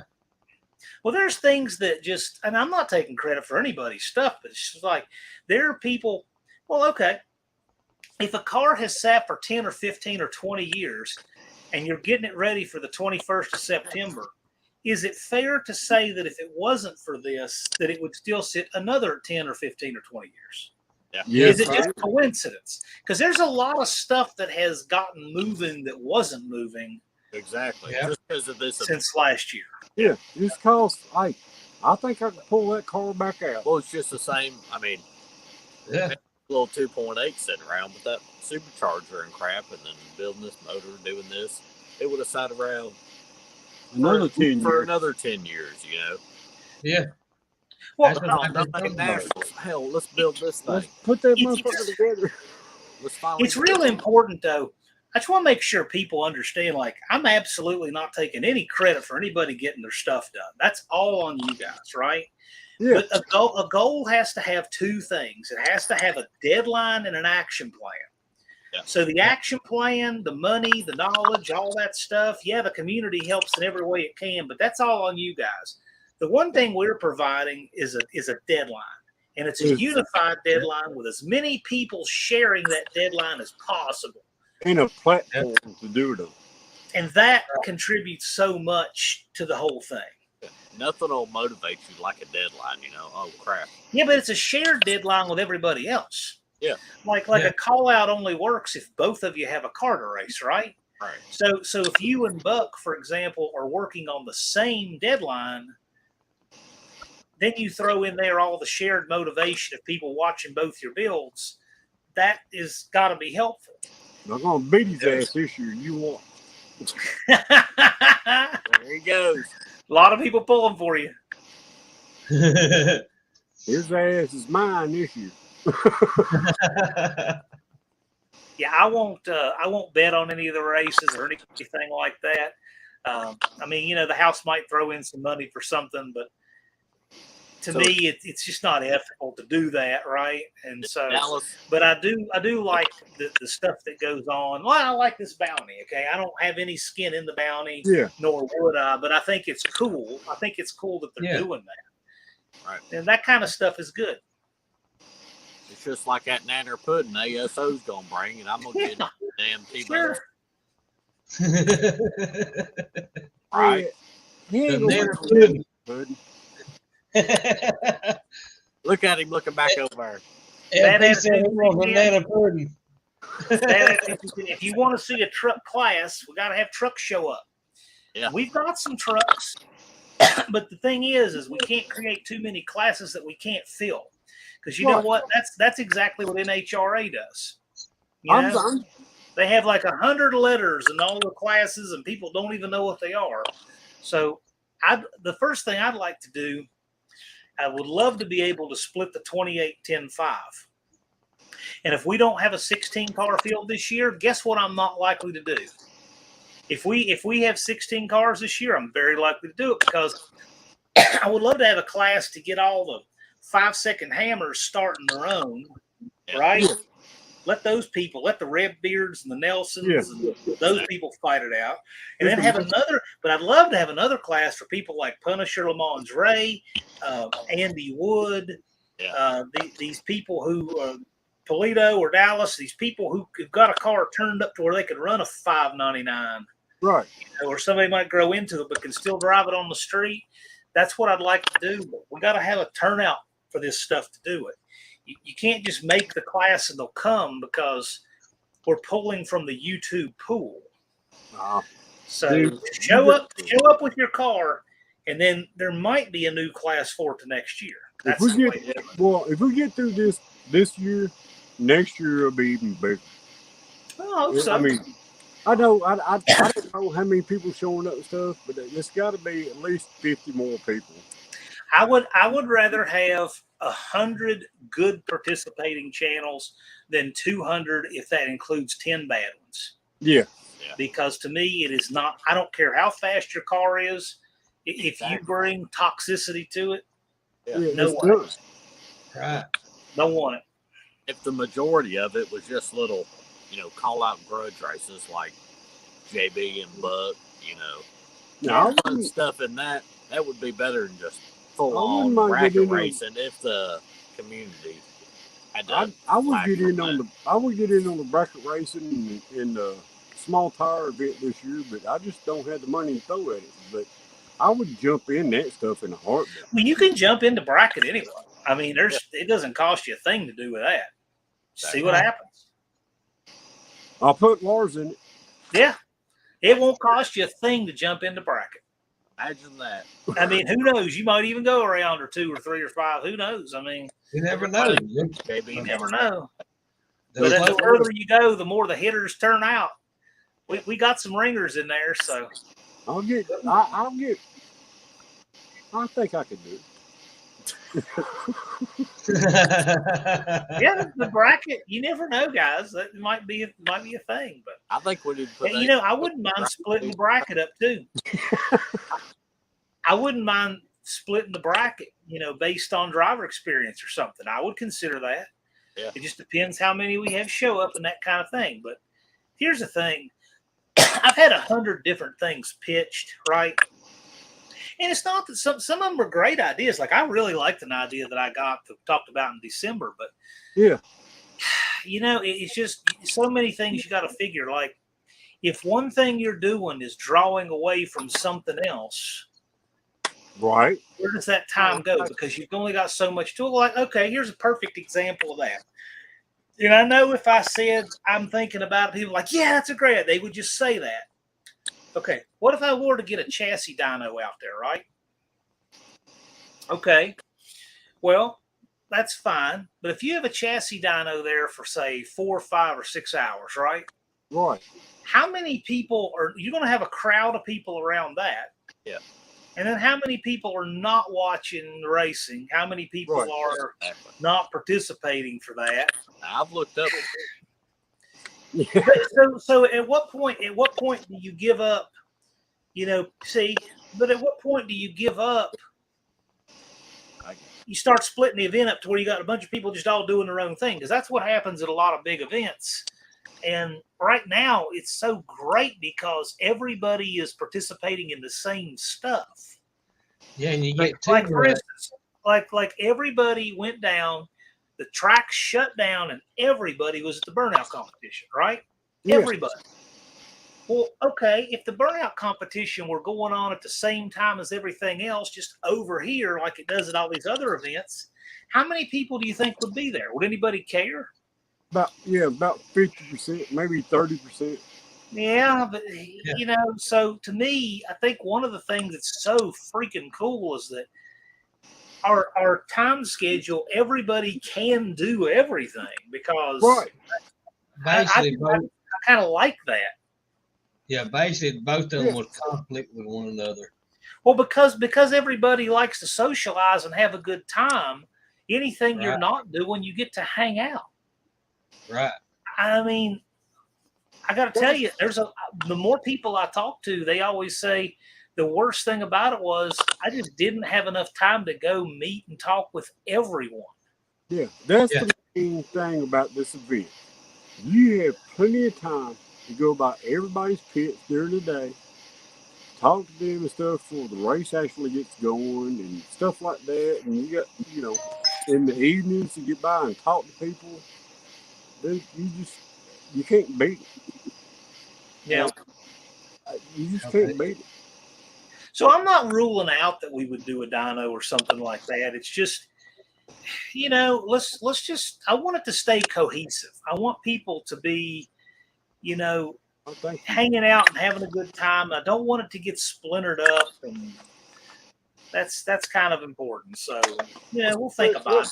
There's things we're thinking about for each year. So let's turn it into a 5-day event. Okay, it's neat that you say that. I know for a fact there are some people that would love to do that, right? Yeah. But the thing is, at what point does the vacation get stale? Especially with your family. It's right? At least 15, 25 days. Okay, let me ask you. There's a lot of people that would do better at the nightclub if they left at 1 o'clock instead of 3, right? Right. I got one. So I'm thinking that 3 days is kind of like pushing it. That's all we should do. Right. And make people want to come back 362 other, right? But you did good. You did good with having tech on Thursday, and it's all we do. Yep. And then Friday, Saturday, man. If you miss tech on Thursday, that's what I think. Or get your butt up here. Well, I'm trying to make Thursday more of a day that's all about social. and it gives people time to get there, and you can set spoil at the movie. See? Yeah. I honestly, me and Lars talked, and I was going to try to get there on Wednesday, but I'm going to have to rely on somebody else to get the truck there, so it's probably going to be Thursday. And then, it is what it is. Well, Ollie, so here's the thing, man. So first of all, Thursday, Friday, and Saturday are the event, right? Right. But if you're going to make a trek that far, there's all kinds of other things to do. And that's not saying that you couldn't go, hang out with other people and other YouTubers all along the way. So I wouldn't think about it as that much of a trek and then that much of a trek, because there's a lot of adventure to be had along the way that breaks that up. Pull over and check out this waterfall. Pull over and check out. We've got guys coming from Canada, California, East Coast, and everywhere else. So, it's got to work on some level for that many people to be doing it and doing it twice. I mean, Clay is jumping in his 74 Duster and driving down here from Canada. Now, see, Ollie's like my friend Billy, foot to the floor, blinders on, don't want to do anything else. Well, I'll tell you, Ollie, if that's the case, you know what? You could just fly in. Just fly in, hang out with us for 3 days, and fly out. We'll get you a ride to the airport. Yeah.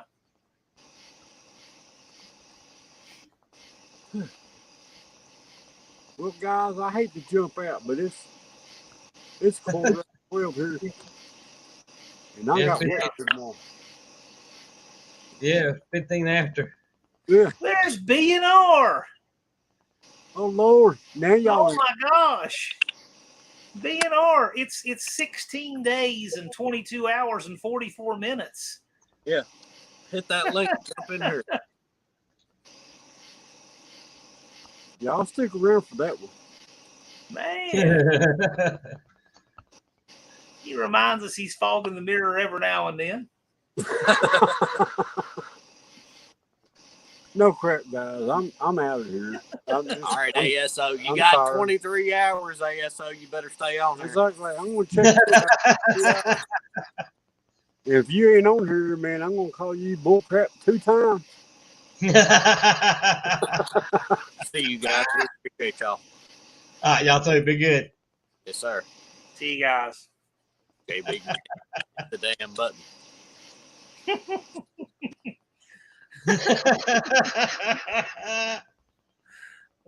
guys are so much fun. Oh.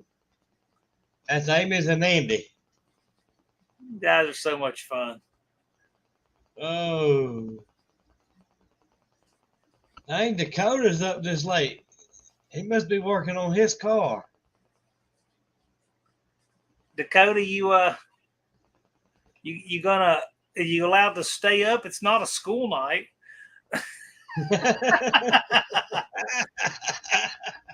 We've known Dakota since he was 16 years old, so he'll always be a teenager to us. Dakota, why don't you jump in for a minute? Banner a little bit. Oh. They good kids right there, boy. Yeah. I've actually gotten to meet his family. Seen the little Dakota compound there in the northwest corner of Georgia. And cool people, really cool people, and cool cars. Just I like them. Good folks. Yeah, their daddy's real intelligent on that stuff. I think I want to say his dad is, if his dad is any older than me, it's less than a year. I think his old man was born in 76 or 7.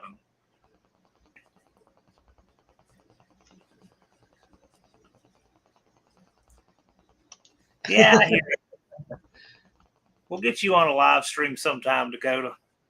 Yep. 70-year old man was born in 78. Oh my gosh. Holy cow. I'm older than Dakota's dad. Oh my gosh. I am so old. You're kidding me. I thought your old man had a year on me. I had a year on him. Golly. Oh, I got a few years on y'all. it makes me feel so freaking old.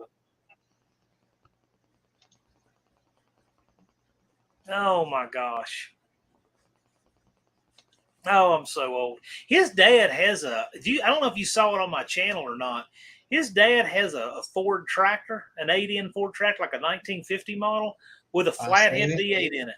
And it looks great. It sounds great. It's really cool. I did some video on it.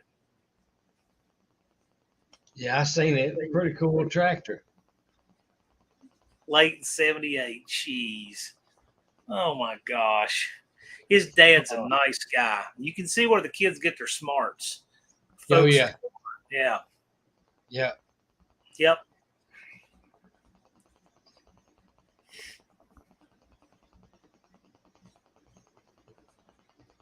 Yeah, they very smart on that stuff. Yes. Yes. Yes, indeed. And you don't find many kids that young that knows what they know. Well, you know, I've interacted a good bit with both Dakota and Hunter in the chat before I met the old man, so I expected he would be a smart guy, and he is. Yeah.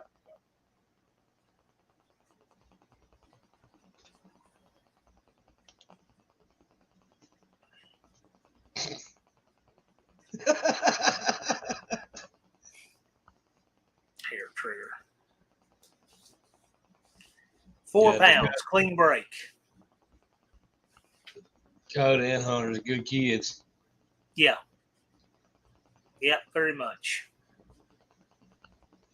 They built, since I was there, they built the Dollar General up the road from them. And I saw it in Dakota's video. I'm like, where did that come from? Dakota, you love the new Dollar General, don't you? You just wish they built it closer to your driveway, don't you? They're about just a little over 2 hours from us.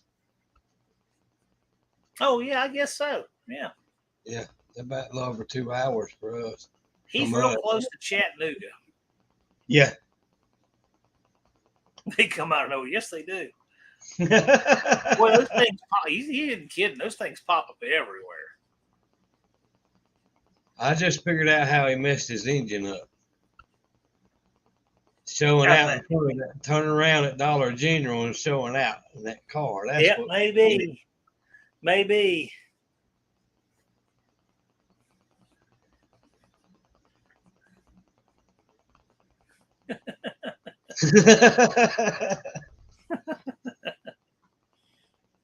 Well, since we only have 16 days, 22 hours, and 38 minutes, I probably ought to be getting some sleep. So, they got these Mexicans to throw it up in 3 hours. Exactly. Exactly. Dakota, you play your cards right, you could get a job on that crew. Yeah. Street Box, are you coming back to Sykeston this year?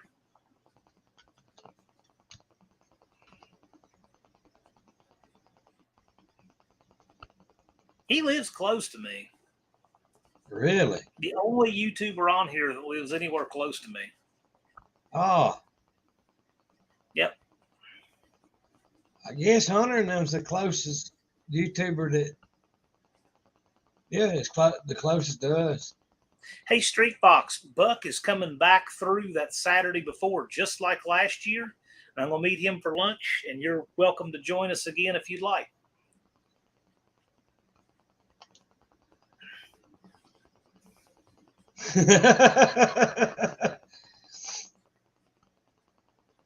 Dakota just had to use hand signals. No.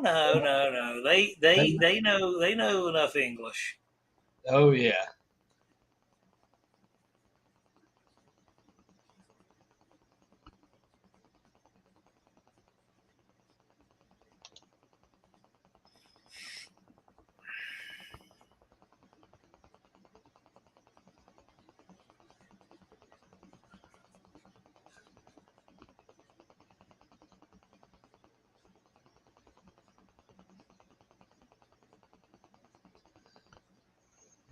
You got a nice hood from your wreck Tahoe. How did you have a wreck keep the hood nice? Huh? That ain't no tip. I hear you, Street Fox.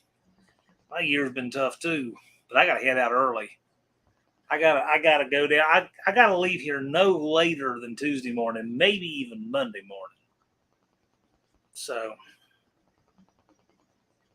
How many hour drive is it for you, John? I think it's only 9 hours of actual driving, but I drive a little slower, so maybe 10 driving. But then I got stops to make, and I really need to stop and see my uncle in mid Tennessee. So we'll see. We'll see how that goes.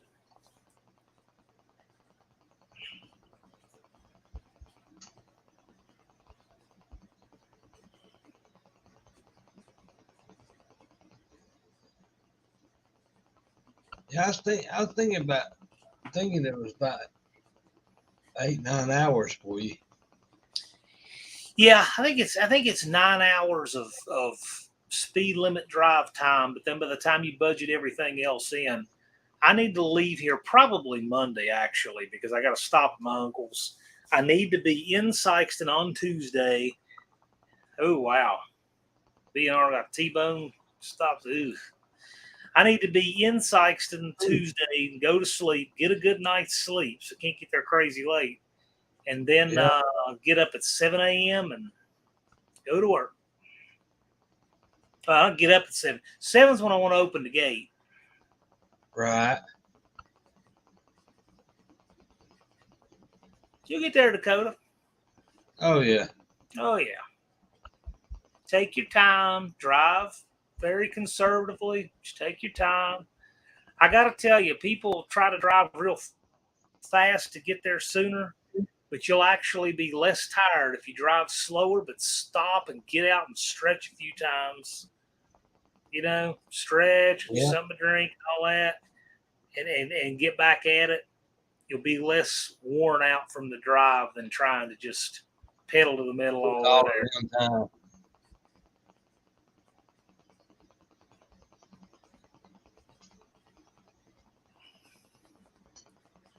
Yeah, once you get through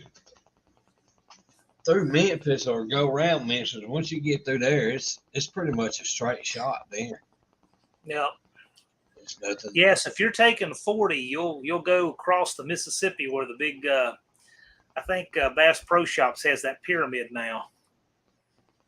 You know, they have the big pyramid there in honor of Memphis, Egypt, I guess. Yeah. Cross the river, and then it's a bunch of nothing till you get there. Ollie drives fast out from the tweakers. Oh. Well, it depends how you go, too. You can go through the Memphis way, or you can go up through Paducah, Kentucky, Wickliffe and Paducah, Kentucky. And that's how I've actually been the last few times. Although when I came back, I went up to St. Louis because I wanted to go to Pacific and see Bigfoot 1. I'd never seen it in person. So I did that last year on the way back. And then I wound up taking what I call the northern route through Kentucky and all of that. So. Right. I think the rest of that car keep you from doing 200, but that's just. Yeah. It's something with blue lights. Yeah. You wouldn't be going to No Name Nationals. You'd be going to the house cows. You need an 8 3/4 Chrysler. You need an 8 3/4 Chrysler. Then you can have a 276 gear, and then you just flip a coin with Hunter to figure out who has to be the diver to swap the chunk out so you can race. Yeah. 3,000 RPMs at 60 miles an hour. I'd drive that thing to California like that. Yeah. That's cruising there.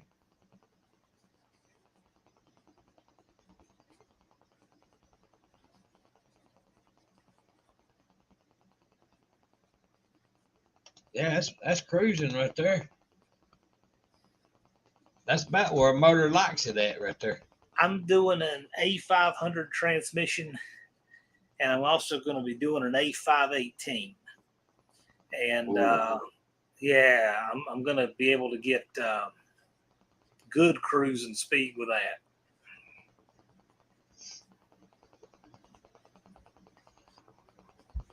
Yeah, transmission, that 38 POS gut. Oh, that's going to make a big difference in your van. A big difference. Yep. I told him he was looking to sell it locally, but he was looking to sell it locally. I said, well, hey, man, if you don't, let me know, because I'd be interested. So, Right.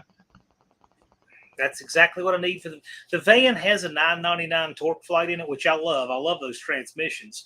But if I'm going to tow with it, I need the overdrive, and it would be better to just go ahead and upgrade to the larger clutch discs. Yeah. And I'm also going to drop the rear end gear down too, since I'm getting an overdrive. So I'm going to find a 9 1/4 5-lug from a B200. It's 392 gears. That'll have everything I need. But the trick is it's got to be a van housing, because the van housing is offset 3 inches to the passenger side because the engine is. Right. So I can't just harvest one from a truck. And most of the ones that have what I need are 8-lug, and I want to stick with 5 lugs. I want to keep the wheels that are on it. So, what year will that interchange with it? There's a lot of years, 80s, 90s. It'll fit all the way up to 2003. It would have a speed sensor in it I don't need, though.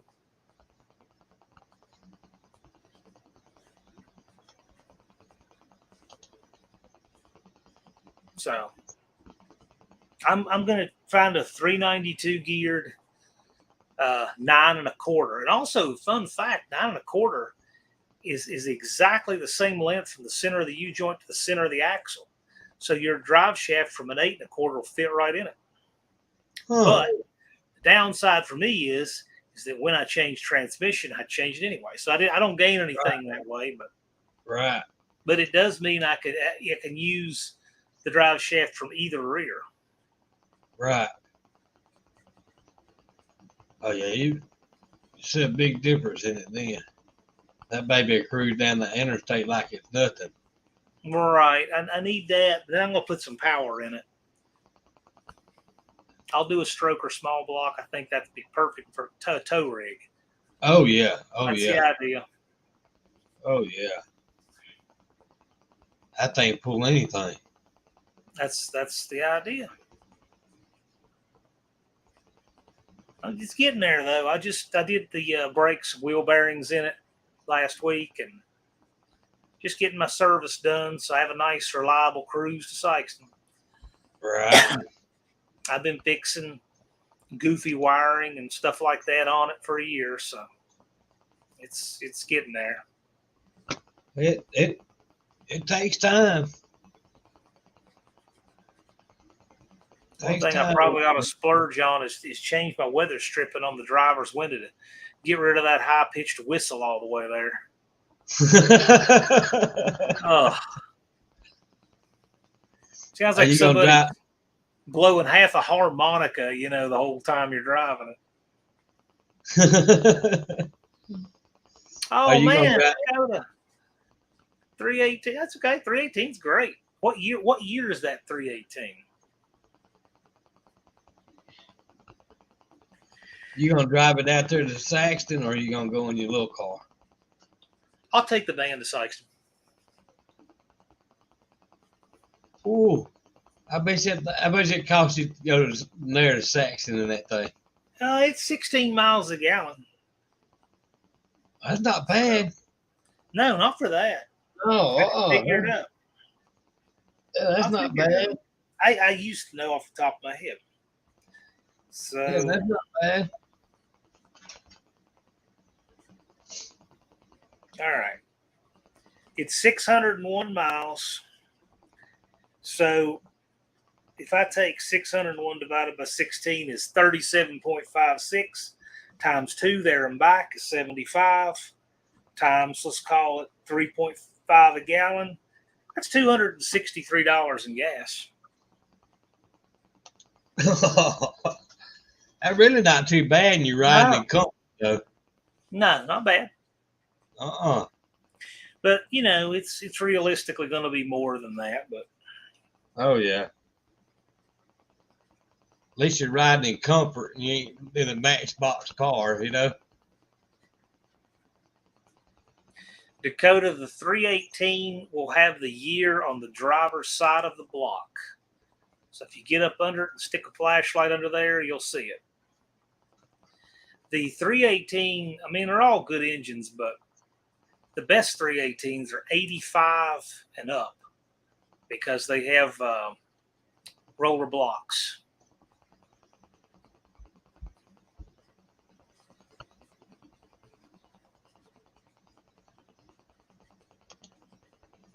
But they're all good engines.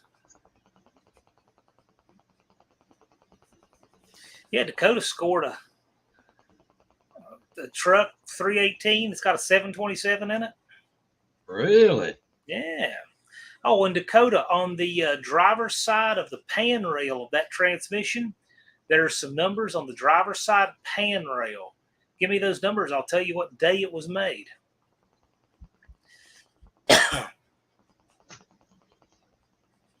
Yeah, he posted a new video today.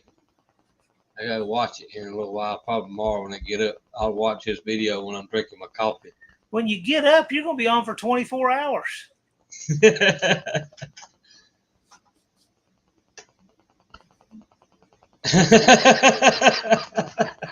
My wife over here shaking her head. Oh. Depending on which format the window is on a live stream, that they're shaped a little differently. So where we're side by side, you can see this much of this truck. Yeah. That came from Auto Salvage Outlaws. But on different formats, you can see more. The reason it's hanging weirdly out of frame is because I've got a hanger right there next to this. So you can't see all of it, but on certain formats, you can see more of it. But anyway, that's Auto Salvage Outlaws' contribution to the studio. Usually you do see more of it. The window is shaped a little different. Because usually you see more of my board over here, too.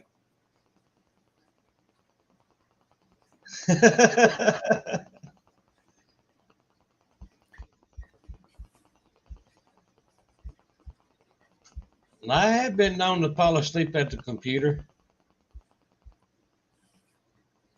People falling asleep on a live is kind of funny. Yeah. William, that 318 William won the burnout contest last year. He was on live last week. Sound asleep. He was like this right dead. I can see William croaked out. Was that on Brian Brinker's live Dust Devil Garage? Yeah, I can totally see that. Yeah.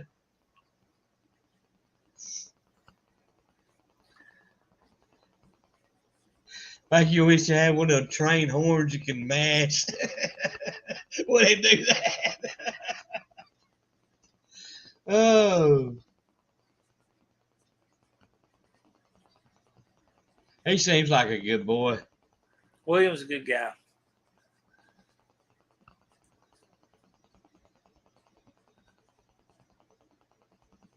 He don't have enough time to do a bunch of machine work. Let me tell you, machine shop will keep you tied up forever. Oh, yeah. So will.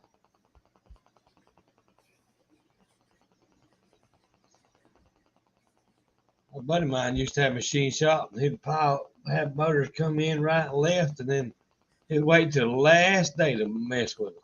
Yeah.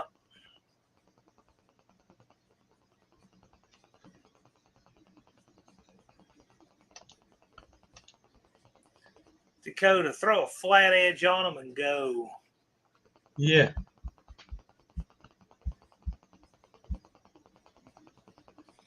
Or brush a little Dykem on them and drop them on your granite countertop with a little bit of paper.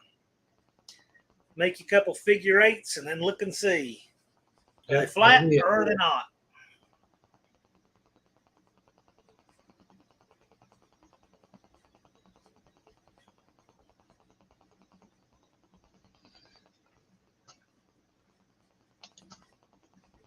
Yeah. Well, just bring it down here and I'll show you how to do it.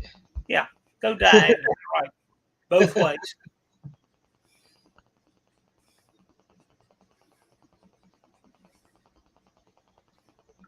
Oh, Ollie must have went to sleep. He ain't said nothing. He ain't said nothing in the last few minutes.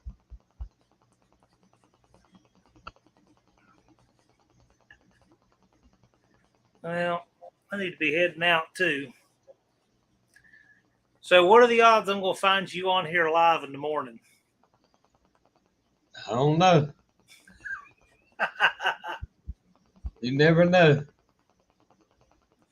All righty. Well, never know. Oh, look at that. Ollie's still hanging around. He's still here. Oh, it's still early for Ollie. And they see he's out there in the shop working on something.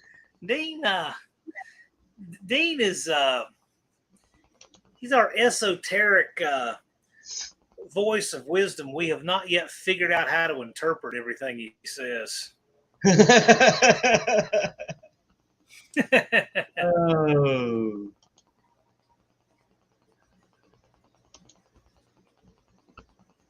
See, Ollie said the night is young there. Find another crank. Yeah. Yes, but what is it, 10 o'clock, Ollie? 10:39?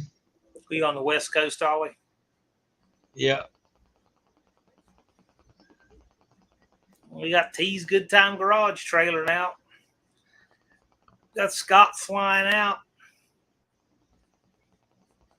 Yeah, we got some people coming from out there.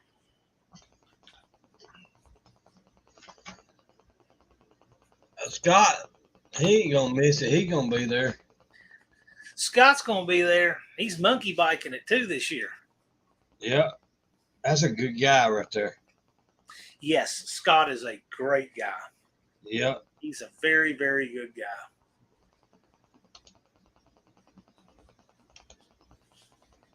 Here's the thing, Dakota. The main thing is just be there. And then next year you can come back and be even faster. Yeah. Faster. Think about it. I mean, come out and you can improve year to year. You don't have to swing and hit a home run every year. That's right. The main thing is being there. That's right. Dakota, when are you driving down? When are you planning on being there?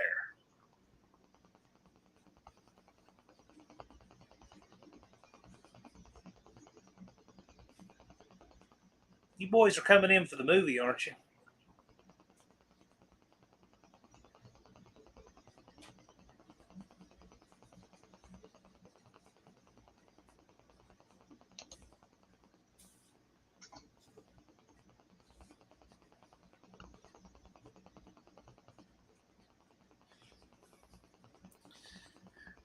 $6 million man there, Dean.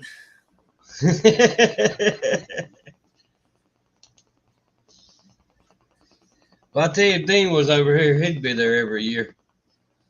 He'd probably be the first one in the gate. Yeah. I get you, Ollie. I get it.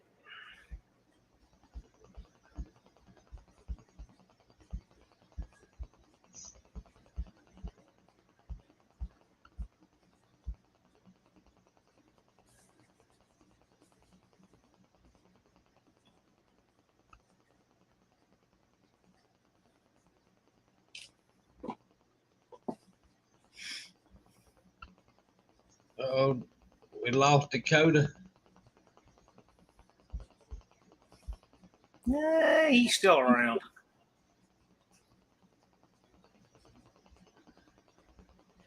He hasn't croaked out quite yet.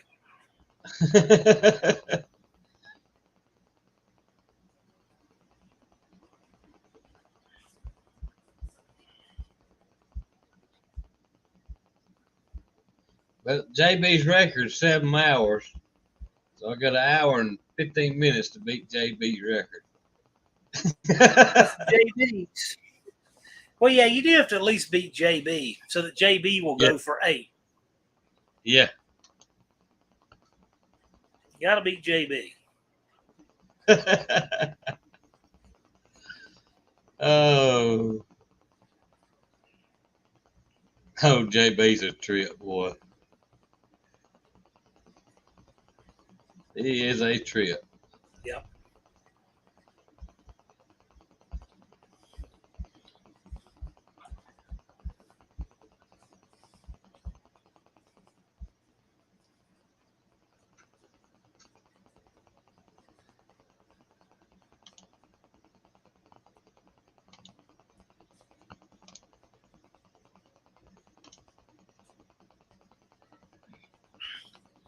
Well, whenever you come in, Dakota, I guess you're still. I guess you just bailed on us. That's okay. I'm hoping you at least get there on Thursday. Come in and cruise with us and watch a movie and everything. Because I think that's going to be fun at Thursday. He said he took off the 21st, 22nd, and the 25th. Yeah, well, okay, cool. Sweet, man. Yeah, get there early in the day because you want to be there. Well, ideally, you'd want to get there as early as you can so you can hopefully get teched in on Thursday too. But if not, get there in time to cruise and show and watch a movie.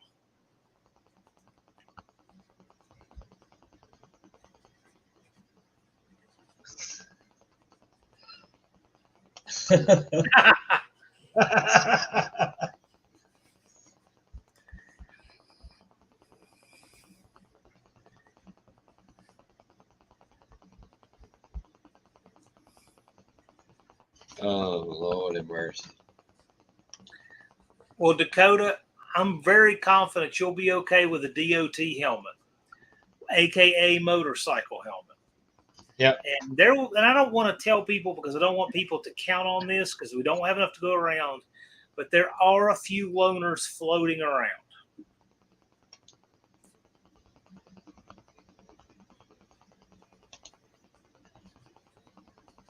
Good deal.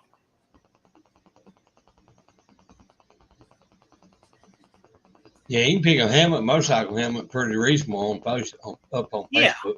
You can get motorcycle helmets for little or nothing. Yeah. And they're acceptable on cars running 765 and slower.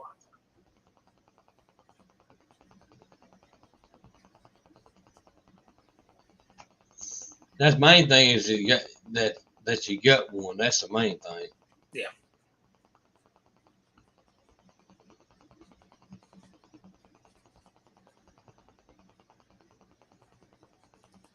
Can you put a hose clamp over a braided fuel line?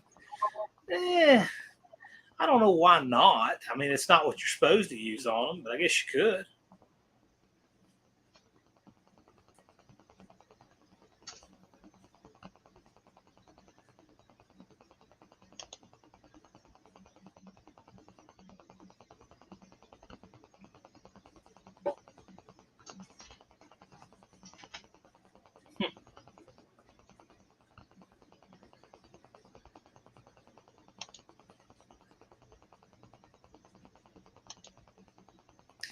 Usually your braided hose has an end that goes over it, and it is reinforced on both sides.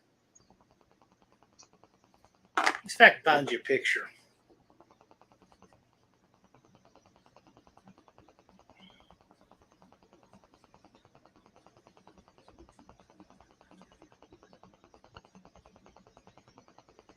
Well, there's the jig to do it. Here's a video on it. Let me see. Let me open it up. This is a little insert in a vise they're showing doing it. You tape it because the steel, the jacket will fray.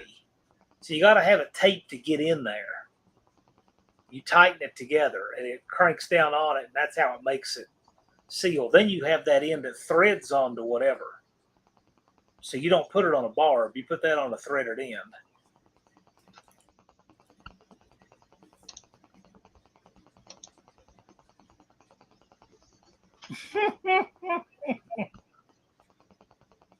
Huh.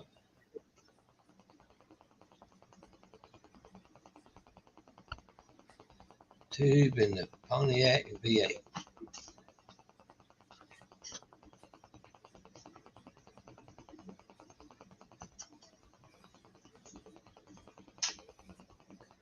Yeah, you can use regular reinforced fuel line for under 12 inches, but the idea is that you want to minimize that stuff.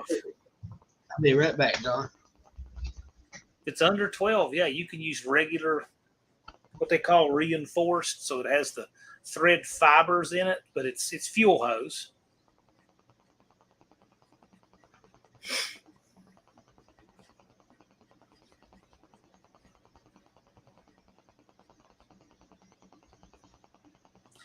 I've made a lot of copper fuel line. Never had any problem. Well, on carbureted applications, low pressure and all that.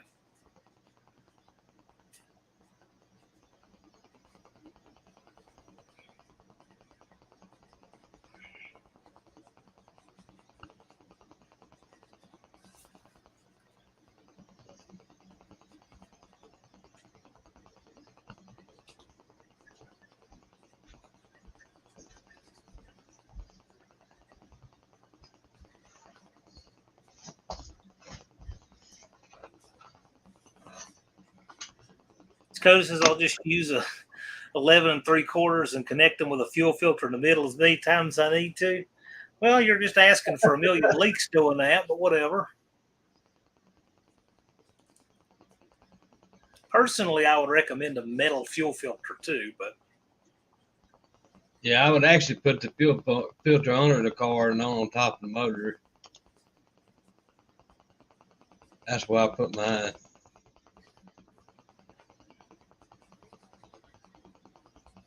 I can't stand them cheap clear fuel filters. Ooh. What I don't like is a plastic fuel filter breaks. Look at all the gas going everywhere. Yeah. And then those old glass fuel bowls scare me to death. Oh yeah. But a metal fuel filter to me is much safer. But there's nothing in the rule book that says you can't run plastic. I don't know why. In my opinion, if I was writing the rule book, I would have metal filter. Yeah. Yeah. That'd be the first thing I put in it. Dakota says metal are the only ones that go good. Then there's one fewer problem. Yeah. I don't know why most people got to put a fuel filter in between the pump and the carburetor. If you got one in between your gas tank, you don't need one up there. Well, I mean, I guess it's better not running one at all, but still.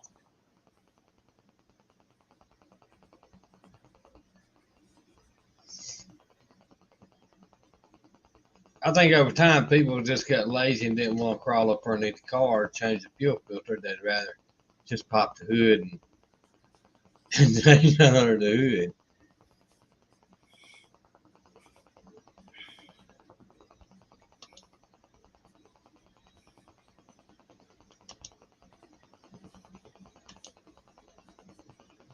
Oh my gosh. You had the filter warp. I would worry about it breaking, getting cracked, and gas just going everywhere. But man, to me, Wix makes a metal filter. I've run for a year. I can't remember the number offhand. I don't know why not. I've sure bought enough of them. A 3/8 inch steel Wix. Yeah. Dakota, on rusty floorboards, I don't know that it's that big a deal in the rule book. I know your firewall can't have any holes in it. It needs to be sealed up. Your firewall does. Yeah, I don't think the rusty floorboards are that big a deal. Well, it depends how rusty we're talking about. You can't have Flintstone floors.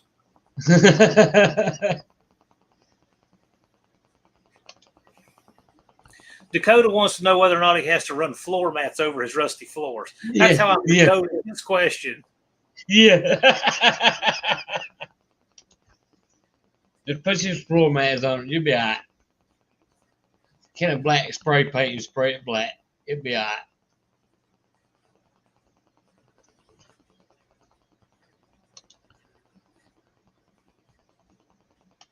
right. I got to tell you, the idea behind tech is not to be punitive or make things hard. We just really want to make sure everybody stays safe. Yep, that's it. Just really don't want anybody getting hurt. That's right.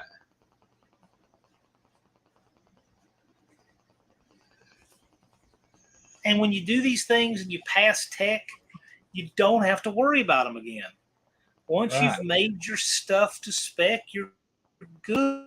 You don't. Yep. It's not like something you have to just redo every time. Right. Do it right, get it over with, then it's done. And your car is safer to drive on the street after that too. Yep, that's right. All these things that make your car less prone to having a problem in a fire or a collision on the track, that same stuff helps for a fire or collision on the street. Yep, 100%. Well, Dakota, they could.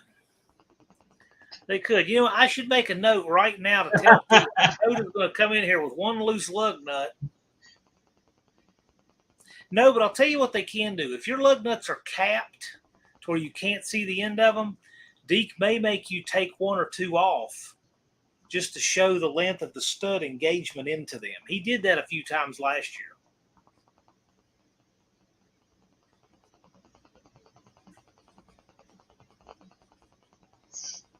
Oh.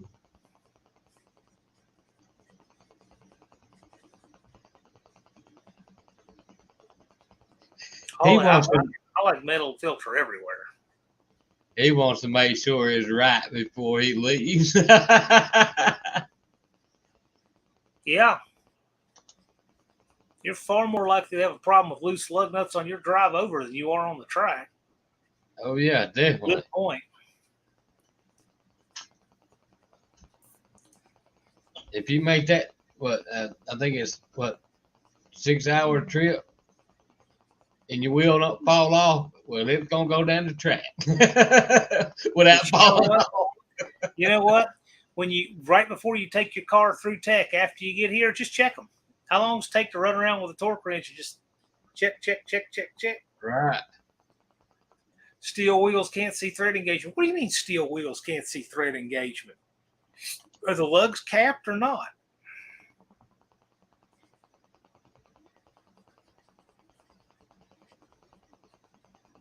Oh, he's using factory lugs on steel wheels, or he's using aftermarket lugs on steel wheels. Are the lugs capped? Because if they are, he'll want you to pull one off probably to see how long the stud is. But I'll tell you right now, if you're using a steel wheel, you probably won't have a problem because they're thinner than aluminum. Yeah. The lug nuts so he'll probably want you to pull one just to see how long the stud is, then you'll know. Because the way you see your thread engagement is you can see how much of the stud protrudes above the bevel on the wheel. And you can see that relative to the diameter of the stud. That's what he's going to be checking. Yeah.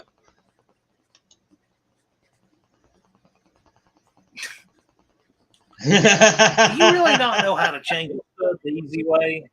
Do you really not? Put the stud in from the back, put a couple of washers on it, and flip a lug nut upside down and hit it with an impact. Zips it right in. He's been watching Rich 220 too much. I wouldn't mind seeing him try to change a stud and an axle. I mean, there are things I just... Oh.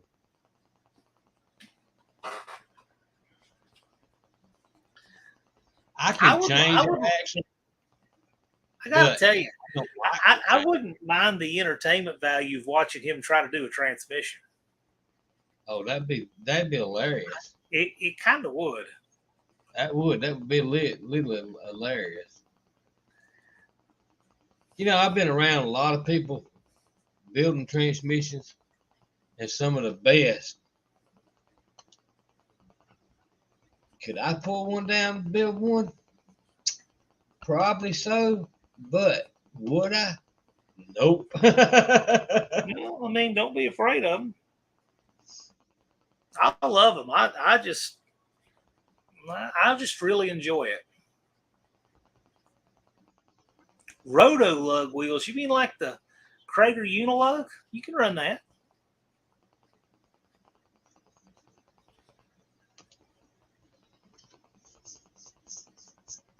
That's actually what's on my race car. I don't care for that design, but that's what it ran in the day, and it still has the same wheels.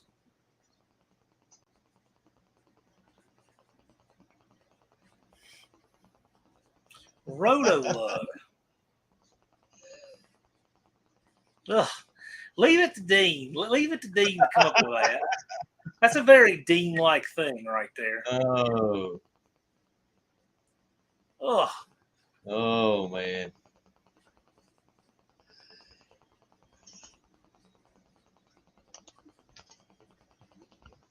It's an adapter that spins onto the lug. Okay, now I've got to know more about this. What adapter spins onto the lug? Yeah, I want to see that. I want to see that Yeah. myself. Pop a link up something, Ollie. Yeah, I was gonna say, Ollie, if you have a picture or something, email it to me. I'm pretty sure you have my email. Email it to one of us. We'll put it on the screen. I'm curious what that is now.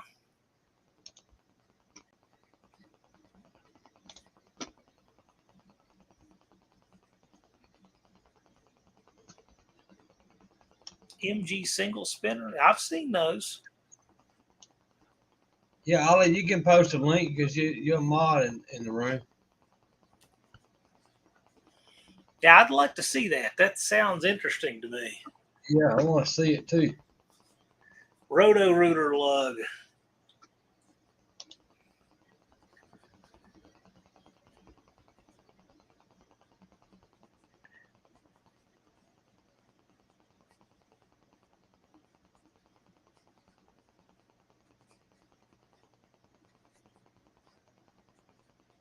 What? Oh yeah, they won't fit on Pontiac. What? So I'm assuming that it also spaces it out, the height of the lug. It would have to, right? So it's like a combination spacer and adapter. Wouldn't it have to be? I see that. Are they going to check if your brakes work? Well, the tech line's going to demand you stop a few times. Tell you what, Dakota, I don't know if they're going to check if it works or not, but with Sykeston Beach, we'll check if it works. So if you don't want to go to Sykeston Beach, you might want to check and make sure they work.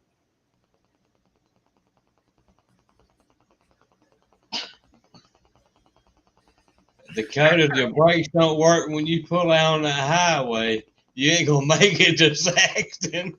Yeah, you're gonna know if your brakes work long before that.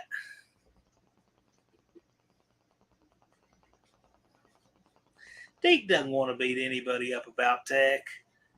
We're as lenient as we can possibly be, but really, really want to get people squared away and get their stuff safe.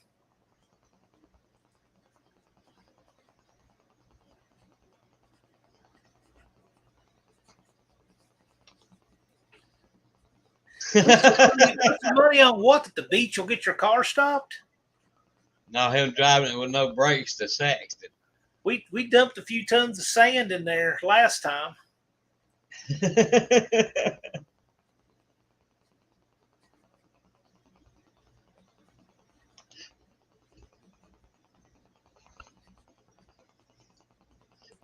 Goes over the top of the lug.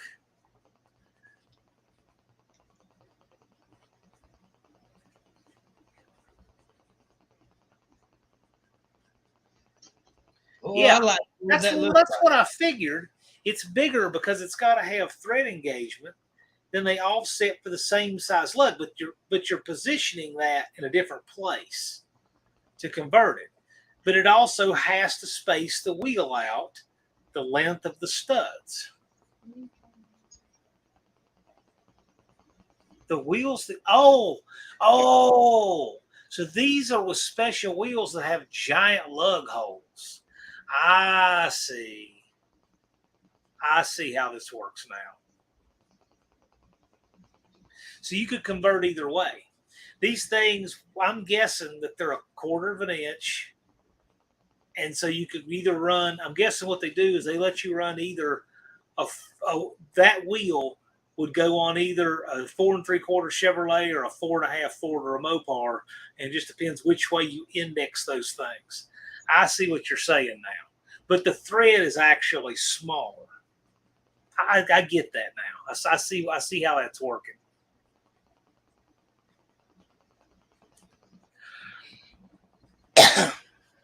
I don't know why you couldn't run that. I think that makes sense to me.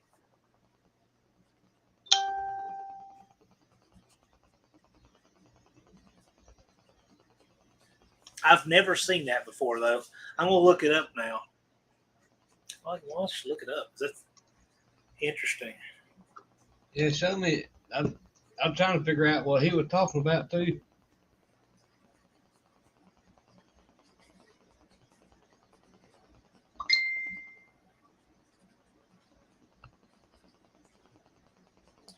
Step style mag lug nuts.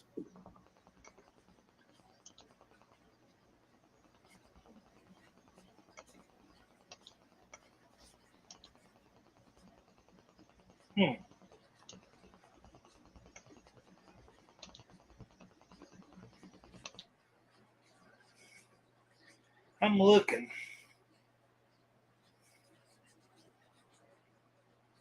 Okay, so here's the lug nuts. You can see that one right there. See how it's offset? So see, you spin that thing around until you get it indexed like you want. Yeah, appliance wheel. And you spin that around to index it. And then the hole in the wheel is bigger. I get it. I get what it's doing.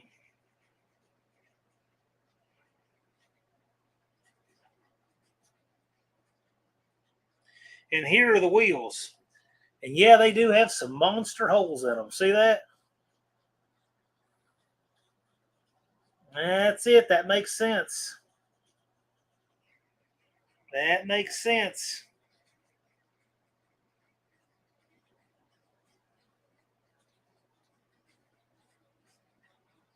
Yeah, I don't know any reason why it wouldn't pass tech. Here we go. This is on the Opel GT forum. Let me see if I can get this goofy thing to come to size here.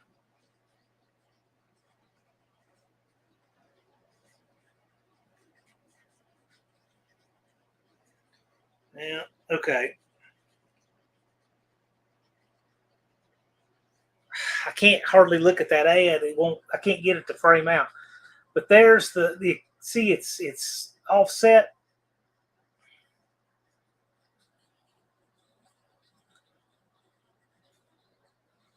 It shows them installing them. You can see it there, the offset bushing.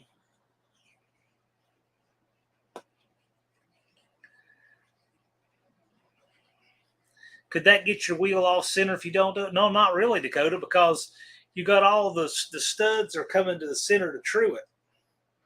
So you shouldn't have that problem. The only way you can have that problem is if you really, really drilled the holes badly, but it should center pretty well, actually.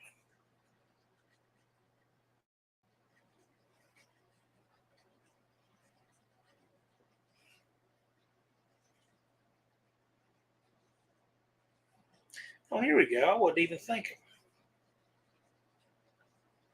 Duh. I just needed to save the photo. There we go. You can really see it good now. Yeah, now I see. Yeah, I see what he's talking about now. See how that that eccentric. Yeah, and always right. You have to clock them exactly right. But the thing is they wouldn't go on your wheel. But once you had them right, you wouldn't have to redo it each time. Right. Well, it's goofy, but why not? I mean, right. I don't think it's a problem.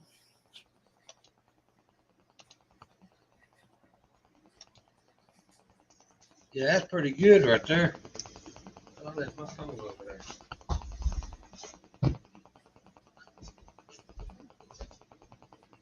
See my name pop up I there. can see that, Ollie, but I got to tell you, if I was running something like this, I'd probably want to fix them somehow. Later, Dakota.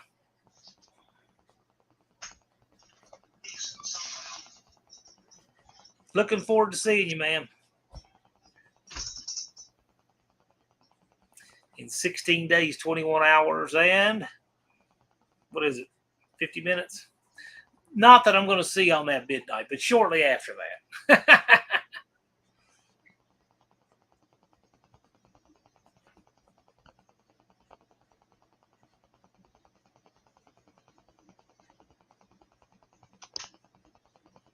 Man, Dakota, you're thrashing, buddy.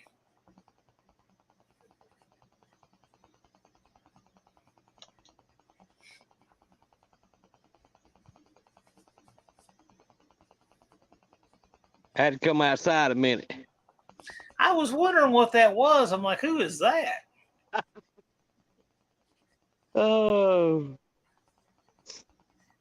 No, Dakota's something else, lady.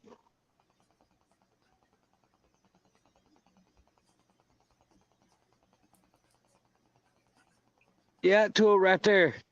I used to have one of them tools. Well, Dakota, good luck, man. And we'll looking forward to seeing you then. But I got to tap out. It's late here. It's 2:10 here. Yeah, it's 1 o'clock, 10 minutes after 1 here. It's been fun. If you're still on in the morning, I'll see you then. Hi, John. I haven't enjoyed you coming out. Go ahead. I'll see you guys. I appreciate you. It's been fun chatting with you guys. And look forward to seeing you, a bunch of you soon. Take care. All right, y'all too, John.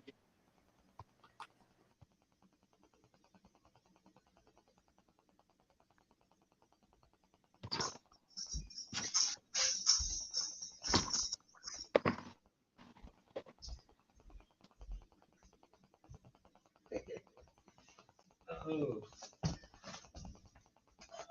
I'm back.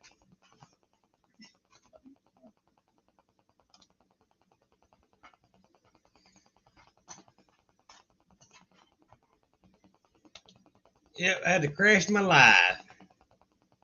That's pretty cool, ain't it?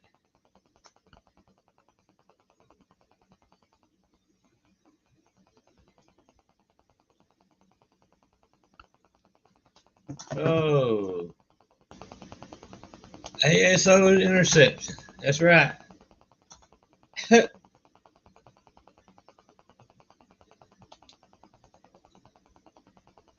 here, I got Shop Cat in the house.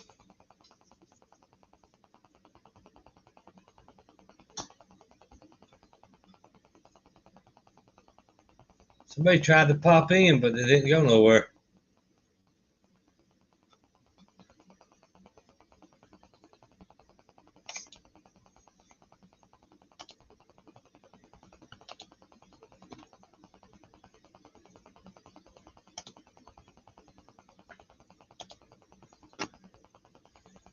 My internet crappy tonight too. God.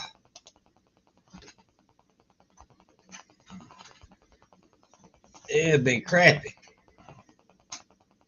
Well,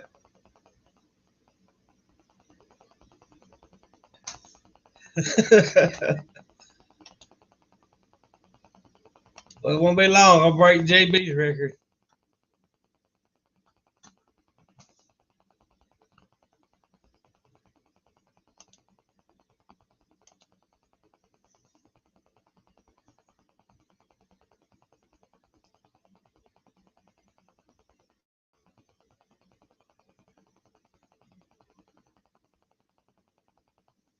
Oh man, Shop Cat, you getting a new home?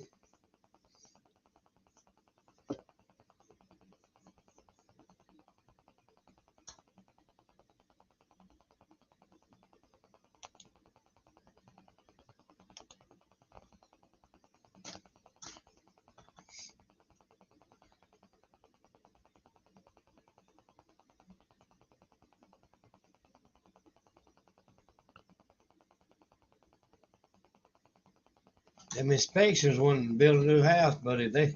Some of them people can be rough, buddy.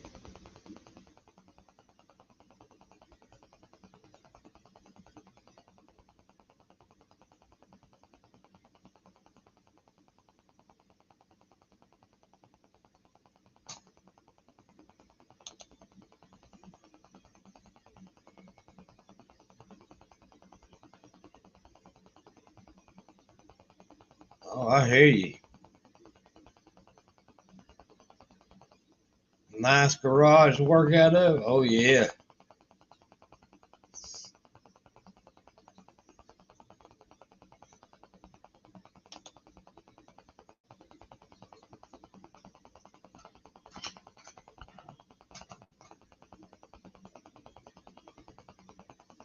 Wally, you ain't seen the last video. No, I didn't put it on there. I'll show you a clip. Hold on a minute.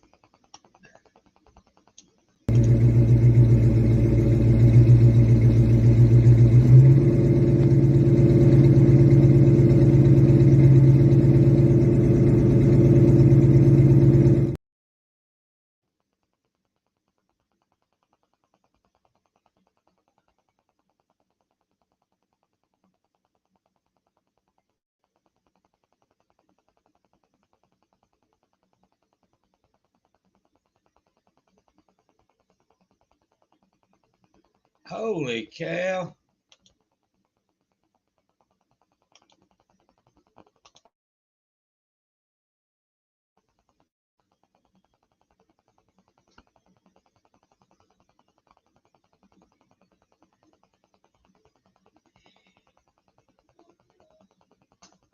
Golly.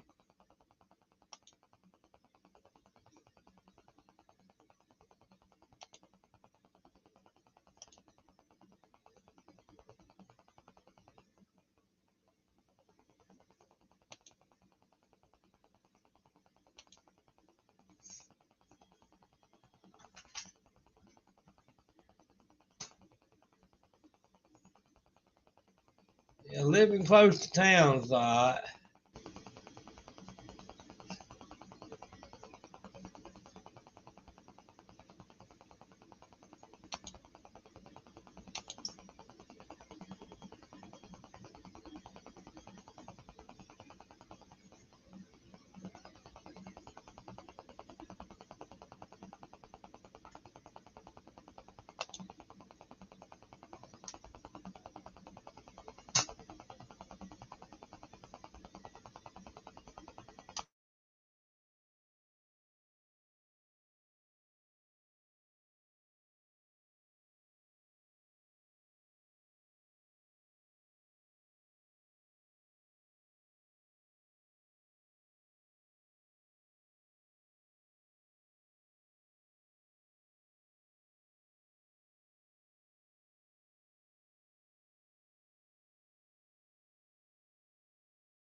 Oh.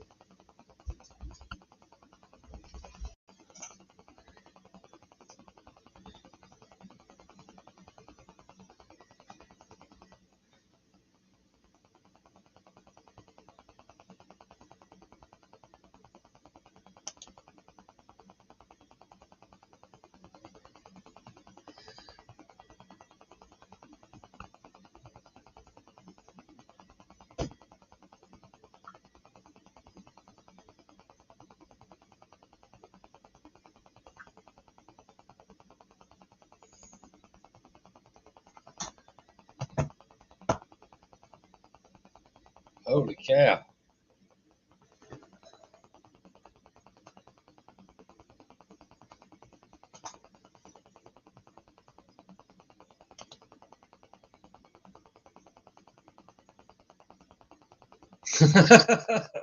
Oh, Lord, Dean.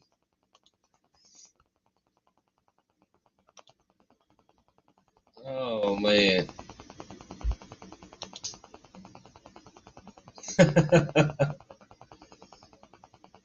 Oh.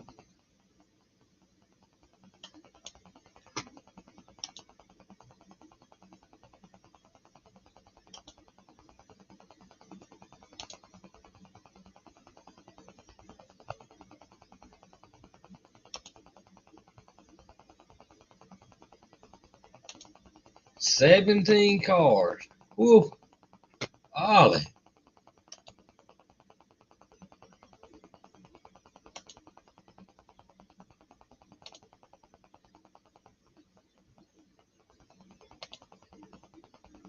Man, oh man, oh man.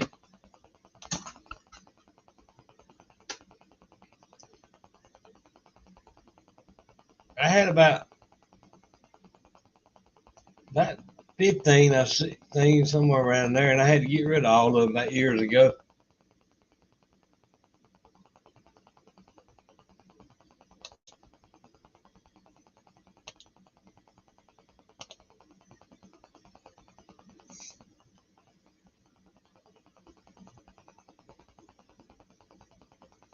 Oh, I bet. Ooh.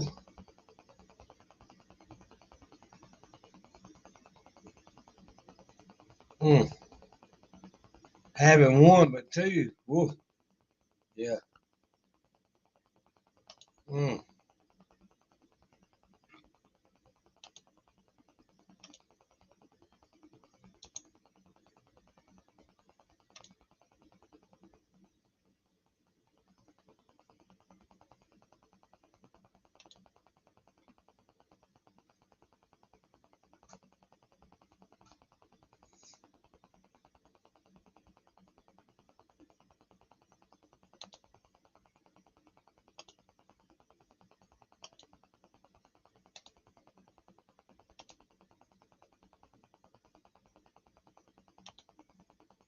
Oh no.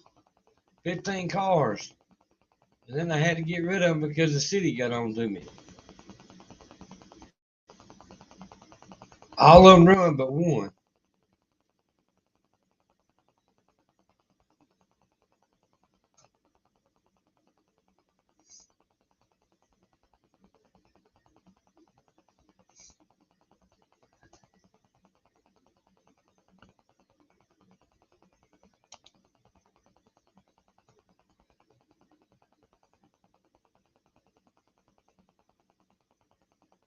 Yeah, that's very true, Ollie. You did a good job, buddy.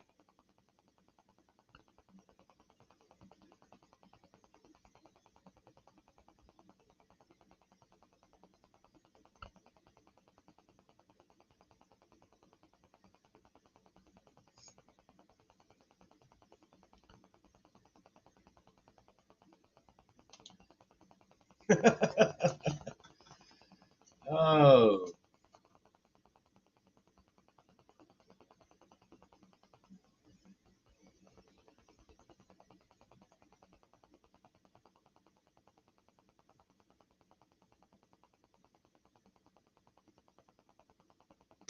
man, oh man, oh man.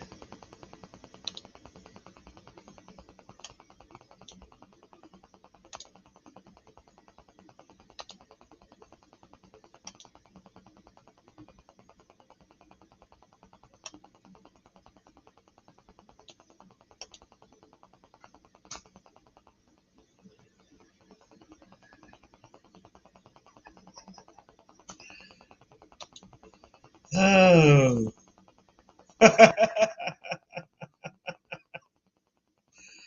Oh man.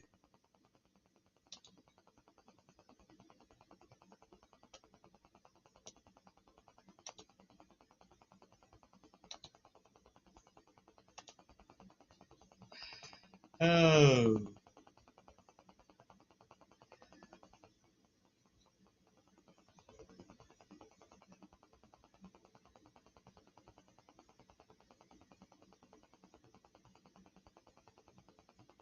Yeah, he lives in the city, somewhere up there in Canada.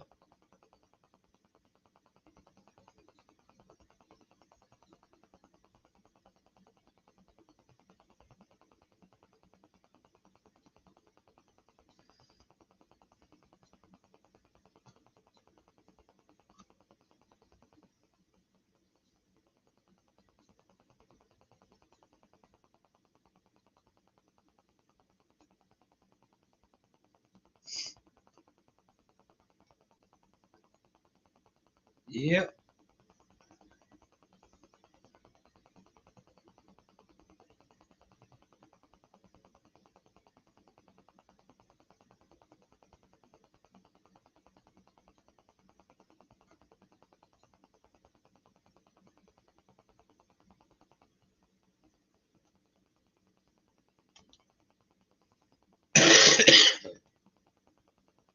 Yeah, I knew he lived up there somewhere, Ollie.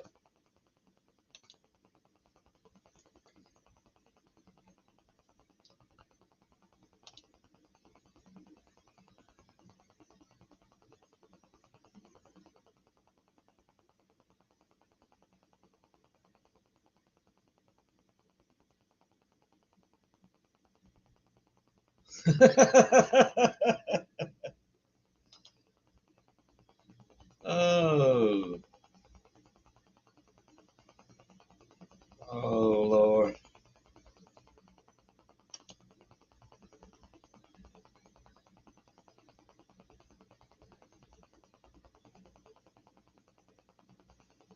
Yeah, about right, Ollie.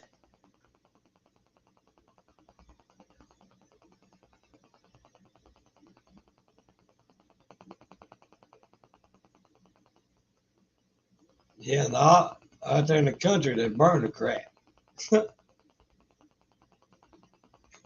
What don't burn, they just make a stack of metal pile out somewhere behind the barn.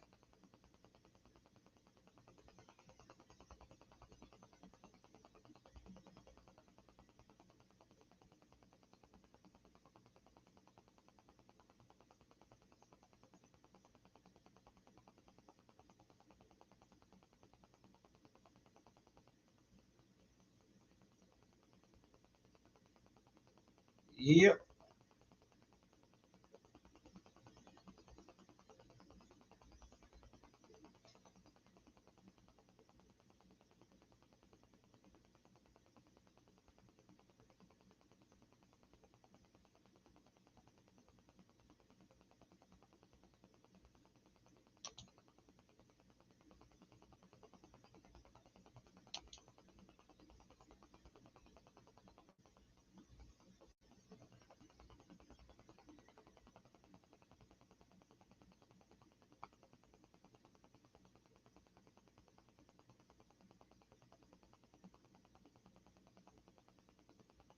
Huh.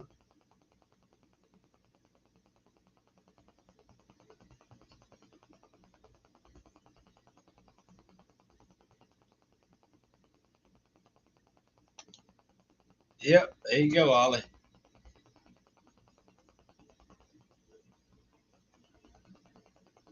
You never know what you find on the side of the road somewhere. If you got that metal pile behind the barn, you need a piece of metal, you can go buy it. Just go back there and grab you a piece.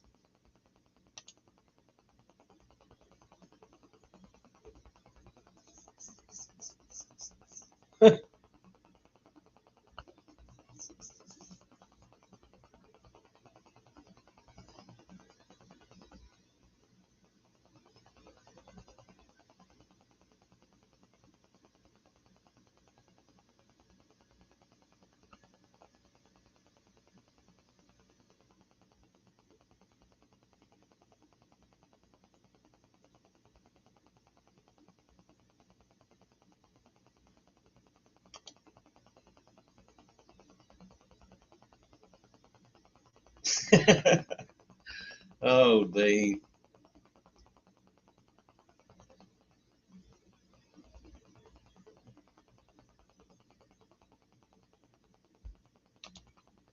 Oh, I've done the same thing too, Ollie. So have.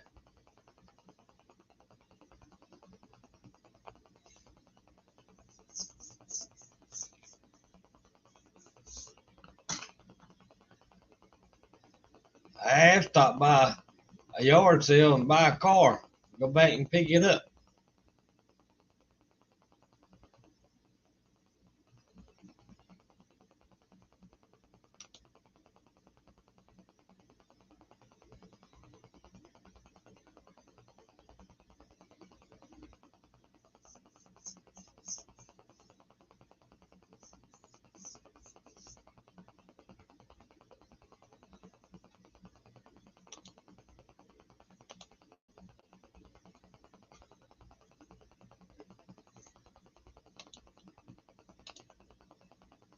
I just.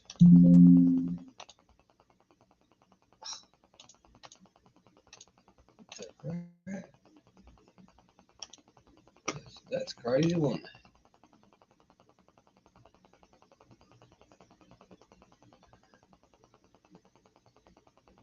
Yeah, I knew a guy that had a flea market, and he would go to Birmingham on the mornings of the trash pile days, and that evening he'd go around and make runs in a big old U-Haul truck and come back, put the stuff in his little thrift store, and sold a bunch of that crap he found on the side of the road,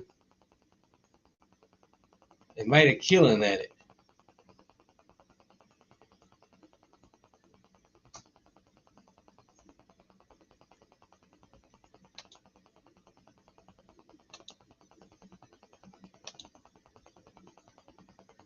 Yeah, he made a killing at it.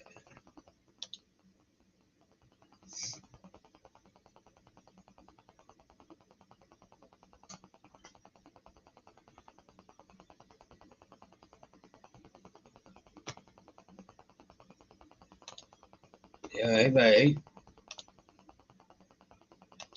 made a killing at doing that stuff. And I'm like, yeah, and the stuff he found, man, wasn't this dollar a Walmart dollar stuff either. It was this high dollar crap.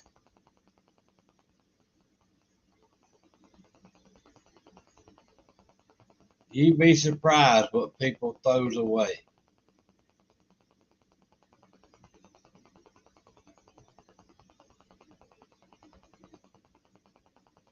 We brought a SUV at a tow yard auction a couple years back, and my wife found a gold, a necklace that was white gold, and I threw it in the garbage bag. My wife said, "No, that's real gold." And I think we got $300 something out of that necklace. It actually paid for the SUV.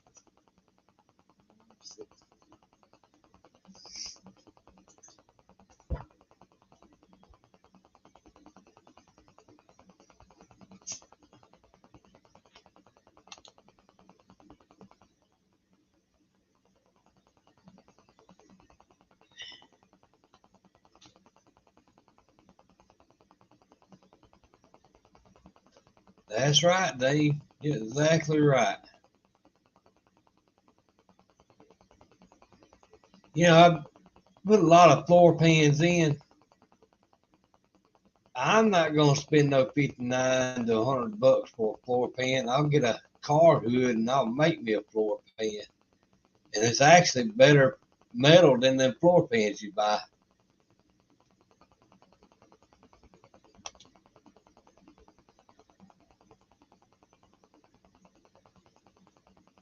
Yep.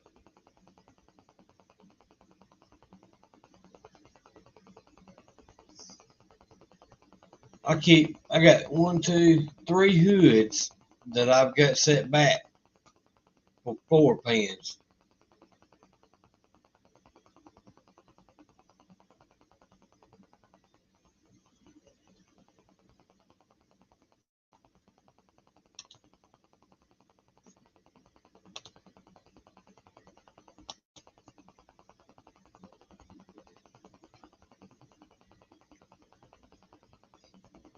I think we got 7 people in the room. I think we're doing good.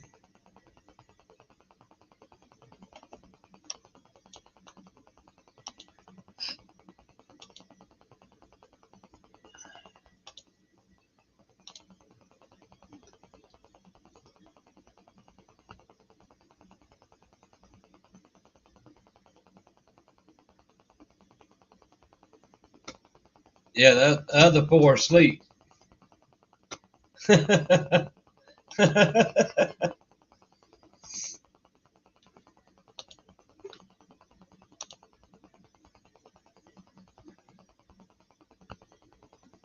Oh Lord.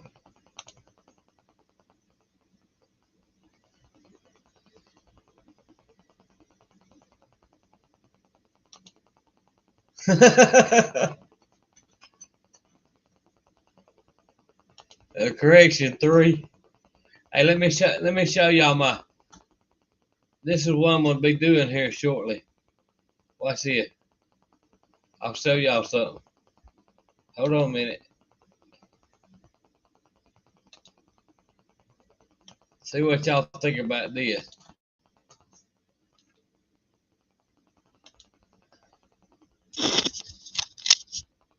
What y'all think about that?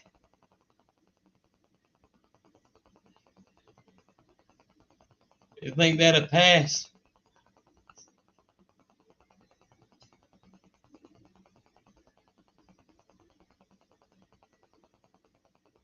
Y'all think that'll pass me sleeping?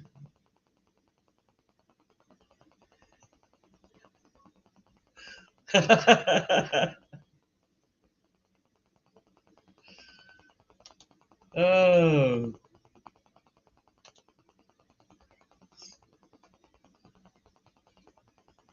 So you know what? ASO pretty smart, ain't he?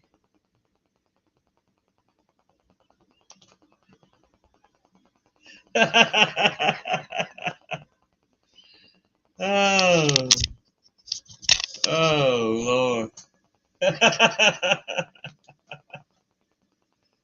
Oh.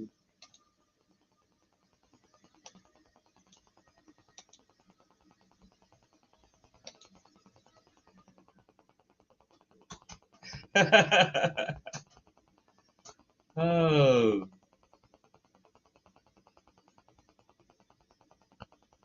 Now I'm down here in this boat over here trying to see if I can catch me a fish.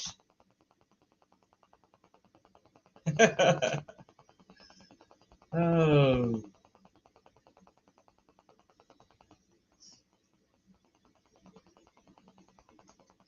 Yep. Piece of beat JB's record.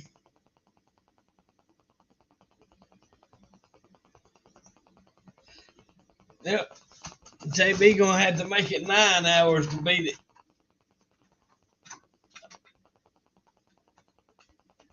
Yep.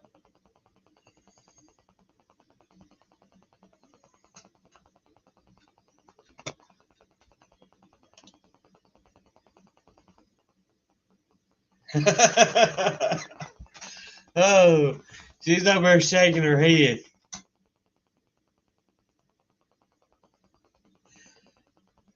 Oh.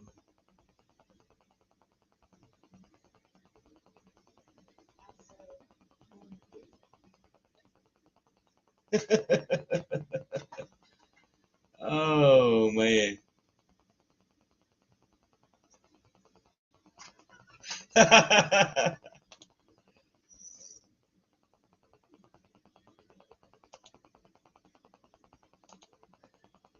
Oh, that's that big catfish I caught. I had to turn it loose over there behind my shoulder right here.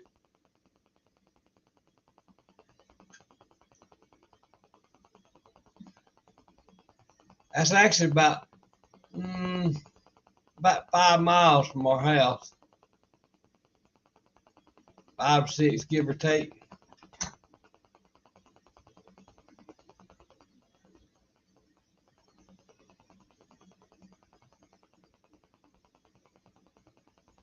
I think there were some ducks in it, I think. Or the other picture we took.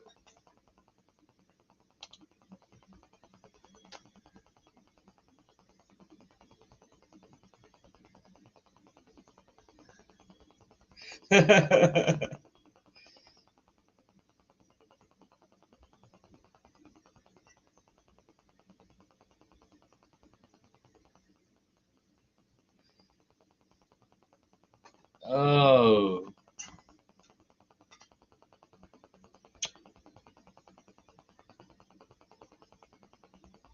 If my mama hit you one time, you better look out because there's about 40 or 50 of them coming behind the first lick. Oh.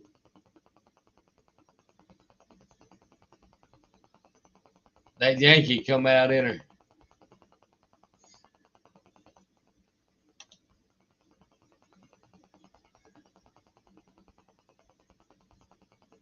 Really?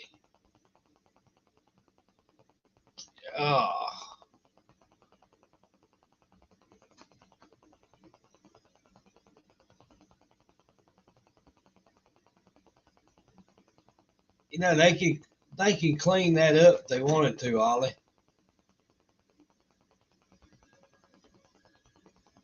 Problem is they don't want to.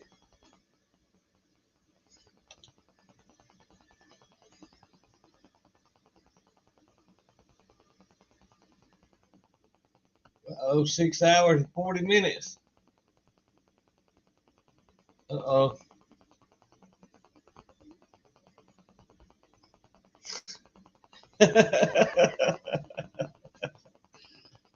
Oh.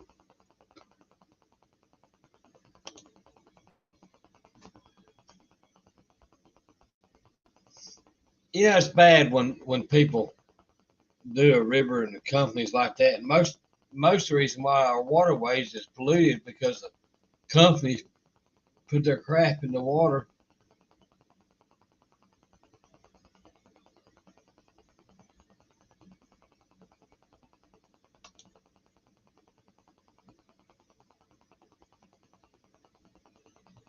Oh my God.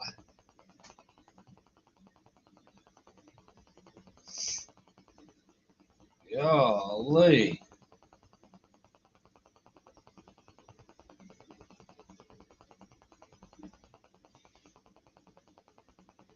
Man, oh man, oh man.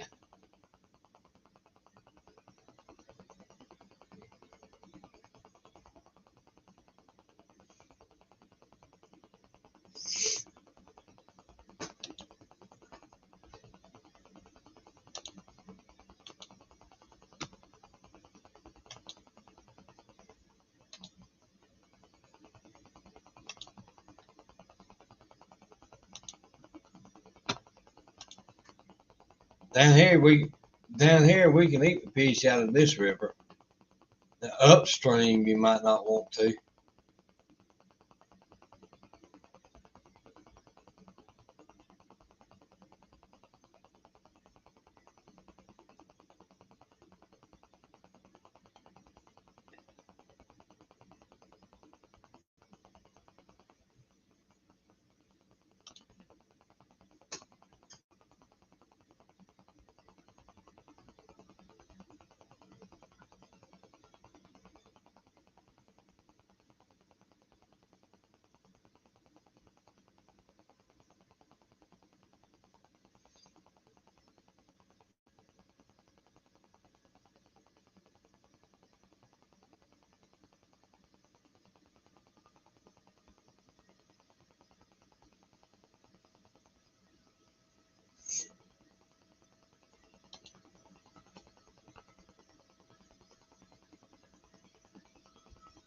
Oh yeah.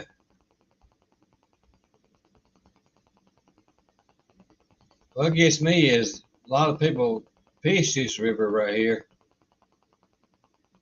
or any river, but then they'll say don't eat the fish out of it, and then you go up the lake and you see nothing wrong with it, but I don't know. I guess it depends on what the fish looks like when you catch them. I guess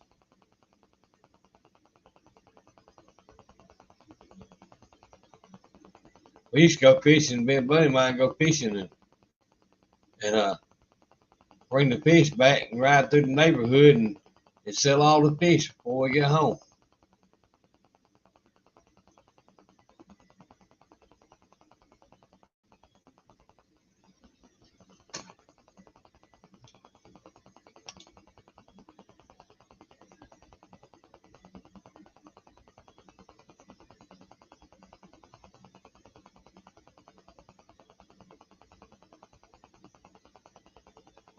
Yeah, I imagine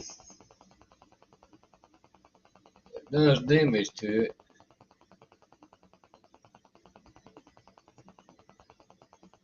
I wonder how that happens though. Should be an easy way to get rid of it.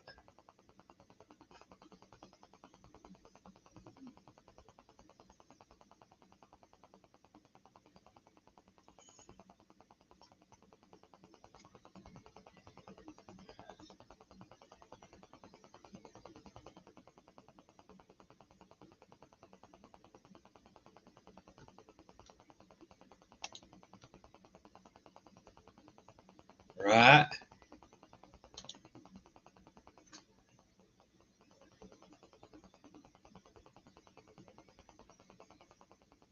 Yeah, that's right. We got a grill out there. It's time to grill fish. Huh.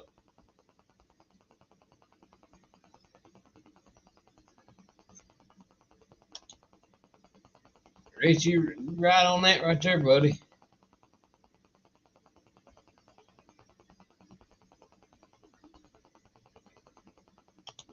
Yeah, back in the 50s, 60s, 70s, and 80s, up until I think the mid 90s, companies would just dump anything in the rivers and the creeks and the rivers and run off into the rivers.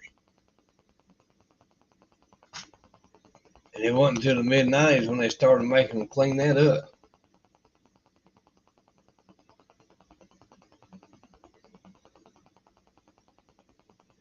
Yeah.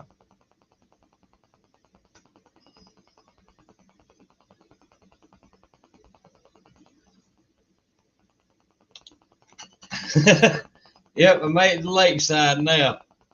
I'm out here fishing. You see my boat's over here behind my shoulder right here.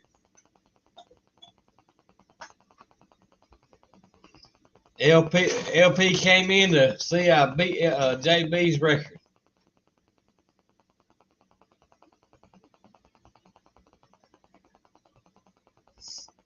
I got 15 more minutes.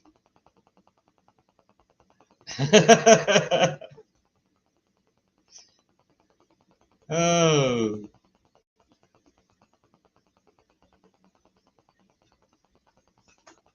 See, LP, I got this plan. See, I'm gonna let this go all night long. See, let's see. I show you. I got a plan. I'm gonna be on 24 hours, but I got a plan. See, let me change my background.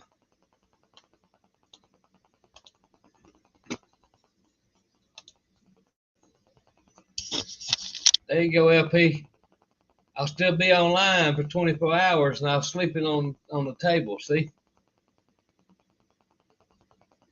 hey, it's so pretty smart, ain't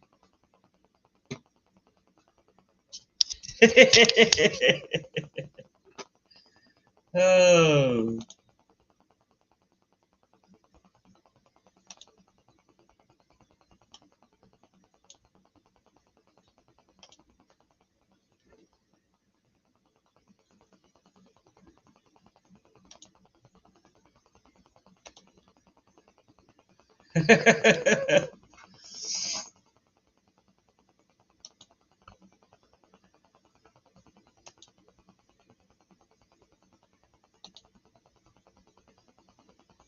So I got going on, buddy.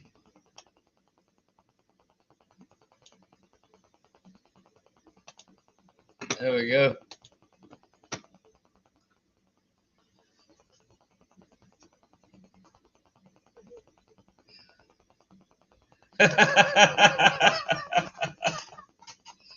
Oh man.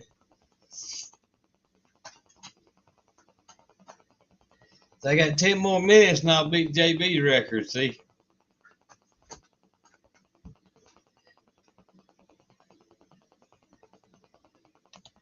Yep, 10 more minutes and I'll be 7 hours. So I gotta go less 7 hours and 1 minute to beat JB's record. And then he'll have to beat that.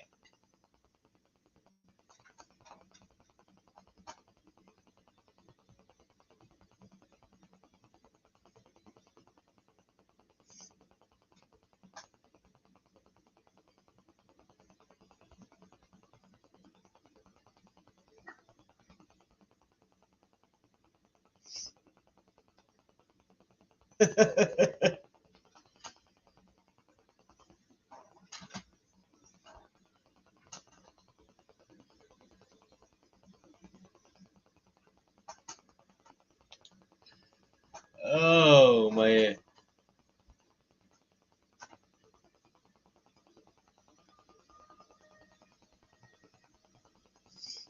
Man, oh man, oh man.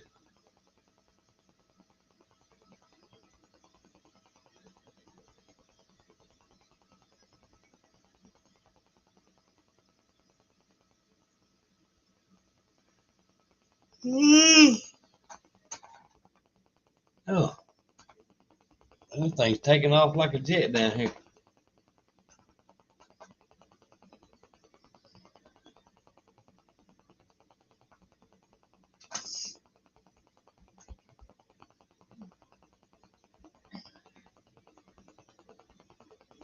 Man, oh man.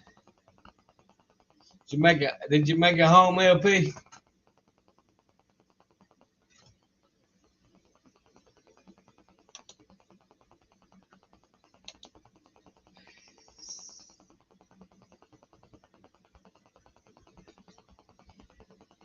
How old's that picture, Ollie? That's probably an older picture, ain't it?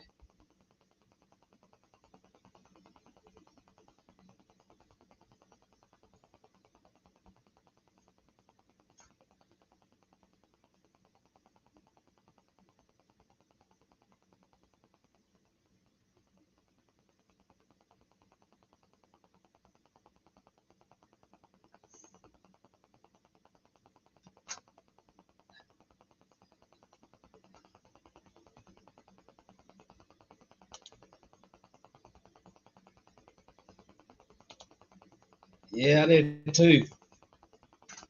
I got too long.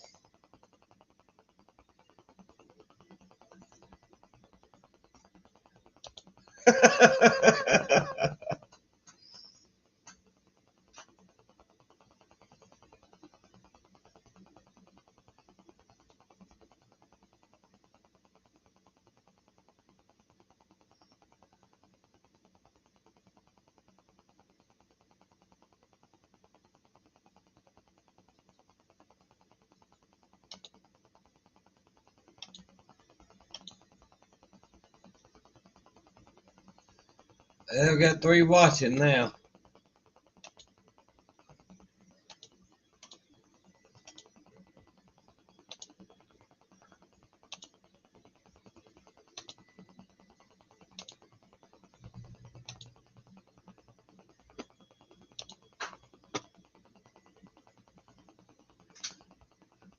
Mm.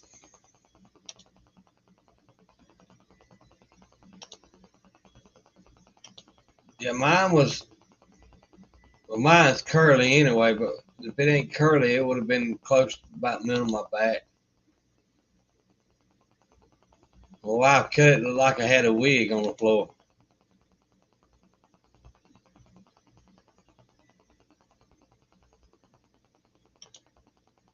Oh, Lord, Dean. Oh, man.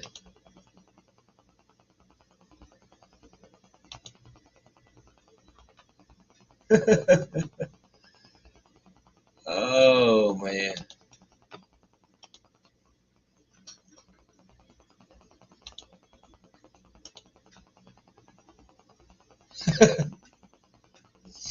Oh, we got 4 back.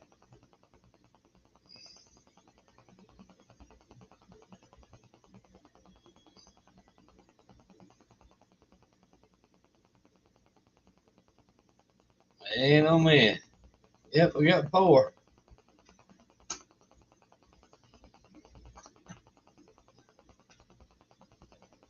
That's pretty good.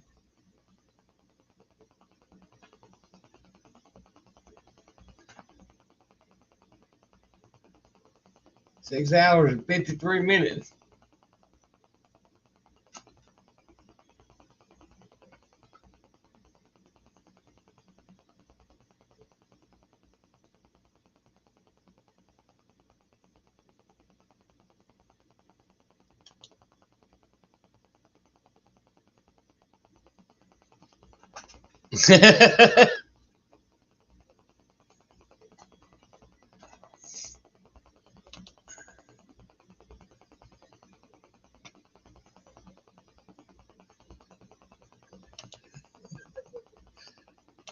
Oh, man, oh, man, oh, man.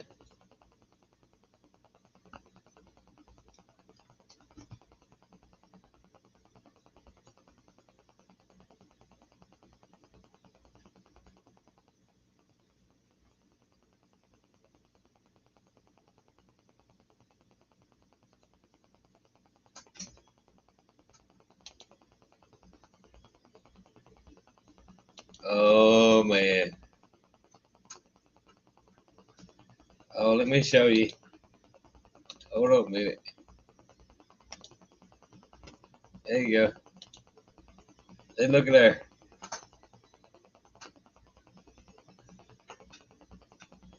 Look at there. Ollie sticker. Junkyard dog. Yeah. And Homer sticker.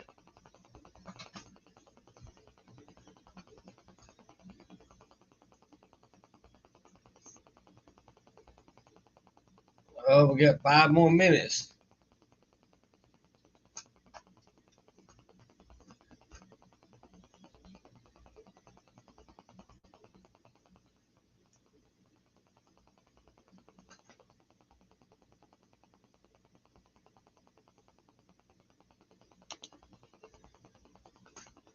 Yep, we got 2 left.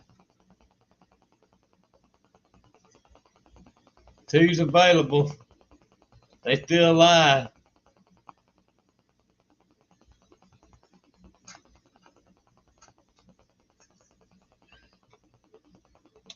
Oh. So I'm gonna put that on the back of it. I ain't gonna buy no tag. That's what the Alabama tags look like.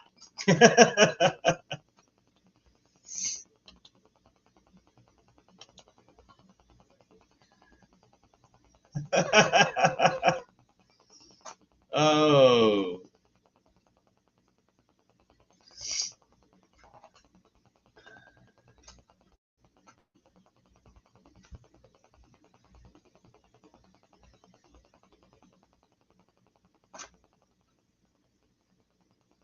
Now we got 3 back in there.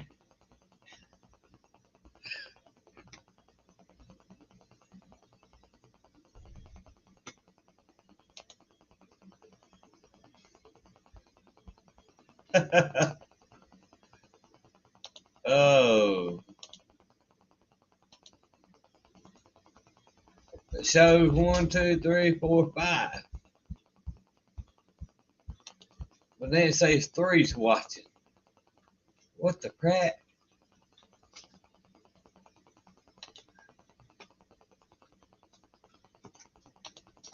Yeah, I don't think you trust it either.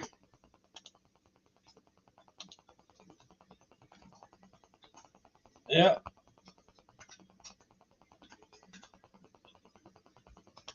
Yeah, it must be one of them Common Core calculator numbers.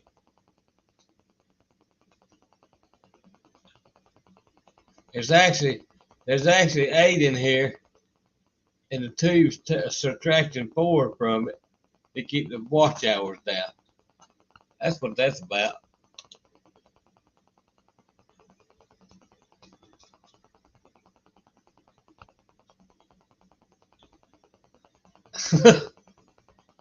Oh Lord.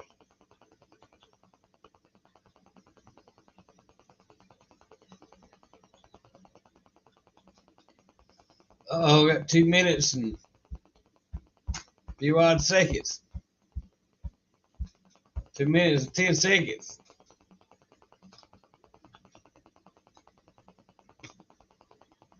Oh.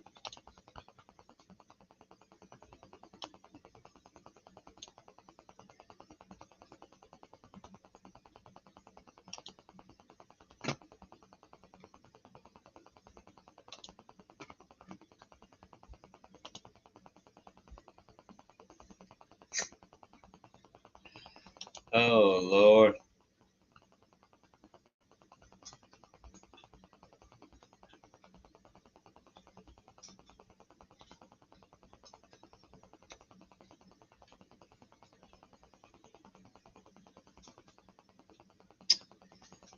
Oh Lord.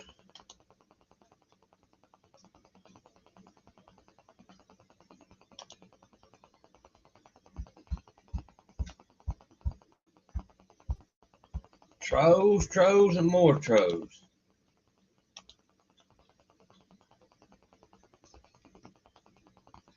Well, them trolls bring you watch hours.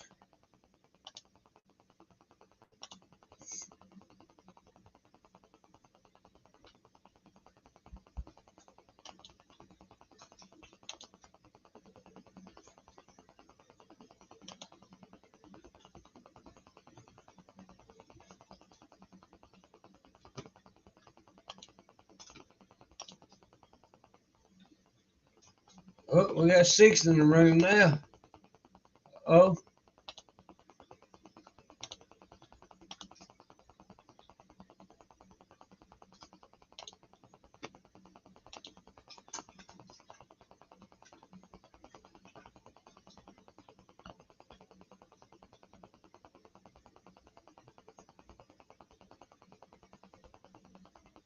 Ollie, you got that prayer lane ready to take down the road yet? Uh-oh, I beat JB's record.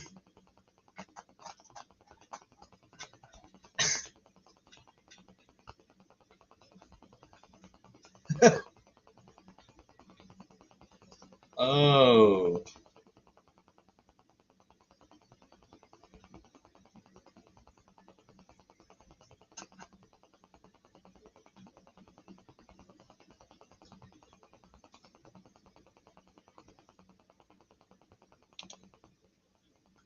You don't like too much on it.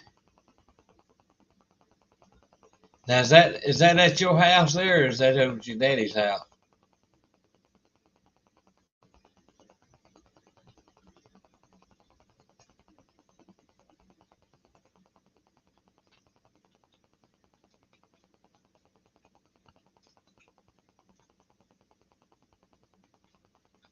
Yep, ASO for the win.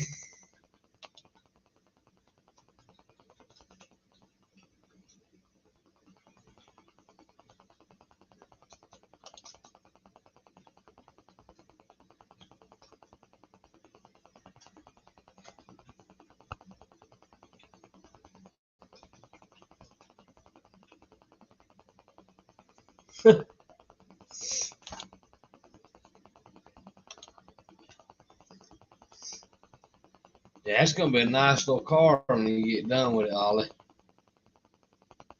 That thing's sweet there.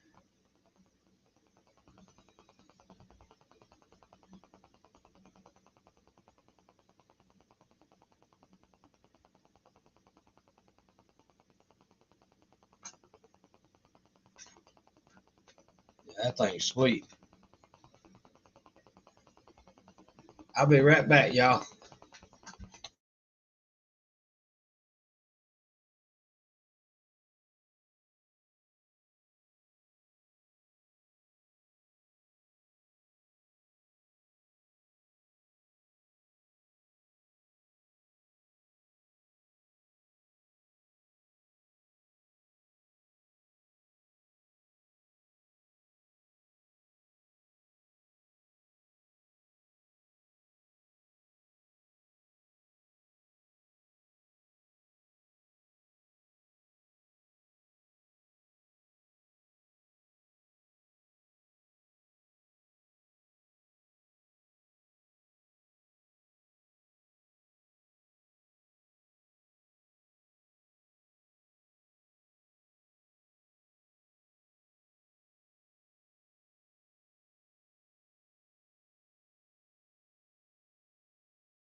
Did y'all miss me?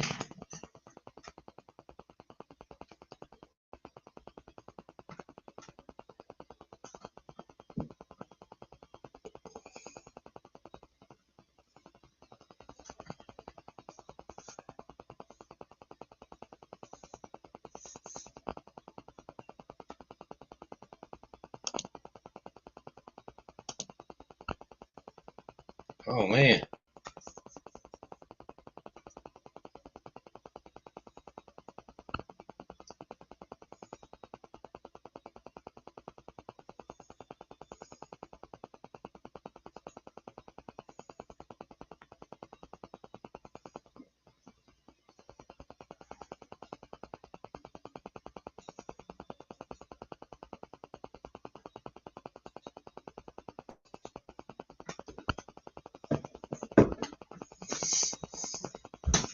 Yeah, my dad died in 98. Made me smoke more.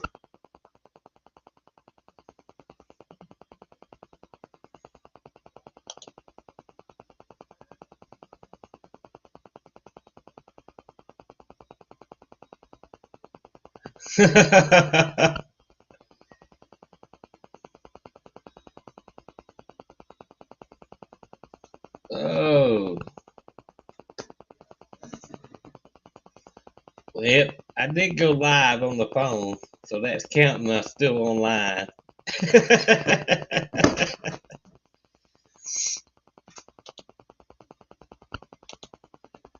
Oh yeah.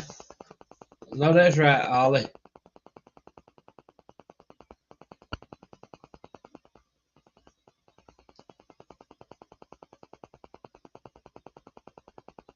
It was rough.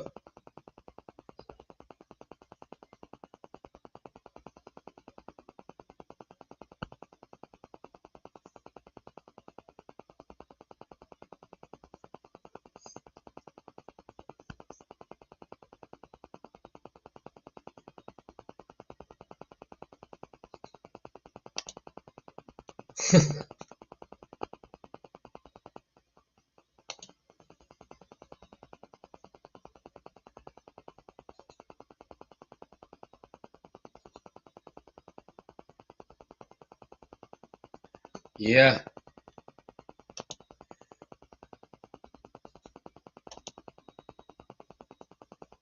Yep, it was a line of bull crap.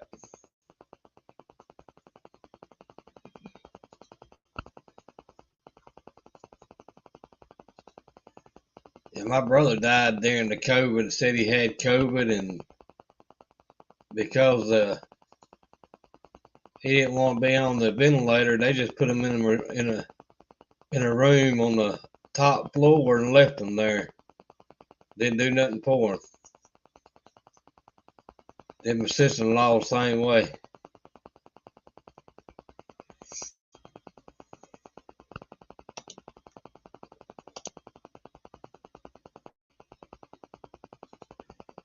Yeah, it is.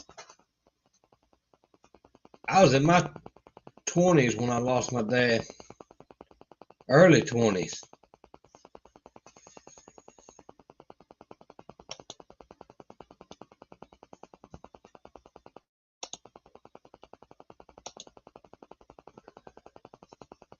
When you're in your early 20s and lose your daddy, it's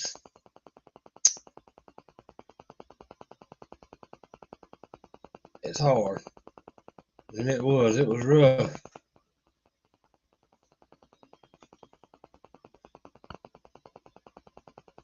Especially when you're close to your parents.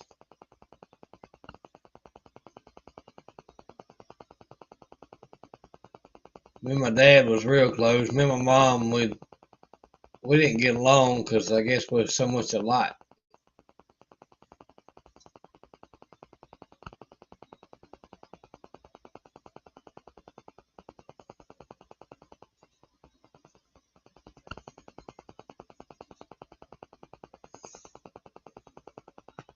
Yeah, there's all that crap going around about that stuff. The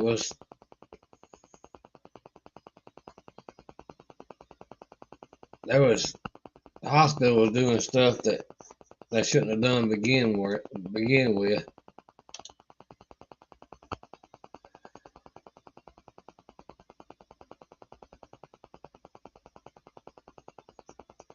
Holy cow.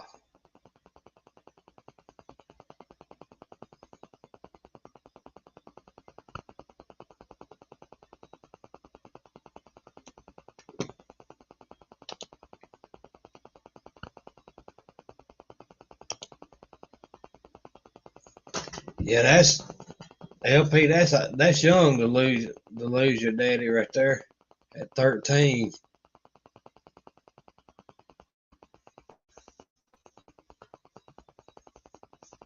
Yes,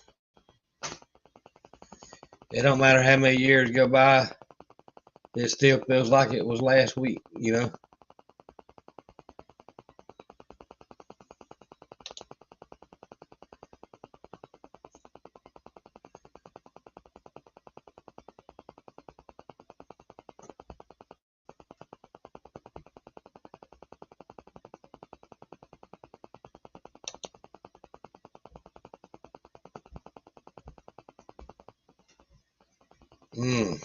Yeah, that's young right there, especially both of them.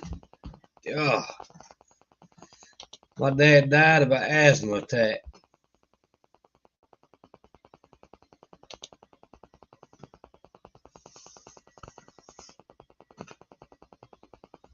He had a lung disease called emphysema, and he died of an asthma attack.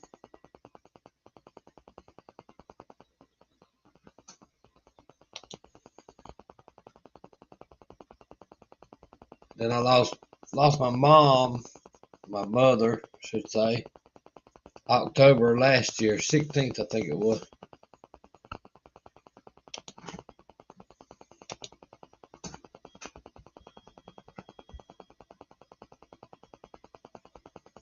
I think it was 16th. I can't remember now when it was. It was right about the same time No Name Nationals last year.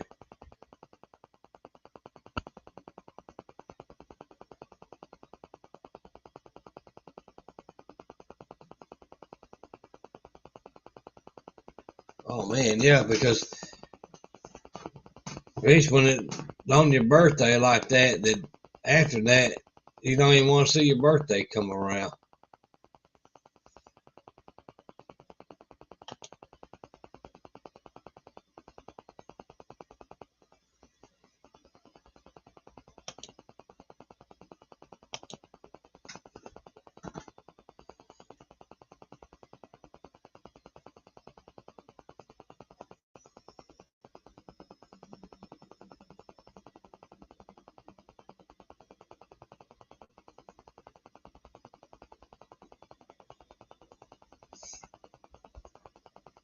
And my dad's birthday was July the 4th. My daughter's birthday is on the 20th of July. And she got murdered. I really don't know if it was the 4th or the 5th, but the early morning on the 5th of July. So I really don't know if it was the 4th or the early 5th.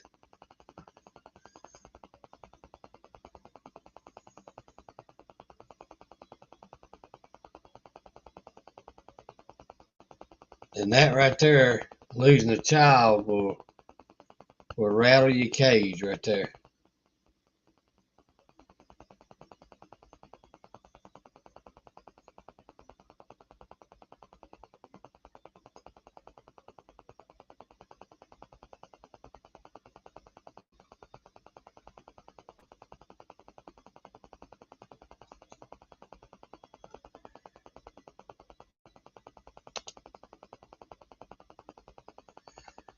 It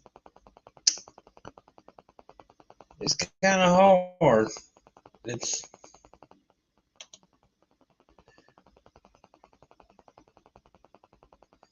your whole life changes afterwards. It's just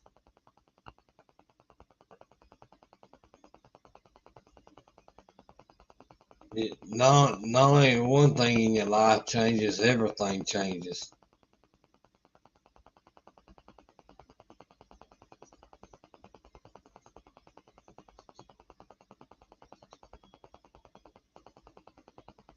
It's not one at just one thing of your life. I thought it changes everything.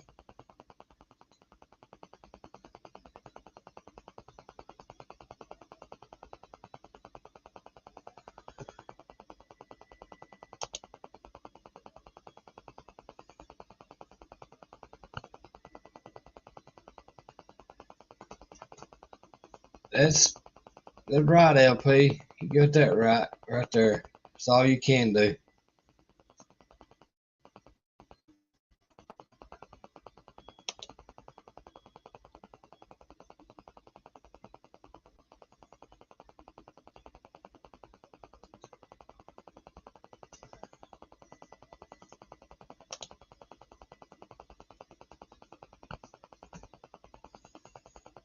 LP, you and JB, my buddies.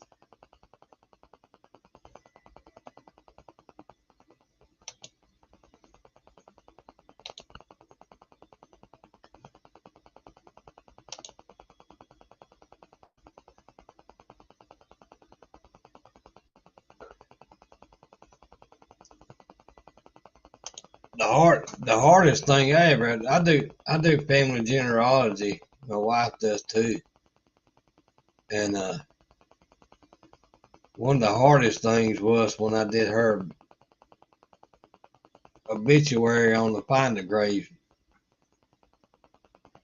That was the hardest thing.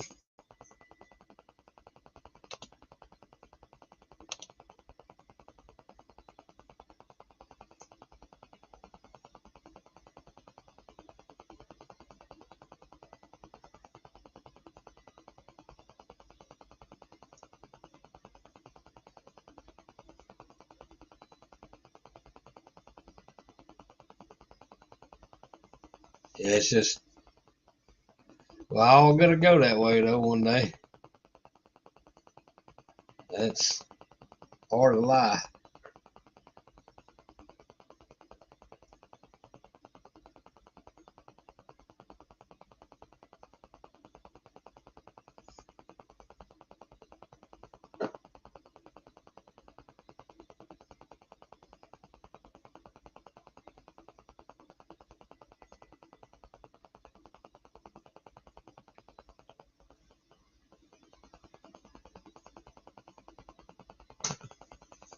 Man, oh man.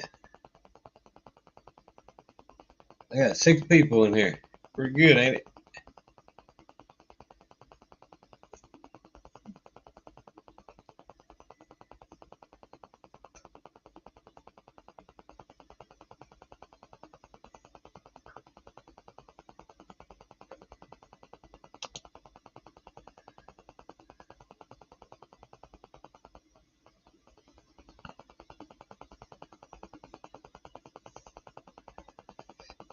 Yes, it's a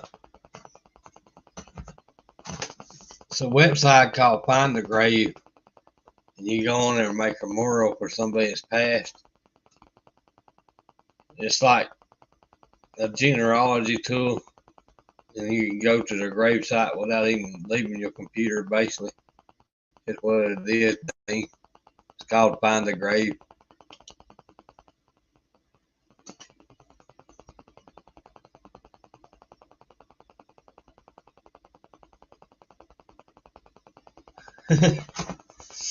Yeah, that's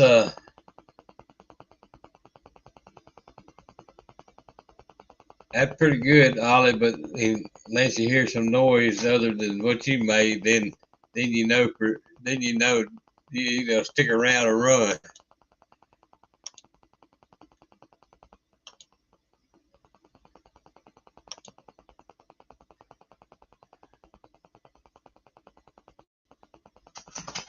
Yeah.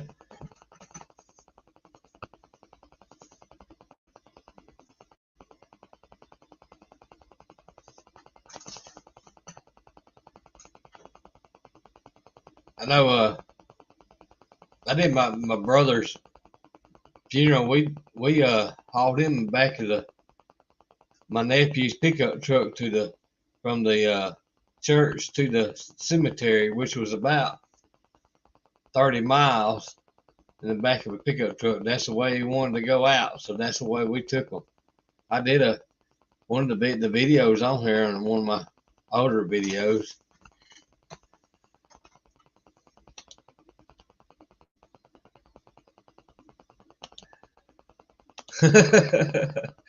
Oh Lord, Ollie.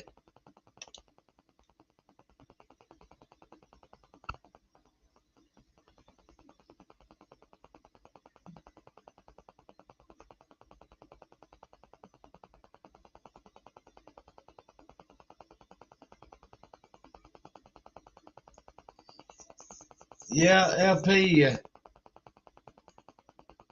After my dad died of one of our neighbors,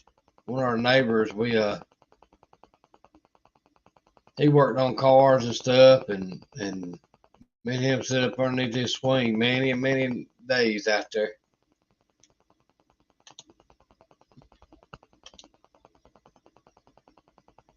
Yeah, we still going.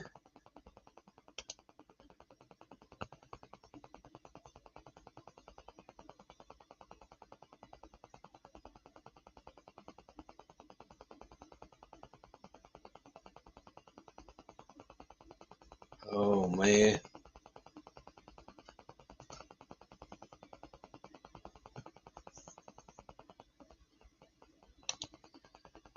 Yep. That's the way I look at it too, LP.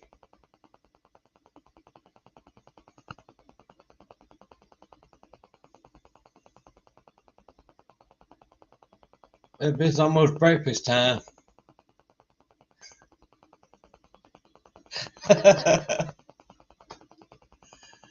Oh.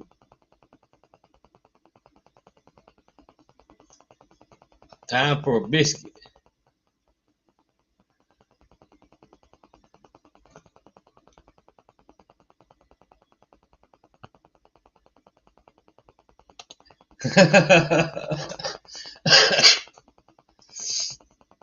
Oh.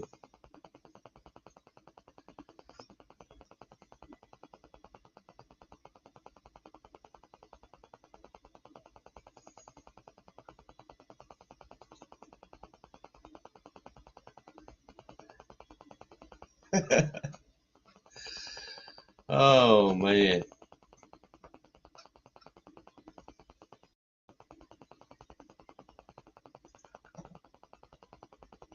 Oh, I've had pretty good many people coming in and out last couple hours on this live stream.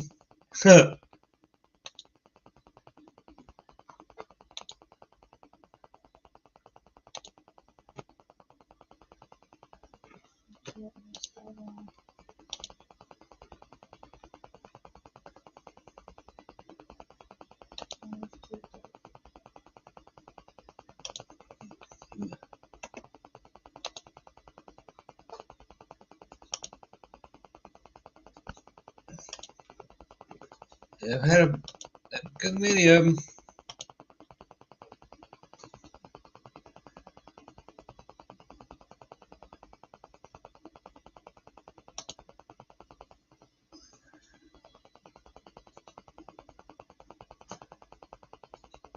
There you go, Dean. I'll log you. I'll log you on here, and you take over my live for a couple hours. How about that?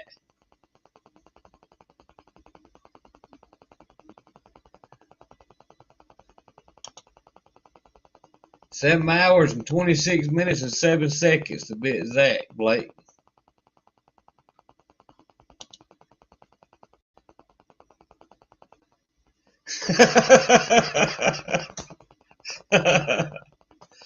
Oh.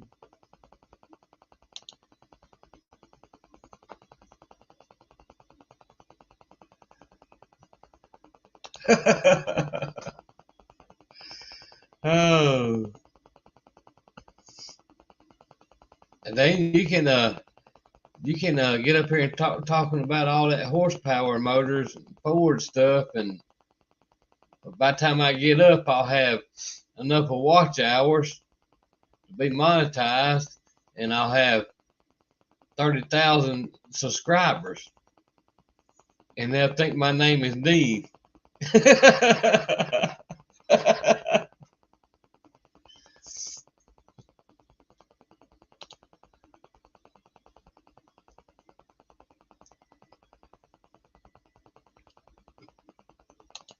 All right, LP, y'all have a good night, buddy. I'll holler at you tomorrow.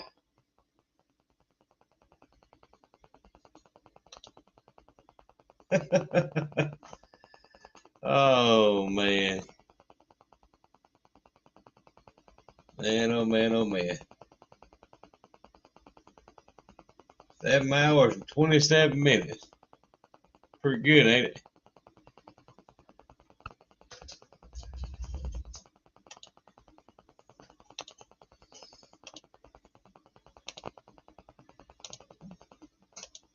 Oh, man.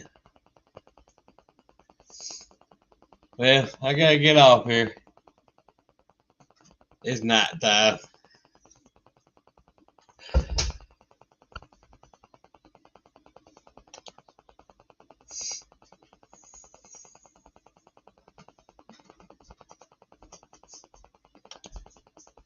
Yeah, I gotta get going too. I've been on here for 7.5 hours. I just want to see if I can last that long. So I knew I'd be up this late anyway. Yeah, I appreciate everybody coming. Ollie, I appreciate you coming in. Dean, Rich, Blake, LP, John, and all of them. Appreciate y'all.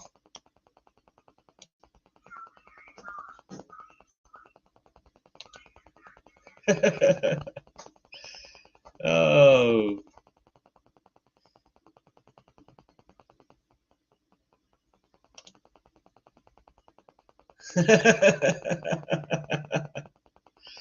Oh. Well, I should have put a picture of JB up here. Oh. Well, this is what I was going to put on here tonight and just leave it running.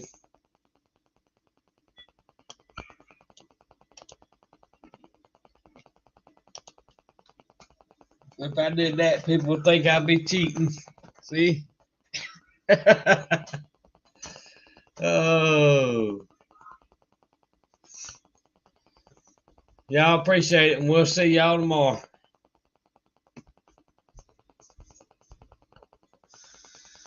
Sure have enjoyed it.